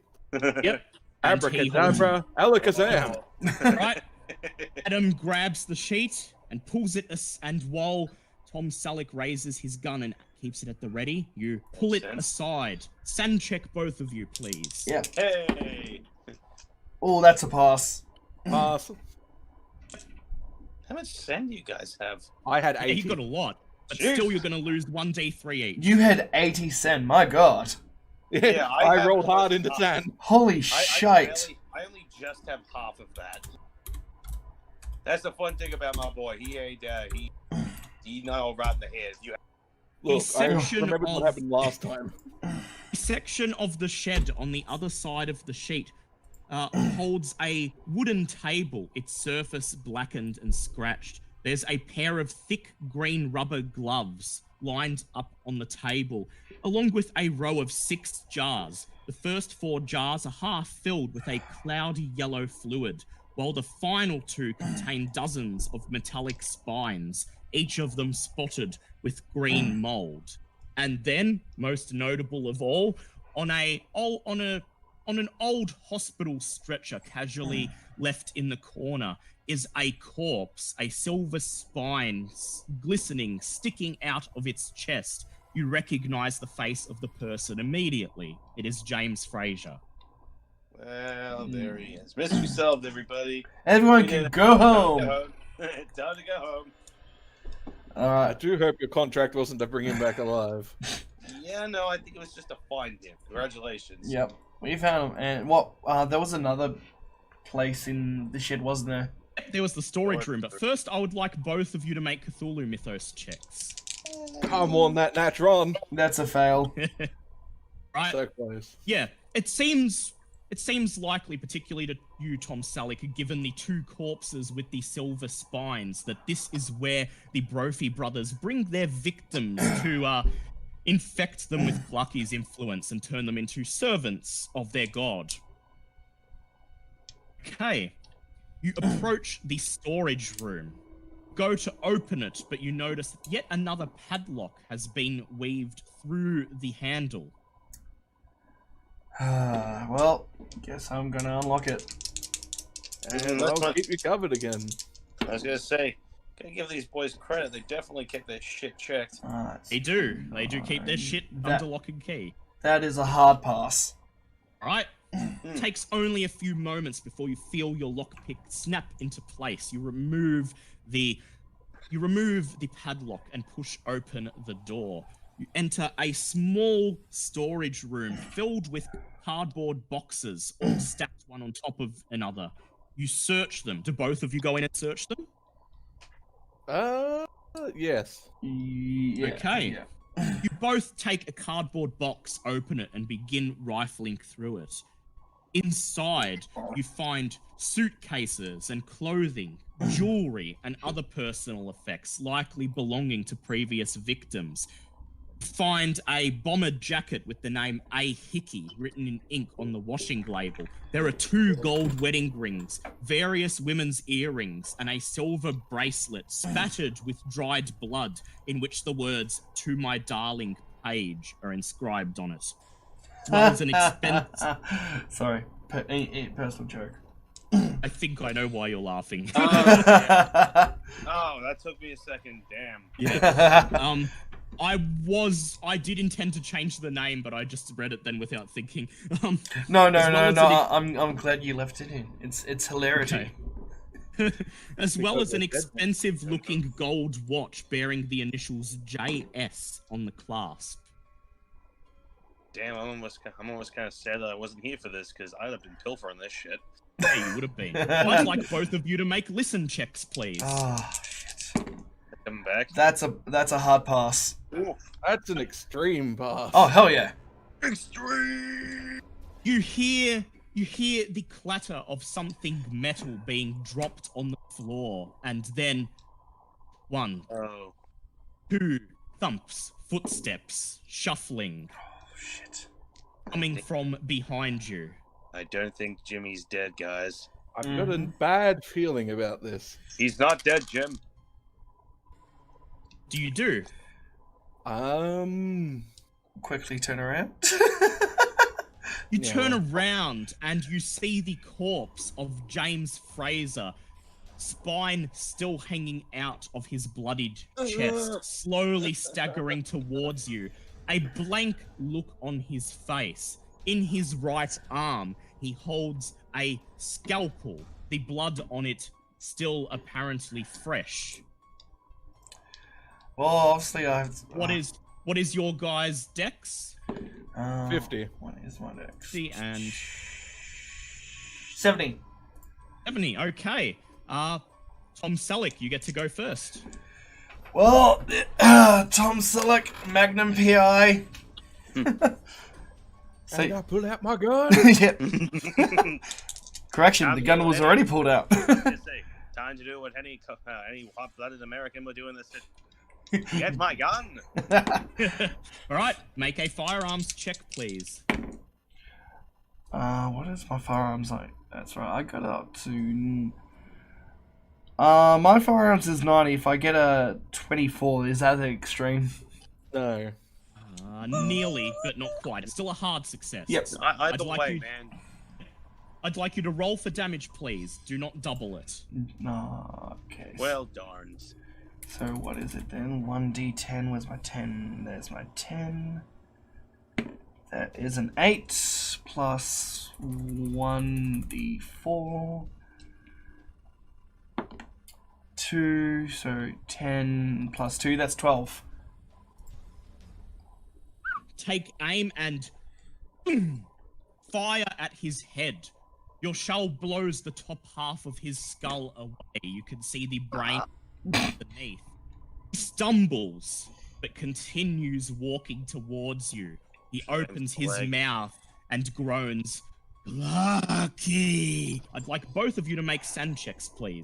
Hey, it's a sin check. That is a pass. Oh, Oh no! okay. Oh, He goes. Go bad. Adam, I would like you to lose 1d6 sand and double it, please. oh no! You did. Wow. Wow. It's a shock to you. It's the most horrifying situation you've ever been in, but you managed to remain in control of it. That is the best of a worst outcome I've ever seen. Yes. That's the best It recovery is I've now ever seen. your turn, Adam. What would you like to do? Oh. Shake it off, big guy. Shake it off. So, Is it that only his body is moving, or can we just not see the other one? As far as you can tell, it's only him. Okay. Appears to take some time for them to reanimate.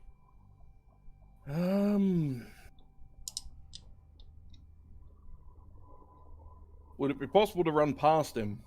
Yes, but he would get a chance to try and grab you. Yeah. Okay, so Is there's there not enough anything, like, space. In sticking that case, out? I'm going to Would- shoot him. It would be a dex. It would be a dex check against his brawl check. I was gonna Yeah. say, Try to run past. would there be anything sticking out that looks like you could like aim for as like a weak point?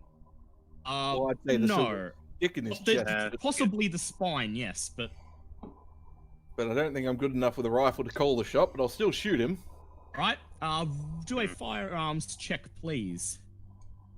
Miss. Oh, You fire. Your bullet shatters one of the glass jars behind him, spilling yellow liquid all over the floor. He continues walking forwards. Which of the two of you has the lowest luck? mine is 58. I've got 60. Lucky you. 58. Oh, Okay. funzos. He Dodge. raises his scalpel and, with surprising speed, far faster than he's shuffling, So I don't have an leaps. opportunity to dodge. you can try. You'll have a He chance to leaps dodge. in a pounce towards Tom Selleck. Tom Selleck, make a dodge check, please. That is 46 against 60. It's 46. A hard pass for a 60 or just normal pass. Normal pass. Normal pass. Yeah, Okay. just normal pass. Yep. Okay, now we'll compare that to his brawl check. Oh, come on, fail, fail, fail. Fail. Oh. Leap out of the way, and he slashes your cheek with the tip of his scalpel. You take 1 point of damage. Just and the then tip. he falls to the floor. He falls to the floor in a heap behind you. It's your turn again. What will you do? So he's so he's still alive. Yes, it appears to be. Unclear. Alright. Technically pushing it. Yeah. Go for another shot. Alright, firearms check with advantage. He's on the ground. He's slowly climbing to his feet. I don't think I need the advantage. That's a 3. No! Three. You could technically Okay. roll and try and get a 1. Aim for Roll. the spine. Roll damage and double it, please. Okay, I have to go back to this again. I always keep forgetting what damage this can do. That's a Isn't it D10. 1d10 plus 1d4 plus That's 4? 8 plus. Oh, that's plus 2. 8 plus 3. 11 plus 2. That is 13. 13. 26 damage. Oh, Oh. You reduce the rest of his head to nothing. The corpse twitches once and then stops moving. Yay! Almost immediately, you notice a mixture of blood and sickly yellow liquid begin pooling around his severed neck. I would like to step back. Make a luck check, please, Tom Selleck. Oh no. That is a pass. Yep. You appear to be fine. Would you Excellent. like to leave? Actually, wait. Fine. Wait. I would like. I have a plan. How big are these? The barrels of oil. Quite large, like proper-sized oil drums. All right. If I can, I would like to get one of these barrels of oil. Bring it outside and sort of poke a hole in it and boot it in the lake. Yeah, you can do that. As you walk towards the oil drums, I would like you to make a listen check, please. Oh shit off. Probably heard the gunshots. That is a hard pass. You hear footsteps pattering outside on the dirt trail. Yeah, okay, let's book it. Right. You can try to take the oil drums. You'll have to fight someone off though. Yeah, no, just book it. It was a good plan, but yeah. Right? Who's first out the door? Well, he'd be closer, so him. Yeah. To him. All right, Liam, do a dex check with disadvantage, please. Alright, that's 60. And that is a 35. So 60. 60. So is that a pass or a fail? That is a pass. Right. I now have to do an opposed dice roll. Wait. Sorry, that was a 35. That's a hard pass for me because my deck. Disadvantage. Disadvantage. Oh, Yes. So you're taking your highest. Ooh. Oh, And that's a hard pass, unfortunately. Hard pass beats regular pass. As you run out of the shed, just in the corner of your eye, you see movement from the right. You have just enough time to turn to see a misshapen, featureless humanoid shape run towards you from the tree line and leap at you. He pins you to the ground and slashes at you with a rusty-looking machete. That's not good. Nope. Machetes do a lot of damage. That's, I remember from when I was trying to get Atlas of machete. I was gonna say, Oh! Hang on. I have You have to Yep, roll so that's damage one- bonus yet. 1d6 plus another Oh. 2d4. oh, if you kill Mike. this guy without dying, can you bring that machete back? You take Really, 5 don't care points for of mercy. you take 5 points of damage altogether as he slashes. Is that into your including flesh. my body armor? Yeah. Yeah, I that's did. what he said. Okay. Make a Constitution check, please. Hold on. Ooh, someone's gonna get tetanus. I'll pass out. That is a pass. You manage to remain conscious, however, you are pinned by this assailant. Adam, it is your turn. Being pinned sucks. I did that once. I lost my professor that way. It's a So professional. do I have line of sight? You Or do. have I just You heard? have time to run. You have time to aim and try to fire at him. You can run up and try to physically pull him off. You've got. I am options. weak as shit, so I'm going to shoot at him. Right, Oh, make- don't miss, boy. Make a hard firearms check, please. Come on. Fail. Oh. Fail. Oh. I would like Liam to make a luck check. Shit. Oh no. Shit, what's my luck again? 50 something. Yeah, 58. That's a pass. Woo. Okay, boom! The bullet goes wide, pounding uselessly into the dirt below. Okay, Liam, what would you like to do? Would you like to try to break free of the grapple, or would you like to try to wrestle your gun up into his throat and fire? That has. If I did that, that would have to be a hard, wouldn't it? Disadvantage, yes. Let's see. What's my fighting roll? 60. Wait. I would wrestle with fighting roll, wouldn't it? And what is your size? Your build? What is your build? My build. Build. Wait, when you mean build, you mean size? Yeah. No. Sorry, I build. meant build. Sorry, build. Oh yeah, that's right. Build's down here. 0. Right, so you will be using 2 disadvantage dice to try to break free of the Oh. grapple. All right. This guy is very large. All right. So yeah, I'll do. Maybe just go firearm with you. Yeah, tonight. firearm. Then I disagree with your luck check if he's that big. No way I could hit him on the ground. Yeah. Yeah. All right. Make a firearms check with disadvantage, please. All right. That is a 62.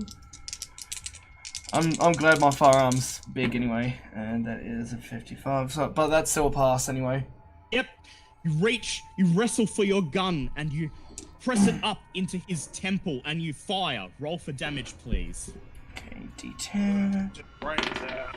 That is a 6 and a 4. 6 and 4. That's 10. Yeah. 12. So 12 Oh, damage. 12. 12. Yep, 12 all up. Because- Okay. Plus 2. You fire. He falls backwards, giving you just enough time to pull yourself free. You get to your feet and you begin to back away. And from his spot on the ground, he reaches, grabbing your ankle. Make a hard dexterity check, please. I do enjoy the fact that while all of this is Oh, that's a fucking 8. Ha! That's an 8. That's at You least hard.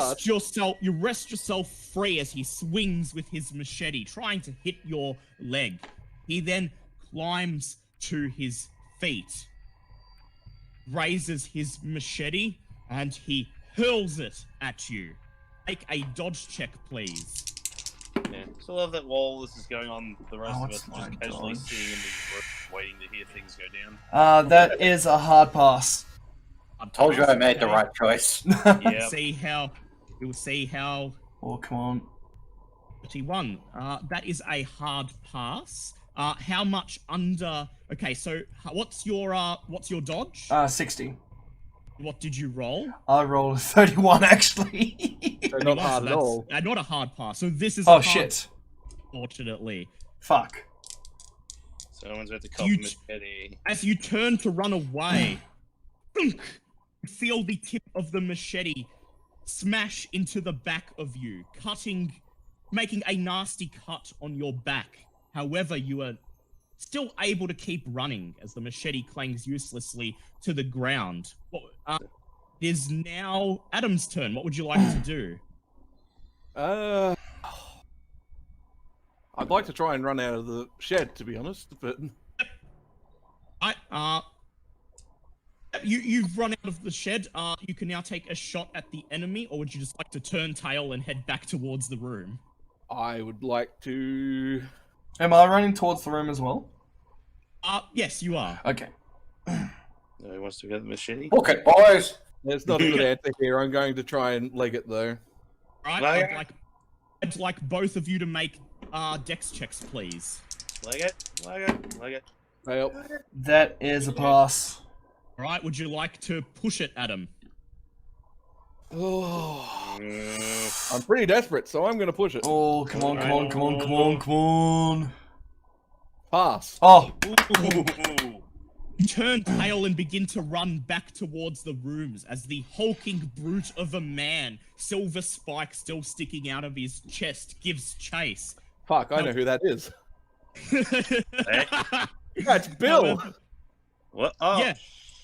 However, when he reaches the machete, he stops briefly to pick it up, giving you just enough time to get ahead of him. you should grab the machete. Towards room 4. You wrench open the door, Yeah. throw Fuck the yourselves in the secret knock. room. Fucking knock. quick, bar the fucking door. Okay. What the hell going on there? No time. Okay. Bar door. Gaily Pete, strength check, please. Alrighty then. That's a 9. Oh, yeah. That's I was extreme. waiting for this Steps. shit. Scaly Pete know exactly what he do. You that's hear actually- the that's a crit footsteps pass. running from outside. You grab the makeshift barricade and push it in front of the front door, just in time to hear bang, bang, bang on the door outside. A hoarse voice shouts, "Let me in!" Fuck off, Bill. What the hell done that? What the hell that thing? All of you make listen checks, please. That is a pass. Right. Oh, that is an extreme pass. Nice. Oh, that's just a pass. You outside after you've barely had time to get in and gather your bearings, and you hear the sound of a woman screaming. Oh, shit. What? There goes the reporter. Yep. No idea what you're talking about, mate. You hear the sound of a woman screaming somewhere out in the grounds. Do you dare chance a look out the window? Nope. I'm Don't care. holding up against the barricade up against the door, so Yeah. That's fair enough. Okay, Tom Selleck has come in. He's bleeding profusely from the chest and has cuts to his ankle and back as well. I use first aid on him. With You the may medical. make it with advantage because you have the first aid kit. Which I will give to you because you're a medic. Oh, it was already given to me. I don't agree. I don't remember agreeing to that, that's but whatever. That I is a don't think pass, it's though. It's a pass. Okay, Tom Selleck, your major wound has been stabilized and you regain 1 HP. Yay. Okay, looks like you're ready to barricade yourselves in the room. Look at the clock. It is very nearly midnight. neat. You can still hear Bell banging on the door outside. Female scream rings out again. She shouts, "Help me! No! Don't let them take me to the lake! Oh, shit. You do anything, or are you just gonna stay in your room? Oh, I'd like to help, but I ate some bad gumbo. I drank some Wait, hallucinogenic tea. I meant the hallucinogenic tea that you made for us. Hey, you leave my tea alone. That was good tea. It was good. I don't feel like I'd be much help in this situation. I mean, I will look out the window to see if I can see anything, but other than that, no. Take a quick look out of the window, just enough time to see what's going on. You can see the hulking brute of a man banging at the door, trying to get in. You see the reporter being dragged along the dirt path towards the lake. She's flanked by two people. One of them is unknown to you, but the other one appears to be William, the proprietor. Empty wheelchair sits in the middle of the parking lot right outside reception. Oh, maybe that's Robert, not Bill. Oh, Could be. what's the range on my rack? You probably can't hit them from here. Is it also line of sight? Yes. Bang, bang, bang! You hear something bashing against the trap door beneath your feet, trying desperately to get in. And then, coming from the door adjoining to room 3, you hear the sound of an iron bar being shifted aside, and then someone trying to open the door, and then bang, bang, bang! Did we barricade that one? You did. Oh, thank I would God. like the lowest, or I would like the one among you with the lowest luck to make a luck check, please. I got 52. 58. 51. 60. Looks. I heard a 51. It's gonna be Yeah. Scaly Pete who does it. Yeah, And sounds Scaly Scaly Pete, Pete. you do it with advantage, please, because you have constructed. That's okay. My first roll was a 44, but I'll go again anyway. Yeah, no. Scaly That's Pete a don't help pass. save the day. Despite the terrifying banging, nothing appears to emerge from either the front door or the trap door. Banging continues against the side door. Then you hear the sound of a gun being cocked. Hit the deck. Duck! Yeah, duck it there. All of you make dex checks, please. 35. That is a pass. That is 52. That's a pass.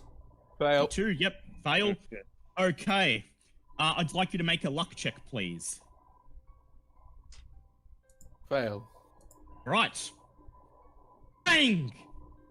A large hole appears in the door, and a considerable portion of the barricade is blown to pieces. You have Shit. enough time before you hit the dirt to see the face on the other side. That of Robert, the brother who supposedly can't walk, holding the 20 gauge shotgun from the lobby. Oh, shit. It's a good thing I have a box of shells. I was gonna say, yeah, but he still had enough to fucking blow part of the door open.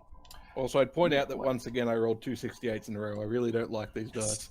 Damn. Okay, bang! Even them one thing going. You take 12 points of damage And from I'm the dead. shotgun blast. Oh, shit. Down you go. All of you watch as Adam's head, which happens to be right in front of the hole in the door, shatters like a watermelon, and his headless body slips to the ground. Alive to make sand checks, please. Oh, shit. That is a Well, pass. that's and an some. extreme pass. I'm super okay with it. Yeah, I got 6. I have seen far worse things. I'd like you all to lose 1d3 sand anyway. You did just see Yeah. your associate blown to bits. That's a some of you. 3. Mhm. One. Right. Shall see if we'll see if the rest of you die within Nice. the next between the next 20 minutes, which is the end of the scenario. Okay. Yep. Who's on next? You're all on the ground. You can see Robert aiming his shotgun through the hole in the door. What is your dex stats, all of you? 60. 60, 70. 70. All right. Tom Selleck, you're up. What are you gonna do? Wait, are these any of the two that I shot? No. This is the proprietor's brother. Alright, wait, aren't they both trying to get in? No, William is off with One's the reporter. one's banging at the front door. Who's the big hulking guy? Oh, that's the Someone's one I trying to get in shot. From the trap. Yes, Okay, he's not in the room. and the one trying to get in the trapdoor is the one. You don't know. You don't know who that is. It's probably someone from one of the coffins down below. Oh, okay, yep. I'm with you.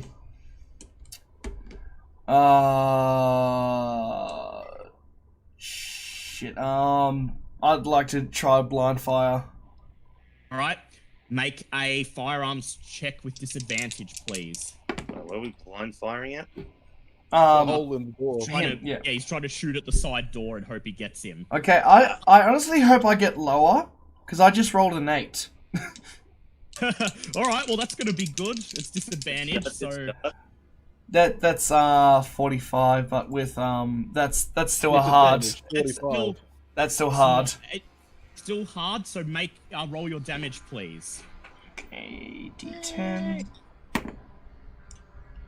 8 plus 2, 10, 12 damage. 12 damage.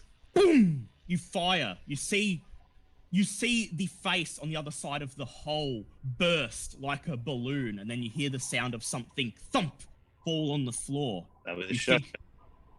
think you're okay until Mate, I'm blind firing though, so I'm still in cover. crack! Front door bursts open, and the hulking form of Bill stomps in, waving his machete.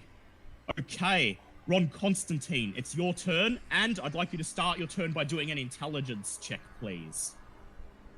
Please pass. That is a hard pass. Oh, thank God. At this point, you remember the spell you have, Rack, which will cause anyone you use it on to immediately double over, blinded, and in pain that makes them incapable of moving.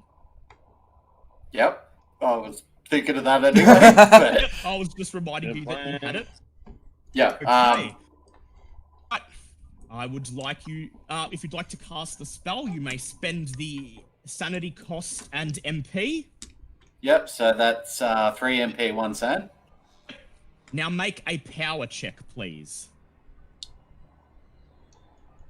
Power check. Yeah. Ow. Power. That is a pass. Nice. As he comes in and raises his machete, Kneel. Kneel before sword. and you point at him and you shout, "Gla'aki commands you to suffer." Immediately, his skin bursts into hundreds of bloody boils as he falls to the ground, buckled over, screaming in anguish. You can now escape the room. You can now escape the room, or finish him off if you like. Is it still my turn? No, it's now Scaly Pete's turn. Stab him, Scaly. Stab him. I was gonna say, how close to death is this guy? He's been shot. He's definitely dying. Yeah, and he's currently incapacitated. Oh, good. Oh, If I go to attack good. him. Okay, go ahead and do your fighting melee check. Yep. All right. Ooh, that's a hard pass. Huzzah! All right, roll your damage, please, and double it. Just basically menacingly hold up a goddamn fucking hunting knife as I look over at him. All right, so it's 1d6 plus 1. Okay. Oh, he's not gonna have a good time. I rolled a 5 and a 4, so it's gonna be 9. Yeah, With a goddamn knife.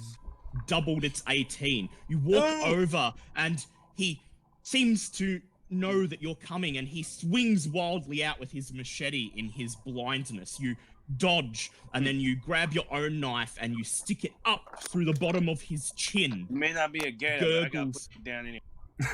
Gurgles once and then ceases to move. I would like you to make a sand check, please, Scaly Pete. That's a fair cop. Yeah, no, that's not a pass at all. Greg figures that's what's gonna fucking do me over. Alright. 1d6 sand, please. Okay, something small if you go. Done. That's a 6. Oh shit. All right, make an intelligence check, please. Fail, Oh, fail, fail, right. fail. Do you really want me going insane? Yeah, No, no, no, I want you to fail. You will go insane if you pass. Yeah. Because you pass to Oh. comprehend what you're seeing. Hey, I failed. Yay! You know that something weird is going on, but manage to retain sanity just long enough to gain a hold of yourself. There's a tick and then a chime begins. The alarm clock on the bedside table is ringing. It is exactly. I would like all of you to make power checks. It's exactly what, sorry? Midnight. Exactly Midnight. Oh, midnight. Yeah. That is a hard pass. Can I take this machete, by the way? Yes, you can. What's my power? That's a pass. Pass. Okay, we'll see. And Ron Constantine, was that a pass? That certainly was a pass. Right. You feel something bearing down. You feel something unknowable bearing down upon you. A force of something terrible. And in your mind's eye, you see flashes of something. You see the surface of a black lake. And then underneath the surface, a crystal city, buildings made of glass and crystal. And then you see something. Oh no, M2. Fuck. Such timing.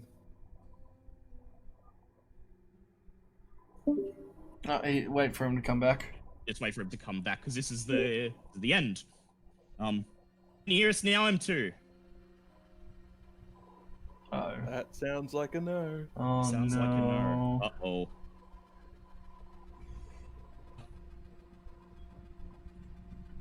God damn it, Gla'aki! Lucky. Just as the clock struck midnight, it Yep. killed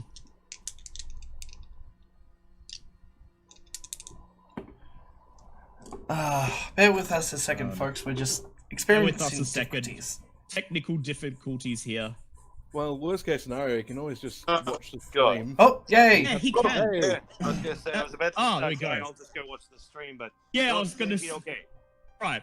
As the clock strikes midnight, you feel an unknowable force bearing down upon you. Something trying to call you. You see in your mind's eye the image of a lake, still and black. There's a flash, and then you see a city, a vast city, buildings made of blue crystal, strange beings walking through the streets, and in the center of it all, something unknowable, Gla'aki, and then a voice calls you. Join me. I'd like all three of you to make sand checks, please. Oh, good. That's a pass. Oh god, that's a fail. Oh no. It's a fail. Ooh, All right. I just scraped. All right. Right. 1d6 sand lost, please, Ron Constantine. 1d6. Yep. Quick question: can I take the big guy's machete? Yes. Oh, Take did. it. Go ahead. Take the machete. Now have the machete. Sorry. Yep. You probably didn't hear that part, but yes, you're allowed to take the machete. Yeah. And you didn't go insane, which is good. Then, as you pick the machete up off the ground, I'd like all three of you to make listen checks. I reckon I can do that. Oh, that is crit. Oh, that's an 8. Fuck yeah. You hear, Wait. hear two things. The woman's scream one last time, and then it is abruptly cut off. Then you hear a terrifying sound, a roar of raging water, and then a shriek to rend your brain into two. Gla'aki has been summoned. Oh, world- shit.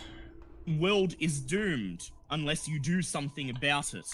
Alright, what? Suppose we better do something about this. What is the ritual? Well, the Right. book is on my corpse, so have fun with You that. have to Well, get it off well, his well, corpse. I already read the book though, didn't I? Yeah, but, Well, you remember? but you're probably going to need to have it in front of you so you can follow the ritual. I mean, I was No, gonna say, if you want- And also, you said Gla'aki can actually be killed as well. Can be killed. you- He is a killable a great old one, and furthermore, he is slightly weaker than usual because in the first session, you destroyed one of his crystalline prisms. However, quick I'd still point out question. he's an elder one. Yeah, well, he's still an elder god, yes. Still I was gonna say, how much? gonna be damage easy. does it do? How much damage does the machete do? 1d10 plus damage bonus. Thank you. It's a very good melee weapon, that. Yes. Yeah, I checked. Right. All right, w- we could go either have a look at the book, or go with my plan that I was thinking of, and that's roll a the oil drum into the lake. And I also still have 3 sticks of dynamite. Ron Yeah, but we'd have to- Constantine also has 5 Molotov cocktails. Oh yeah. That being said, we'd still have to Yep. try and get the oil barrel out now, which is still back in the shed. That's on Would the you way like on to... the way to yes, the lake. it is. It is on the way there, but it's still something you'll have to do. Gla'aki is now awakened, and as such, all of his servants in this area are going to be answering the call. Just putting that out there. Which, bugger. All right. Can I light one's? Wait, is the trapdoor still going off? I've stopped. Yeah, it's gone. They'll have gone to. And the They're call. going down to the lake to heed the call of Gla'aki. Mm, All right. Okay. Here's what I'm thinking: the oil drum, Molotovs, and dynamite. I mean, okay. I mean, Might what I'm kill thinking Gla'aki. is death. Yeah, you'll have a good death if it kills you. Won't be in vain.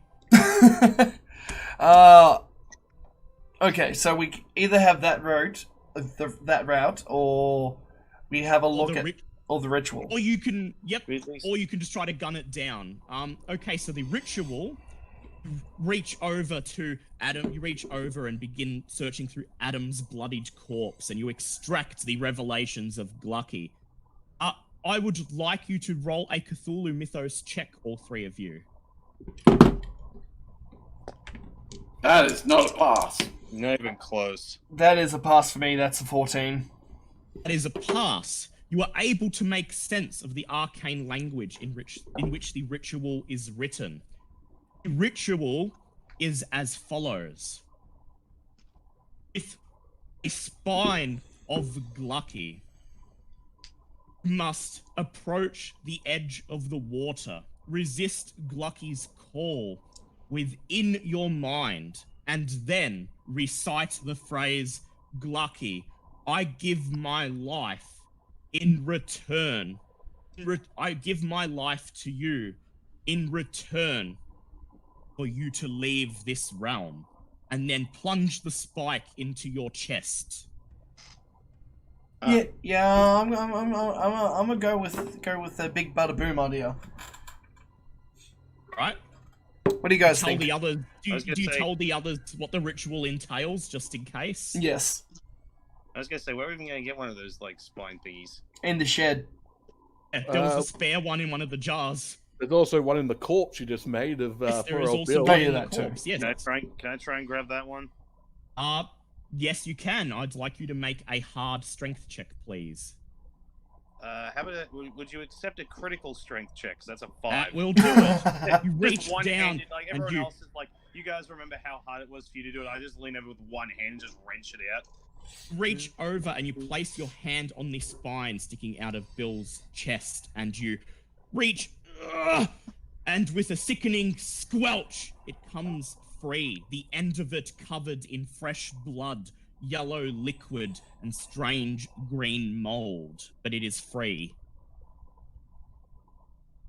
Well, you never know. Might come in handy. There are also tiny shards of bone dangling from it. Oh, yummy. Boy. That's the gristle Alright. for the gumbo. I put far less in a gumbo pie. Alright, here Yeah, comes the we say it. finale music. Oh god. Alright, here we go.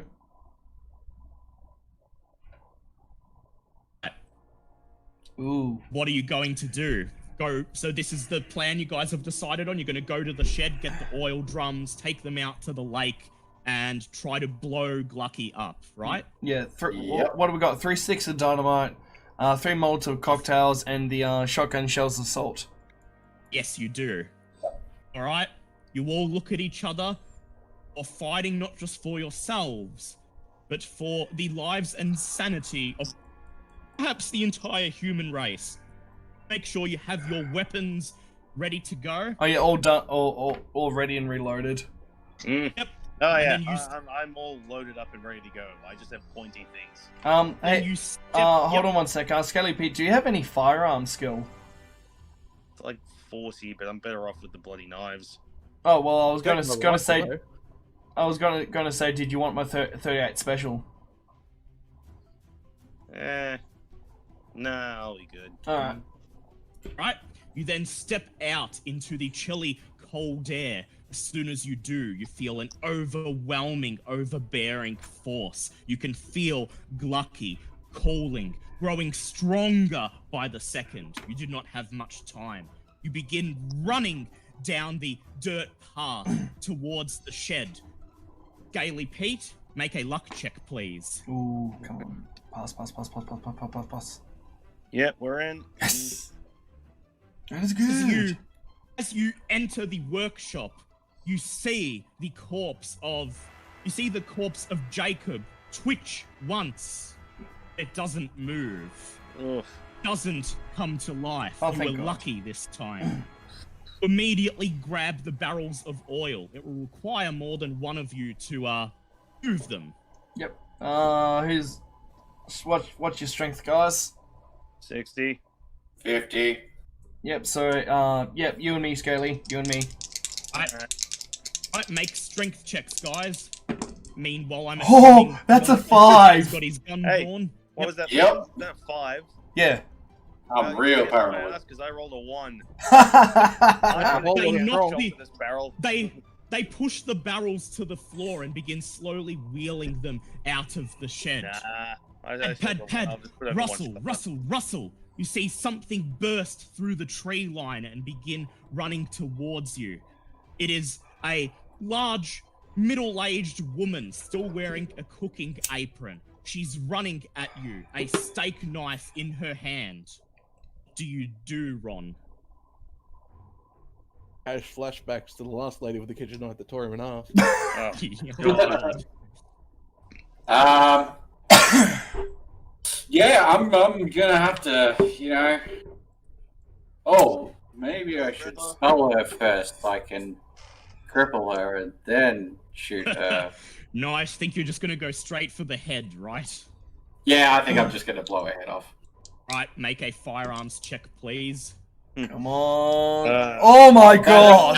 That is Ooh. an extreme pass. Roll your That'll damage and triple it, please.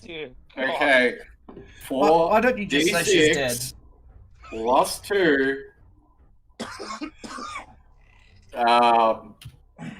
90. Oh God. Yeah. He said triple, yes? I believe. Yes. So 57. Yeah, so that's 57. I I think. was gonna say somehow shooting her causes her entire being to de-animize. It's like the goblin's nuts in D&D. Yep. You put a bullet straight into her head, shattering it, reducing her basically to a pile of blood, green mold, and the spike of Gla'aki. Like While you guys are in the... Well, yep, you've got a spike. I would like all of you to now make power checks, please. Shit, what's my power at? Just passed. Can I spend Can two? I spend 1 luck? Yes, you can spend luck. Yeah, Cool. Cool, I'm spending 1 luck as well. Flash! Something flashes through your mind. The image of something great and terrible rising from the lake's surface. Then there's another flash. An entire city, the streets filled with people, shut aimlessly, silver spikes sticking out of their chests. But back in reality. Okay, Scaly Pete and Tom Selleck, make strength checks again, please. That is a pass. Shit, I always have to go back. Yep, that's a pass. Just that's an 11. That's a crit. God Okay. damn, Scaly. Yeah. On Constantine, make a listen check, please. God damn, I absolutely fucking shouldering this barrel. Oh, Yeah. that's not good. Would That's you like bad. to spend luck? What's my listen at? I don't think No, oh, But, Jesus. but- Can I push but- it? we're, Unfortunately, it's 2 times sensitive to push. Okay, we're at the very end of it. You might as well spend the luck. it's like half I lost in total. And just remember, I'm the one with the Molotovs. Yes. Yeah. Why didn't you?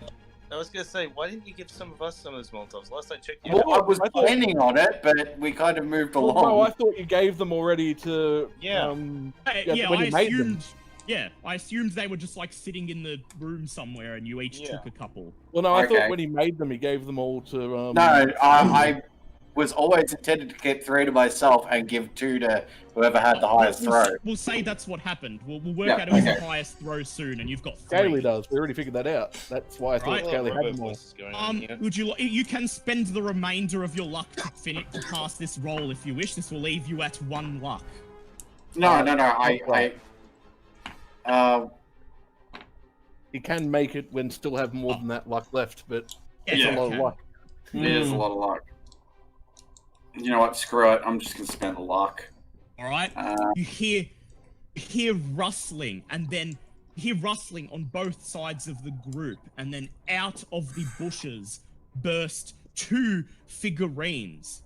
2 figures. The first one, a police officer wearing a tattered, discolored uniform, a silver spike sticking out of his chest. He's holding his service firearm and aiming slowly at Tom Selleck as he staggers out of the tree line.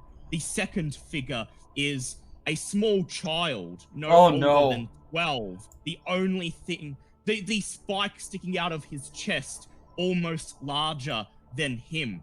In his right hand, he holds a large rock. He's running towards you, Adam. You, Ron Constantine.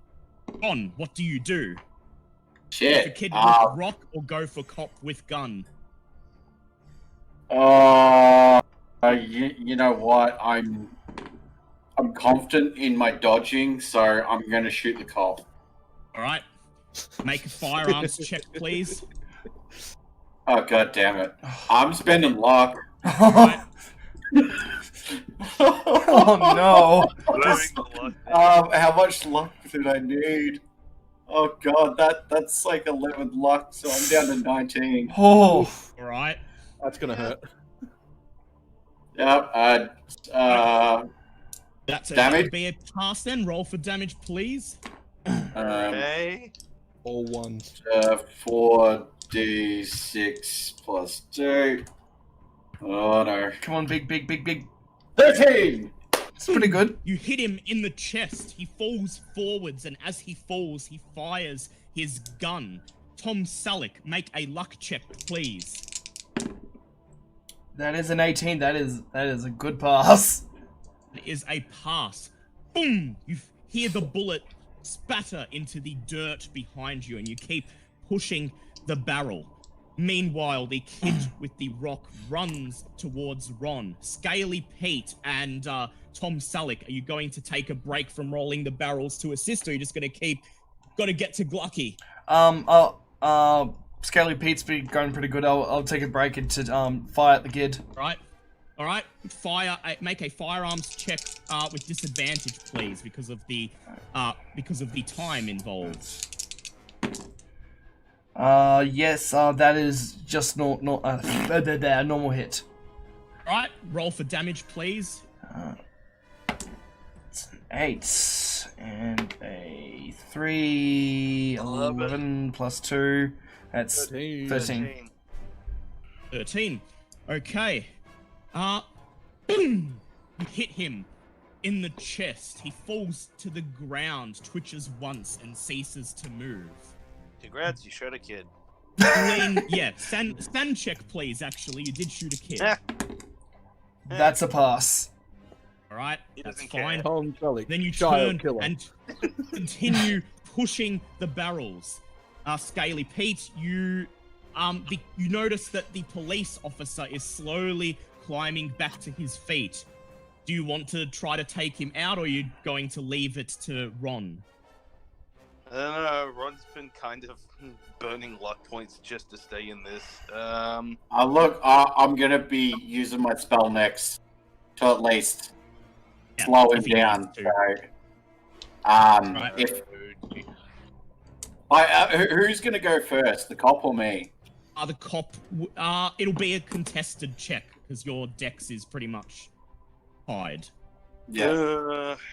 I don't know. Would you rather I try and stop him now and then we go back to focusing on Well, this? put it this way: you're a melee guy. You don't have a gun, do you? No, he has no Yeah, idea. you'd have to close on him with your machete, which could be dangerous. Yeah, because he does have a gun. All right. Well, then I'll leave it to you, and hopefully you roll better than you have the last couple of times. All right. Oh yeah. I would like Ron to do a dex check, please. Oh please, please, come on, please. God damn it! Shit! You have enough luck to spend. Wait, no, I don't. Right. Well, you can't spend luck on a contested roll, can you? And he can't. Yeah. It's a combat roll anyway. He just managed. He got just 8 points below you, but he still passed. Okay, he raises his gun, points it in your direction, and fires. And he hits. That is a hard pass from him. Oh, fuck. Oh wait, that's a firearm check. I'm like, how the fuck did he do 37 damage? No, this is It's not damage. Breathe. Pray it's low. Pray it's... 4 points of damage as you feel Sorry. the slug slam into your rib. Is that including my armor? Yes. I would like you to make a constitution check, please. How many points was it? Sorry. 4 points. Don't pass out. 4. Oh god. My constitution's low as fuck too. Don't pass out. I know, that is Oh, a thank hard Christ. pass. Right, God, that's that a one's pass.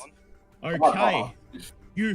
You feel the bullet slam into your side and you groan in pain, but you manage to stay on your feet. Take your turn. Rack! Right. Gonna fire or you're gonna rack him? Yeah, rack, go! You point at him, spends the san and magic points. You don't need to do a power check this time. Yeah, so 8. Alright.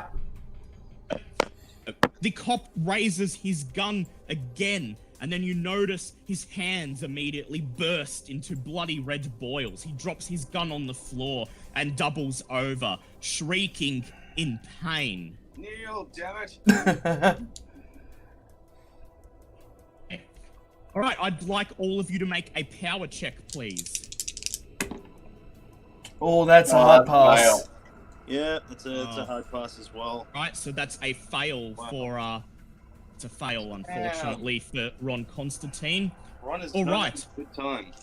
Images begin to flash through your mind once again. Times Square in New York City. Everyone standing, staring blankly into the distance, silver spines jutting out of their chests.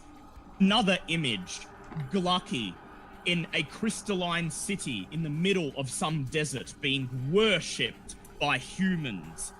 Silver spines poking out of their chests. And then a third image, the planet Earth as seen from space. Continents are brown and lifeless. Okay. Ron Constantine, you lose 1d10 san. Oh, come on, 1. 1. 8. Alright, check it is, please. Sorry? Roll intelligence. Int check, please. God, my Fail. intelligence is high. Oh god, I passed. Oh, shit. No. He's gonna go down. You see within your mind's eye, you see Gla'aki, the earth will die. You see the lifeless earth, but then you feel a sense of comfort. You see the servants of Gla'aki wandering towards their god in single file. And then you see paradise, some other world, a place where Gla'aki will create paradise for his followers. Move towards Scaly Pete. Make opposed strength checks, Oh, please. no. Scaly Pete. Alright, I am really low strength. I failed. I was I really rolled an 8. on there. Right. No, Scaly Pete. I crit. Scaly Pete, luck check, please. Okay, that one's gonna be a bit trickier. Nope, still a pass. Right. He tries to wrest Gla'aki's spine out of your hand, but you fight him off. Then That man, you go get your own. he raises his gun. No. Ron, I would like you to make a firearms check. Oh Not no. Ron. Oh no. No. This will be the one time he actually. I don't want to press the enter button, guys. Watch, this will be the one time he actually passes. That's a pass. Oh. Okay. Fuck. Roll for damage and half it, please. Figures the one time you actually pass Yeah. the firearms check, you're hitting me instead. Hey, I've actually passed most of my firearms checks. I'd like to point out this is the second time you've shot at me today. I'd like to point out it wasn't me. Half 11 that. damage. 11. Oh. Yeah, I only Scaly have Pete. 15 health. Oh, Scaly Pete, you're gonna need to roll a Constitution check. No shit, that damn near killed me. Oh god. Oh, that's a crit pass. My constitution is like fine. 80. You Nice. fall to the ground and you drop the Gla'aki spike. Ron walks over. He picks up the Gla'aki spike. Then, Ron, you run as fast as you can down the dirt trail to the end. Am I able to do something before I lose sight of him? Oh my god, you could use the control thing to make him do the Yeah. the fucking incantation. Do that. Do Yes, that thing. you can. You can. You'll have to catch him and grab him and look into his eyes. Shit. I was playing better when it didn't have that as a part. Alright, is Scaly Pete still is he still able to push the barrel? Scaly Pete's gonna have to push with a disadvantage now because he has a major wound. Yeah. Okay. Yeah. Okay, what should I do? Keep pushing or try catch him? Yeah, I'll try catch him. Yep, we'll try to do that. I would like you to make a dex check, and I would like Ron to make a dex check, please. Oh, I failed. oh, that is a 13. Right. You drop the oil drum and you sprint after Ron as he runs towards the lake. The both of you emerge on the bank of the lake. You see a mass of people, 10, 20 people, making their way into the still waters, walking towards a mass that sits just above the surface. An oval-shaped mass of flesh and metallic chrome skittering slowly across the surface of the water with long, silver, spindly legs, every portion of its body covered in spines. I would like you to make a sand check, please, on Salik. That is a 1. Is a 1. Okay, you still lose 1d10 sand. Oof. Okay, come on. Okay. Be nice, be nice, be nice, be nice. That is also a 1. Whoa!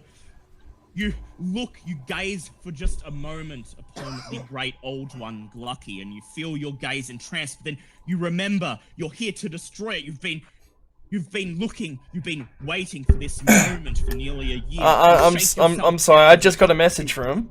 Fuck Yeah? you're a fucking wanker, we're gonna punch you. You shake yourself out of your trance and you run towards Ron as he begins to make his way onto the small pier. Just at the end of the pier, as he raises the Gla'aki spike and goes to plunge it into his chest, you tackle him and pull him to the ground. Make strength checks, both of you, please. Oh, Alright, I have shoot strength. I can't look. But That I did pass. well, that's an 18. Yep. You flip him around and you hold him down, and then you look into his eyes. Spend your sanity and MP, please. That was just 1, wasn't it? Yep, 1. All glory to the Hypnotoad. So that's 1 I'm and. kind of sad I changed that username now.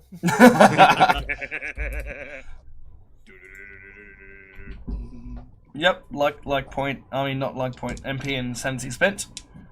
Yep, you look into his eyes, and which command do you give him? Do the goddamn ritual. You will sacrifice yourself and banish Gla'aki. Yeah, perform the ritual. Perform the Form ritual and the banish. ritual. Perform the ritual. Okay. Both Power of you, check. power checks, please. Who has the stronger will? Yeah, that is a pass. Okay. And that. Okay, so who passed better? What's your power, both of you? 70. Mine is 70. 50. And what did you roll? I What did you roll, I Liam? rolled a 40. Okay, so Right. Unfortunately, Ron passes. He struggles away from under you, Oh, what the? and he says, "Never. Gla'aki shall bring us all to salvation." And then he plunges the damn Gla'aki it. spike into his chest. Boom! Watch as his eyes roll back in his head, and his face glows expressionless. And then his Well, lifeless shit, body. this plan's His busted. lifeless body spreads its arms and falls backwards, splashing into the water. Well, Alright? that plan's useless. You have 3 dynamite and you have the Molotov cocktails. Oh yeah, I'm gonna be lobbying everything. Alright? You're gonna the oil You can loot my. Oh wait, no, my body. No, you fell can't. in the water. It's Yeah. gone. The oil drum, you can just see it at the edge of the path. You'll still have to push it a bit further, but there is still a chance you may be able to make it. How am I looking? Do I get the? You can push an oil drum down to him, but it's going to be at a disadvantage. That's fine. I'll take my chances. Right? Roll a strength check with disadvantage, please. Oh, thank God, that's a pass. and You- the second one.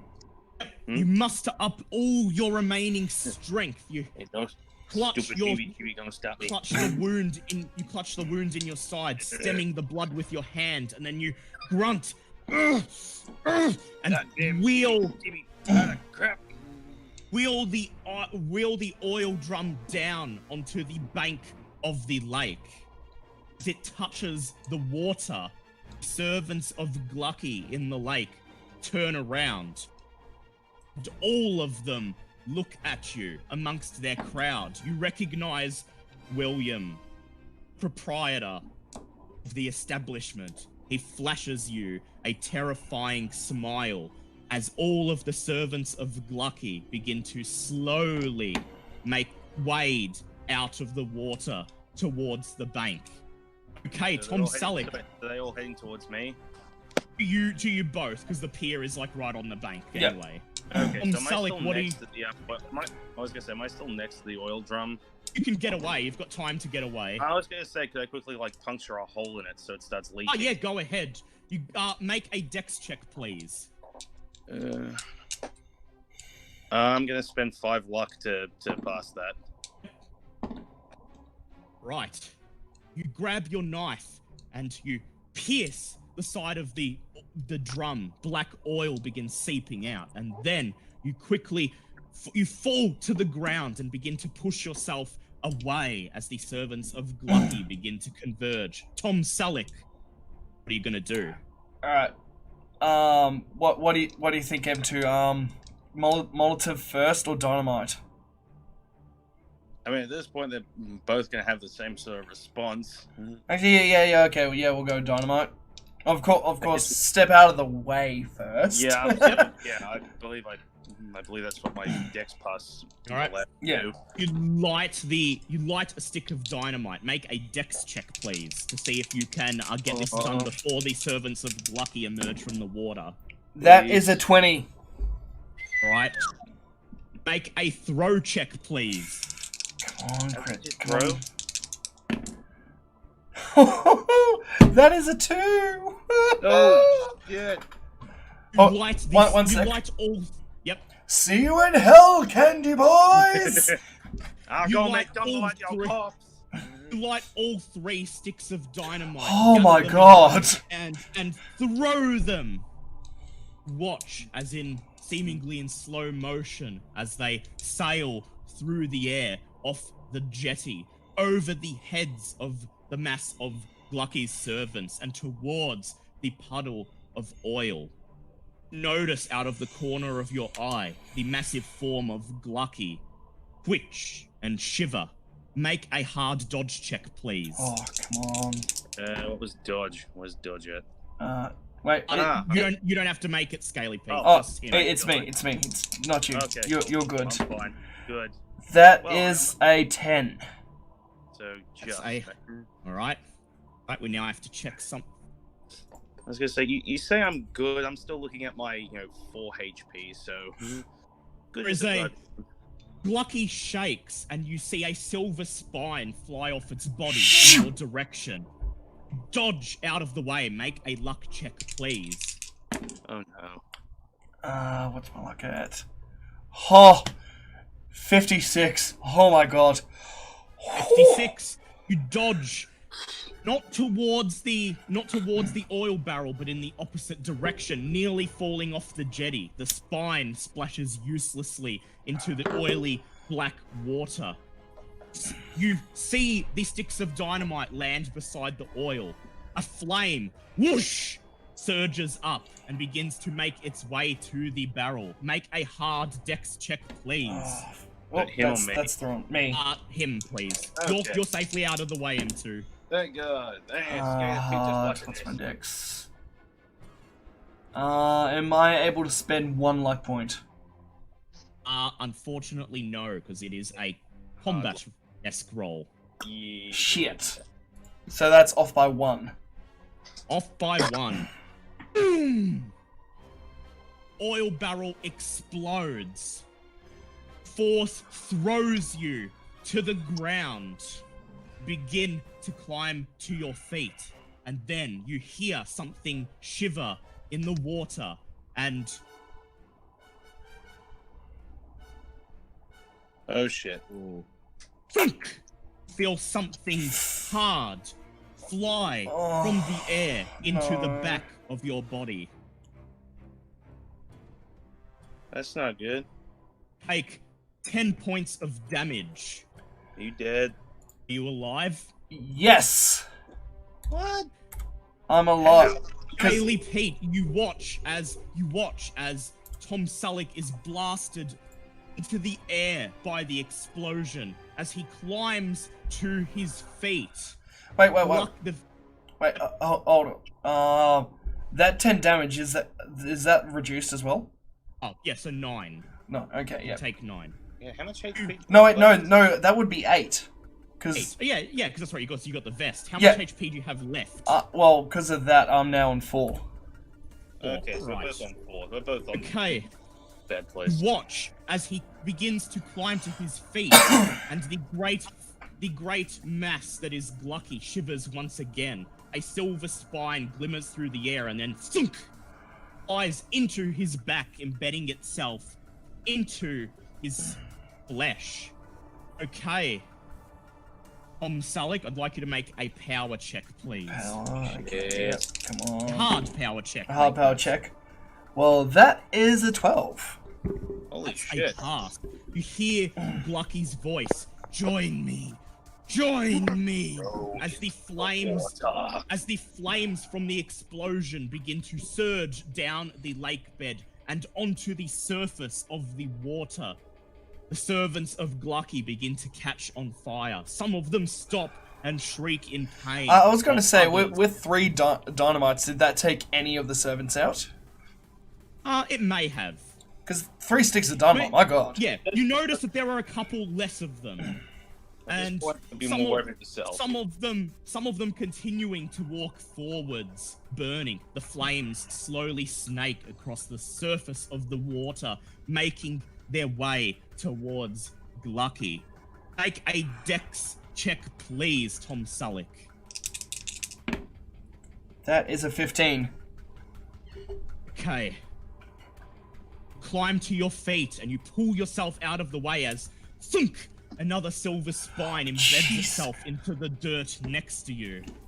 Several of the servants of Gla'aki step out of the water, some of them holding makeshift weapons, a hatchet, a tree branch, a rock, a piece of rebar. They begin walking to you, burning. They begin to raise their weapons. I would like Scaly Pete to make a luck check, please. Oh, goodies. Ooh, that's just a pass. Oh, thank God. You notice the flame snaking across the water. You then notice the mass that is Gla'aki, a tiny flame beginning to burn away some of its spines. The mass that is Gla'aki writhes and shrieks as flames begin to surge throughout its form. Now's the time to finish it off. Tom Selleck, you have two options. You can get away and try to finish Gluck and try to hope that you can survive until Gla'aki burns, or you can most likely not get out in time, but throw your Molotov cocktails at Gla'aki and finish it off.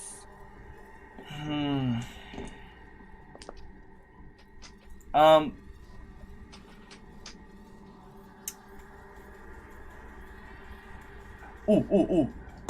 Can I use dominate on one of the people coming towards me?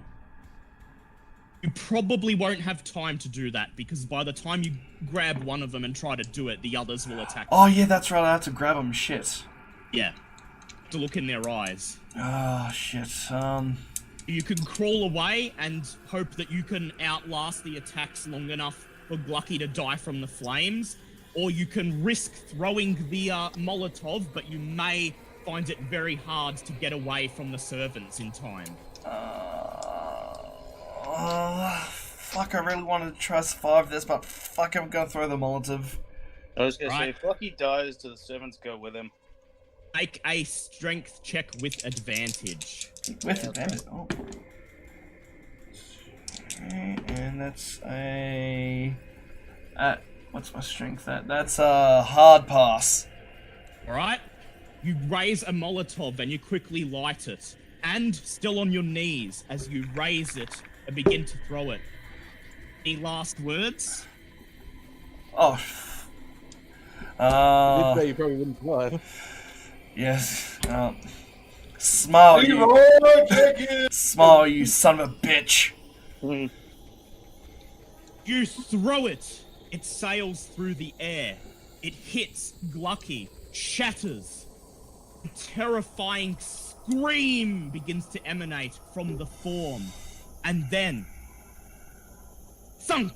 5, 10, 15 spines burst forward, all of them raining down upon you. God, it's like the end of fucking 300 all over again. Hey, you just got Leonidas.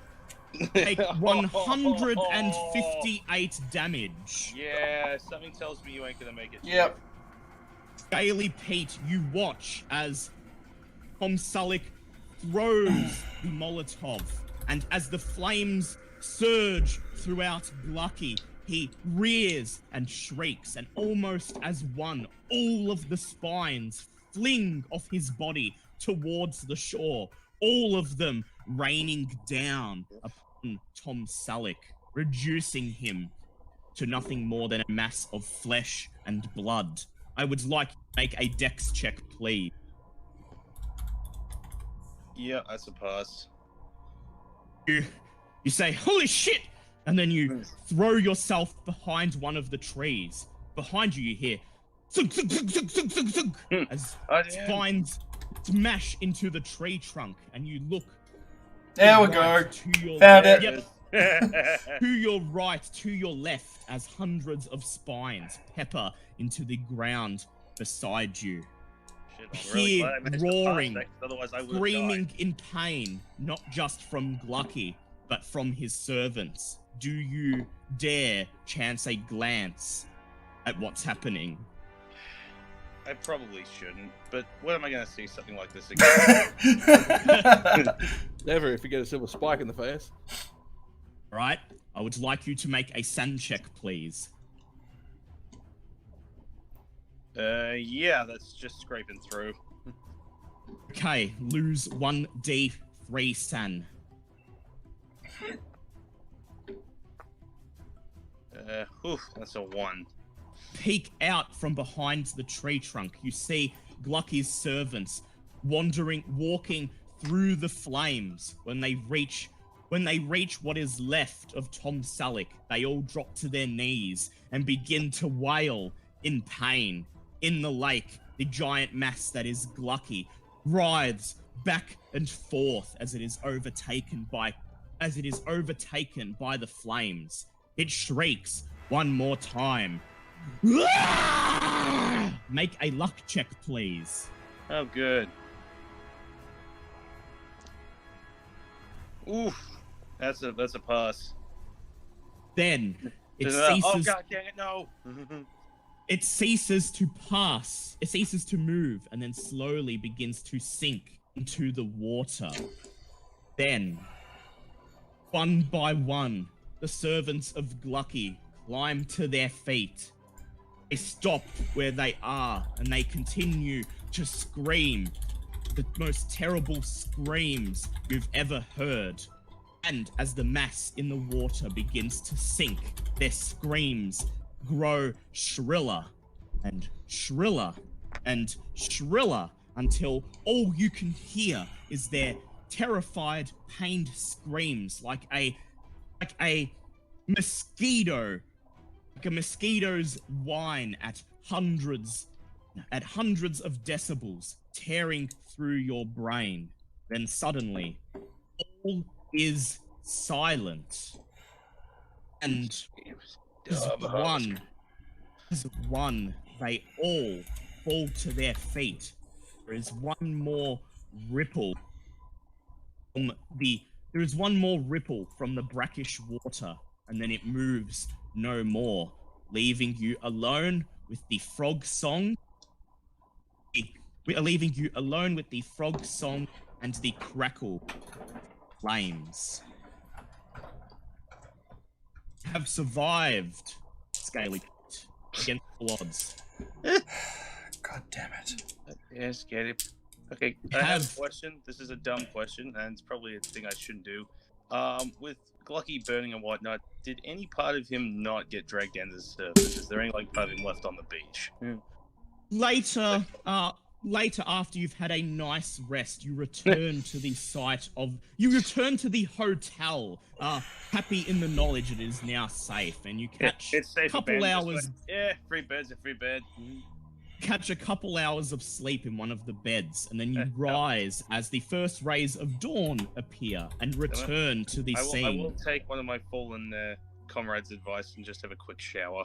First time in God knows how long. Just, you know what? I've earned this. You give yourself a well-deserved wash, and then you make your way down to the beach on the edge of the lake. Fire has stopped burning, leaving in its wake a large patch of black, charred dirt. What remains of Tom Selleck is simply a puddle of blood, altered with hundreds of silver spines.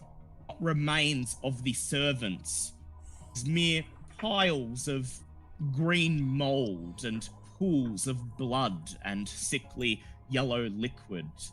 And when you search in the water, you do not find any piece of Gla'aki.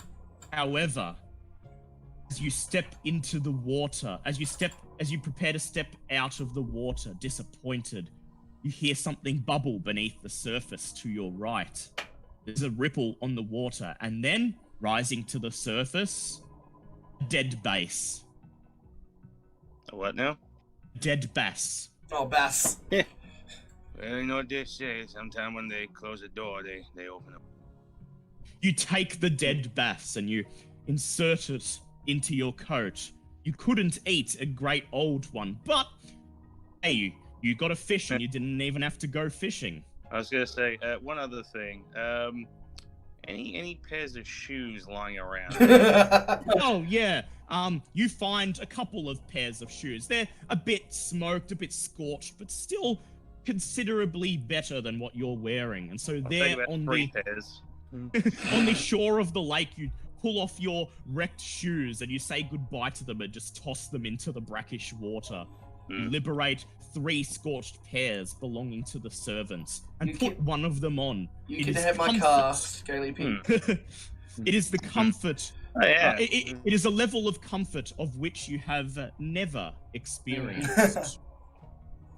In the days that follow, you think of returning to your normal life as a drifter, and for a couple of weeks you do, but then awoken a couple of times during the night by the same nightmare, by the nightmare of those around you succumbing to evil, being pulled beneath the surface of blackness, and you decide that maybe drifting around isn't all there is to life. You've wrestled gators, you've tracked all sorts of beasties, and now you know there's evil beasties out there. Ones that would destroy humanity if you didn't at least try to wrangle them. Okay. Fair deal. Scaly Pete, for surviving and dispatching Gla'aki, you gain 2d10 sanity. Woo! Where's my 10? 10's gone. 10 and 10, that's a 7. It's better than what I had. Yep. That's a 7. It's better.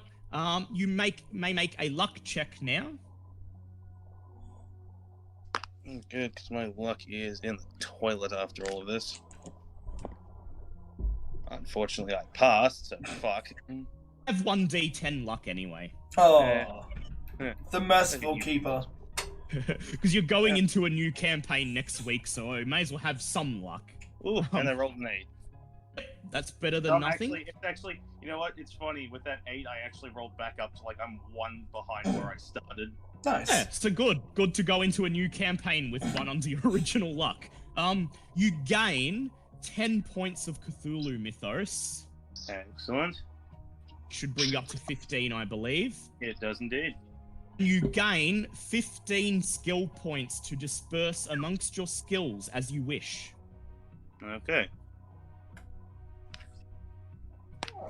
How much gumbo could I make with that? We have an entire bass for it. Got me bass, some new shoes, a shit ton of money. Thank you. A car. Would No, I you can't like drive. to would you like to keep his car or would you like to sell his car? Well, I can't drive, so we have a problem there. In the months to come, you sell off Tom Selleck's car to a buyer who will appreciate it. You don't quite get exactly what it's worth, but it's more money than you've seen in your whole life. You may increase your credit rating to 30. Oh, damn. Nice. Rich boy. Yeah, considering I was on 5, so I'll take that. So much money. Yeah. That. We'll at the start of next session, we will work out how much money you have because there'll be some time between then and now, and you'll probably gained some savings by then. So start of next week, we'll work it out. But you have increased your credit ratings. Now for our epilogue scene. Oh, good. The Earth floats in the void of space, green with life, saved this one time. But in the far vast reaches of the cosmos, a meteorite of blue crystal hurtles unknowingly towards the world of man, containing within it an avatar of Gla'aki and prison that binds him. One day it will reach its destination. Cross to the Amazon rainforest, South America. 2 teenage boys are hunting in the jungle when they hear the sound of something splashing into a nearby lake. They stop and look, wondering what just happened.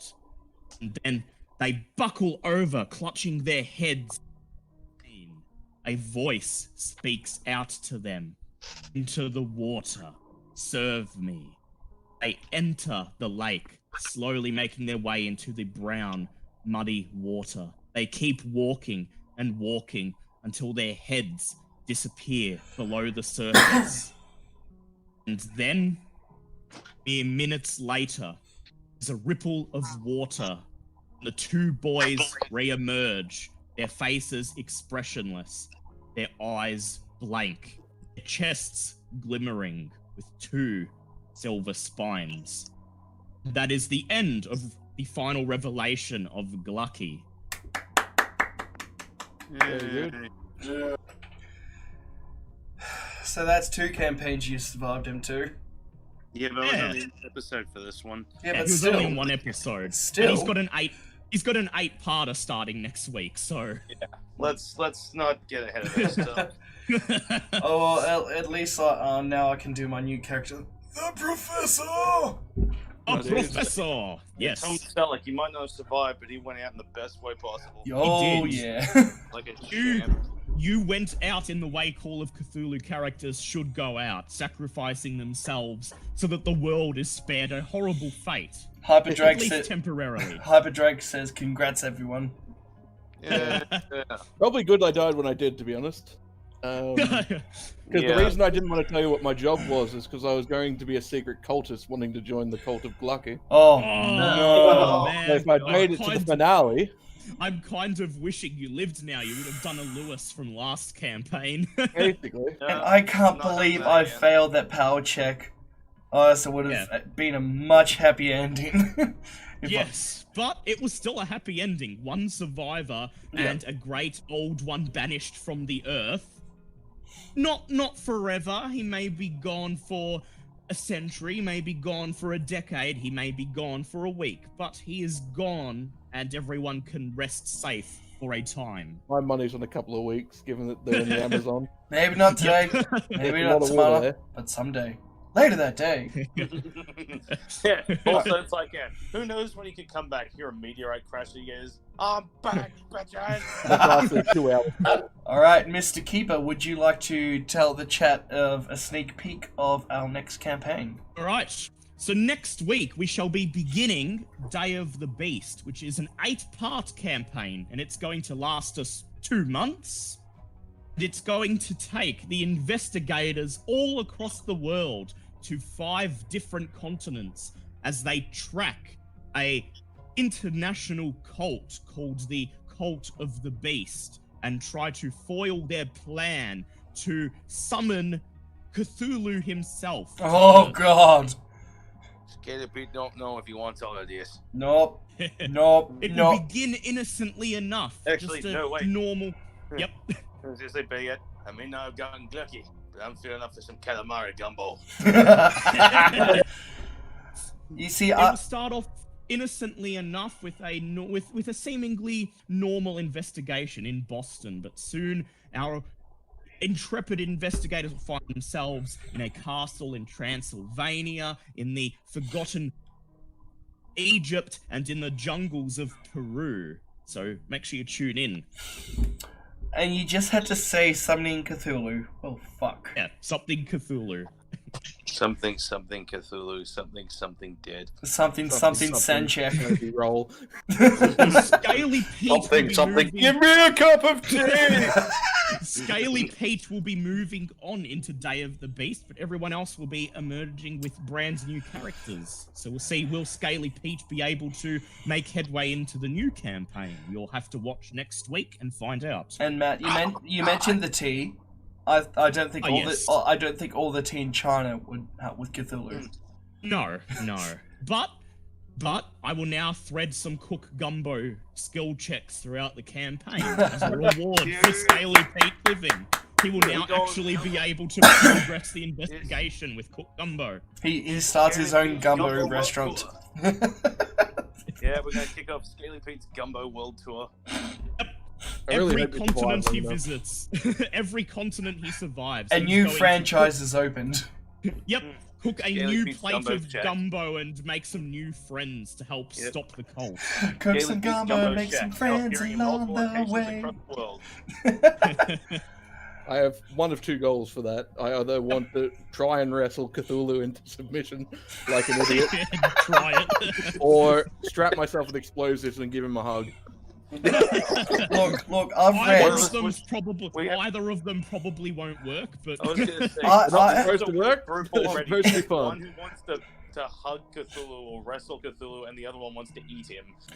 I have Come on, Cthulhu, give me a hug. not even As opposed to me just sitting there shouting up my nose going, I'll go make calamari gumbo out your crazy ass. the most terrifying thing I've read when Cthulhu was summoned. They managed to launch a nuke on Cthulhu. That didn't work. yeah, So he that'll had kill him. He'll come Cthulhu, back. but he was radioactive. He will come Yeah. back. You lost me at like the 2,000 plus strength. And now he's radioactive. Yeah, he comes back and now he's radioactive. It's actually in the rule book. Yay! So all you could do is run. Yes. No. Or stop the cultists before they summon him. Yeah. Yes. Yeah, you can be kind of preactive on that one. You have to stop him before any of that shit happens.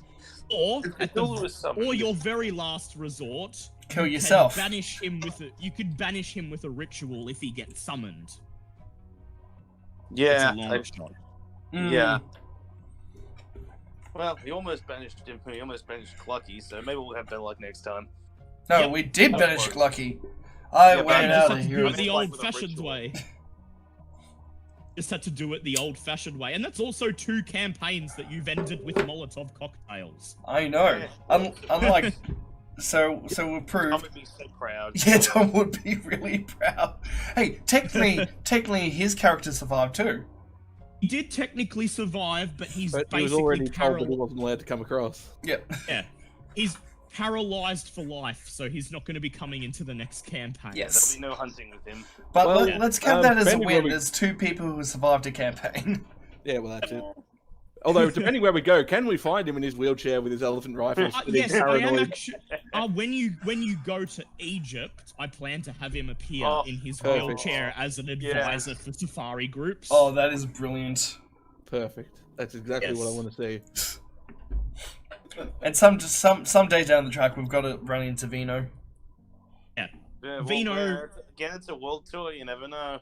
Hey, there's a section in New York. We might run into Vino. Oh. Chapter 1's in New York. Oh. We need to have a conversation piece between Vino and Scaly Pete. I will happily just completely take over the campaign during that conversation. Please, by all means. Go for Billy it. Pete and Vino meeting in New York. Oh no.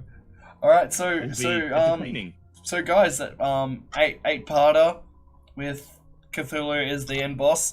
Make sure you tune in. This shall be pretty fucking awesome.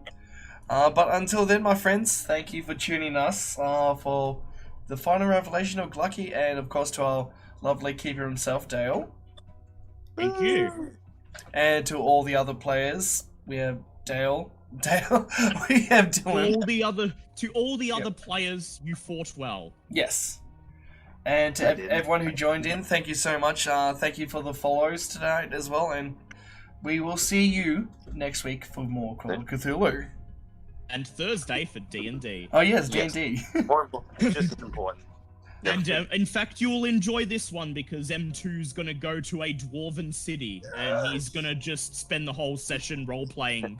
Diggy hole?